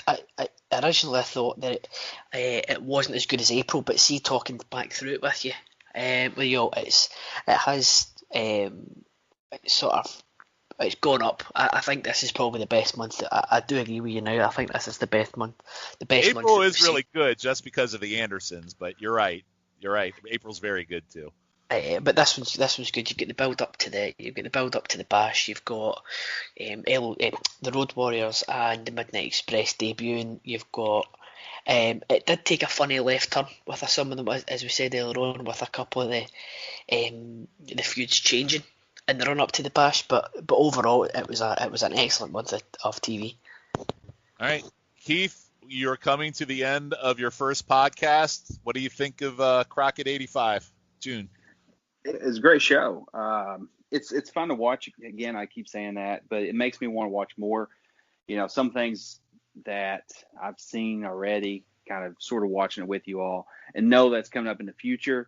They do a great job selling themselves, and it's so well planned out. Right now you just got the Road Warriors, you got the Midnight Express debut, the Russians, the Andersons, some great tag teams there. I'm sure the Rock and Roll is not far behind, but they've got such a deep roster. They're already making plans on moving Nikita out to making him a singles. Khrushchev's probably, I think it was a Crusher. It's probably coming in so everything is planned out so well. And it's really exciting to see these guys grow. And I really wish that current day wrestling wove itself together in such a great story as this does. So, how could you not want to watch next week? Yep. All right. So with that, we're going to close the show out with the awards. Guys, best match. I had the 3-star Flair 10-minute challenge with T.A. Dr. G, what was your favorite match? Mine was the same. I think it finally we got a chance to see the world champion defend against his number one challenger on TV, even if it was only for 10 minutes. But we got to see it. And that was what the best part was, and it built the feud and kind of made you want more from that match. So that's my match as well. Agreed. Column, best match. Yep, same here. Flair against Magnum in the 10-minute challenge. It was superb. Okay, Keith. Yeah, absolutely. How could you not pick that? That was the climax of a very long feud. But I will say that the dark horse is the Yarn match, and also the Bull Barbarian matches. Both those are really good as well. Yeah, really solid watches tonight. So worst match, I went with the first match we watched, the tag match with Buzz and Houston versus Bass and Buddy Landell. That was my worst match. Dr. G, what was your worst match? Well, guess what? We're agreeing again. I agree with that one, especially that we didn't get to really see much of Buzz Tyler, which we wanted to see. As the Mid-Atlantic champion. Yep. Column? Nothing on here was particularly No, bad. Nothing was terrible. No. Am I allowed to pick? Are we considering Tully versus Sam Houston a main event and not a squash? No. Can't no. That. No. Right. Okay. Then I'll probably go with the tag match as well then, because I didn't want to. There was nothing bad, but I think it's probably by default that one's the worst. And I will also say this has been our best watch, but it's also been having our most comparable matches because the matches were super solid tonight. So picking a bad one was very hard. Keith, your worst one? Yeah, I agree with you guys. The tag match, it wasn't a bad match, but it was definitely just kind of a show opener. There was also a squash match, but there was a Manny versus the produce manager at Piggly Wiggly. That was pretty rough too. Yeah, I don't count those matches. So. All right, so this one's tough. This one's tough. Best angle. I had T.A. Flair, but it had to pay off. I got to say Dusty Tully, the June 29th episode, I'm leaning towards Dusty Tully on angle. Dr. G, what do you think? You know what? I agree. Originally, before that last show, which, believe it or not, I didn't get until a couple of days ago, the 629 stuff. I would have probably, believe it or not, have gone with Nikita and Flair. Yeah. Because I thought that was a really interesting angle, the way they did it, and it was kind of interwoven into the other storylines. But that Tully, that last promo, the Tully Dusty, just made me like, okay, I'm ready to see this match now. Now let's get it on. So that to me is the best angle. Dusty Tully. I didn't realize how good or how great that angle was. So that's my pick. Yeah, the June 29th put it over the top for sure. No doubt about it. Column, best angle. For me, I think it's Flair Magnum from the first week, where it all went from the suit ripping one. It was predictable where it was going, but I thought it was excellently executed, and you end up getting Magnum getting one up on Flair when he gets the belly to belly on him. So he sees the attack coming and he gets a belly to belly for his trouble. So Flair Magnum for the first week is the best angle for me. Good choice, Keith. I would have said Flair Magnum, but you guys nailed it. The 29th show really drew it in. I don't know how many times in my notes I wrote, they're really talking you into the building. I really want to see the show. And it was all Tully and Dusty. That was the match for sure. However, Brett Sawyer really tugged at my heartstrings there. I almost picked that one. I really enjoyed that angle, but I can't give Brett Bart Sawyer, whatever his name is, anything. I can't do it. So, if I can't even get his name right, he can't win an award. I'll leave it at that. Hey, boy, he hit me right in the feels. Yeah. Did he hit you in the eye or any other body part? Or no, just kidding. All right, best promo. For me, it was the Flair, Bo Derek, Linda Carter in the sack promo. I love that promo. Dr. G, best promo. We're agreeing again, Sean. Wow, the old timers are bringing it home. Exactly. I was cracking up when I had to write that down twice just because I was like, wow, I can't believe he used those references. But Flair was on, to be honest with you, that was my favorite one of his. But I would say all the Flair promos were just spot on tonight. It's hard to pick one, but that one because of just that reference. that was great. So that's definitely my choice. All right, Column. Best promo. Flair from June 29th, because he went seamlessly from face to heel, and you wouldn't notice, and we get a Space Mountain reference as well. So that'll be my one. Excellent. Keith, best promo. Man, Flair's always awesome, but I really enjoyed the Dusty set promos a lot. Yeah, I thought that added a whole lot. Yeah, so that's the one I would pick. Also thought the Paul Jones Boogie Woogie Boy was funny. I wouldn't call it the best promo, but it made me laugh out loud. And then of course there's any time Buzz Sawyer is screaming at the television.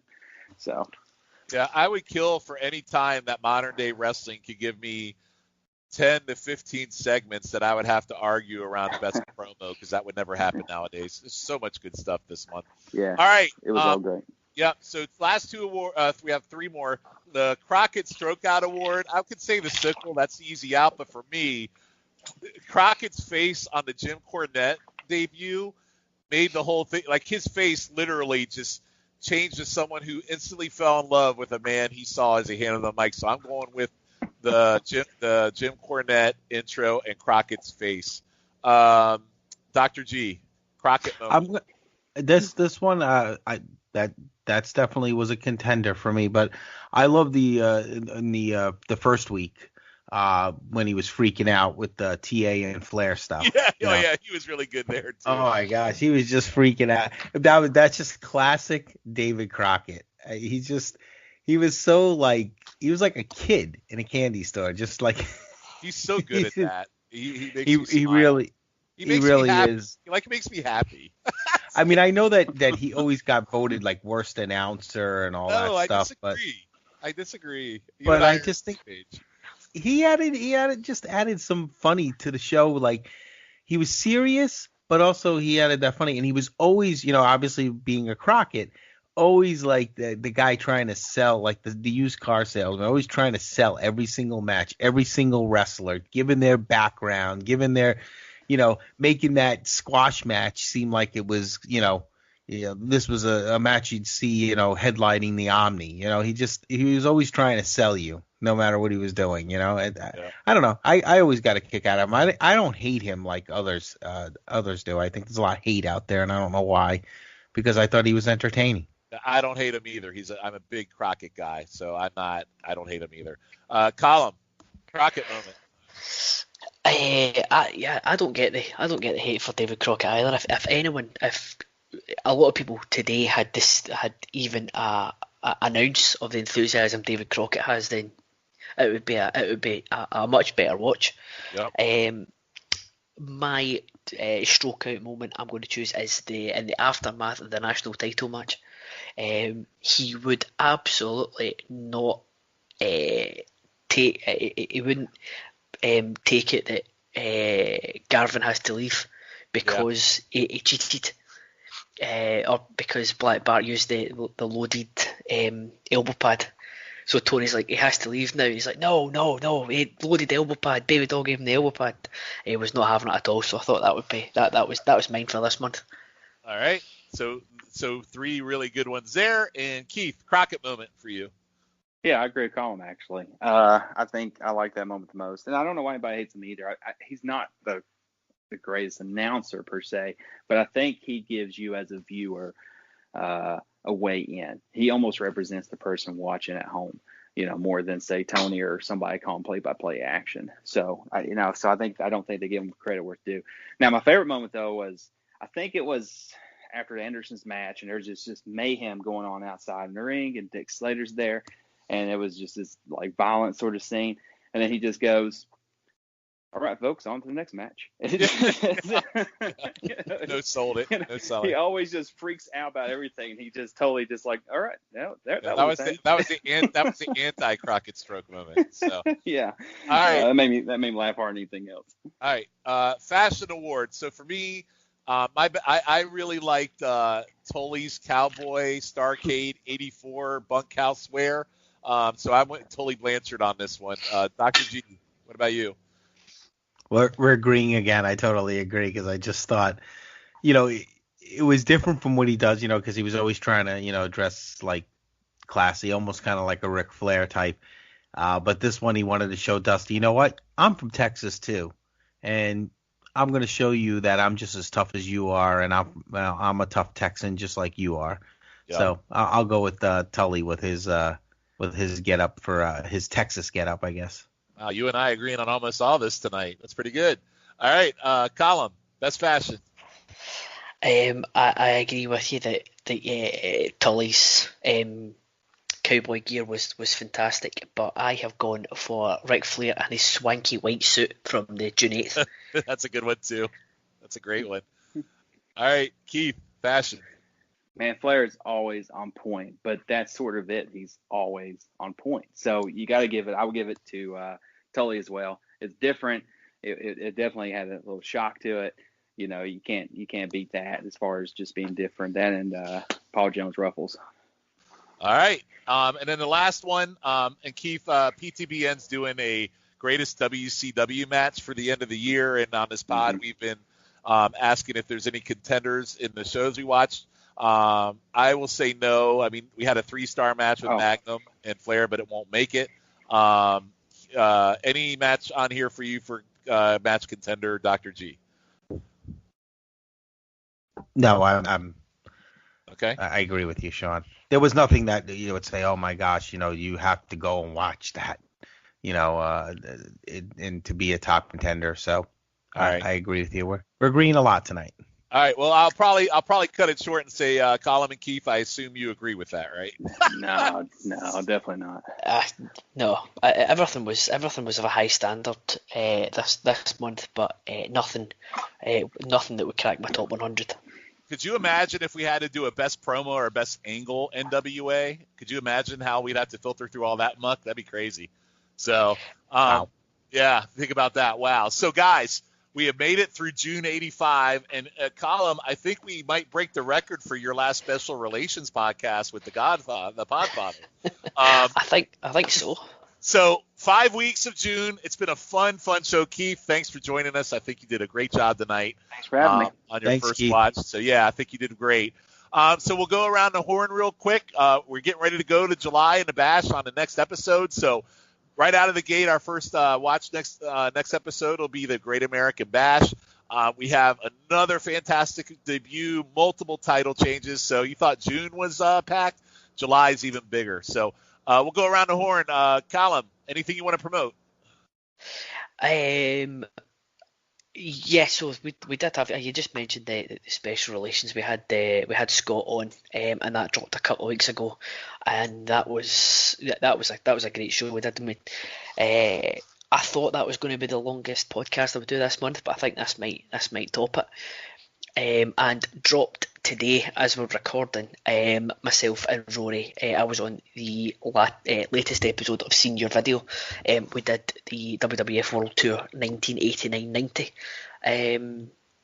VHS, and that was a good one. It was always good fun doing those shows with Rory. So that's what is happening for myself. All right, and a great show with a great logo that goes on the coffee mug, by the way. It's great. It's got a great logo, that show. It's superb. Yeah, superb. Might be my favorite one. All right, Dr. G, anything you want to promote? Well, I have to say, Callum, your special relations podcast with Scott, that got me through half my workday, so I appreciate it. It was a good show. This one comes out. That'll get you through the other half. Yeah, exactly. Yeah, there you go. But coming up, we have the NWA Saturday special, and this week we're going to talk a little bit about the United Wrestling Network, since the debut is going to happen on the 15th, just to kind of give everybody a little insight on the background of how that whole network came together. Championship Wrestling from Hollywood and Wrestling from Arizona, I think it's called. So we're just going to kind of dig into it a little bit and get yourself ready for September 15th when the first pay-per-view with the United Wrestling Network happens with the NWA. I think that's it for now. And then obviously this podcast, which I'm really looking forward to everybody listening and getting the feedback on, because yes, it's long, but you know what? You can listen to it during your workday or split it up when you're whatever, doing some yard work or whatever you're doing out there, to keep yourself busy. This one's a good one. This one was really fun tonight. And Keith, thank you so much. You really added a lot to it, and you really had a great perspective, which was nice to hear, especially that you didn't do too much of the Crocket stuff at the time. So it's neat to get your perspective as well as Callum's. Yeah, I really love. Thanks. Yeah, I really love when we have the guests on because their perspective is always great. Keith, you did a really great job. So thanks, man. As for me, I am on Twitter at NWA Crock and Roll, so please give me a follow. Obviously, I'm on the Highway to the Impact end zone with my good friends Logan and Jake as one of the rotating six on that podcast. We just recorded the next episode of Chicken Salad with me and Ben and Logan watching Fall Brawl 99. So I can't tell you what a treat it was to talk about Crocket for almost 4 hours tonight after watching that debacle of a train wreck pay-per-view. So I really appreciated this one tonight. And then I have an upcoming episode of Blockbuster with Andy and Scott Shiflett, where we're going to talk about the Batman series of movies. So that'll be coming up shortly too. So with that, I am Sean Kidd. He is Dr. G and Colin McDougall and Keith. We'll definitely have you on again sometime in the future. It'll probably be a little while since we only do this once a month, but we were glad to have you on. And everybody, have a great month. We will see you in July. It'll be a good one. Good night.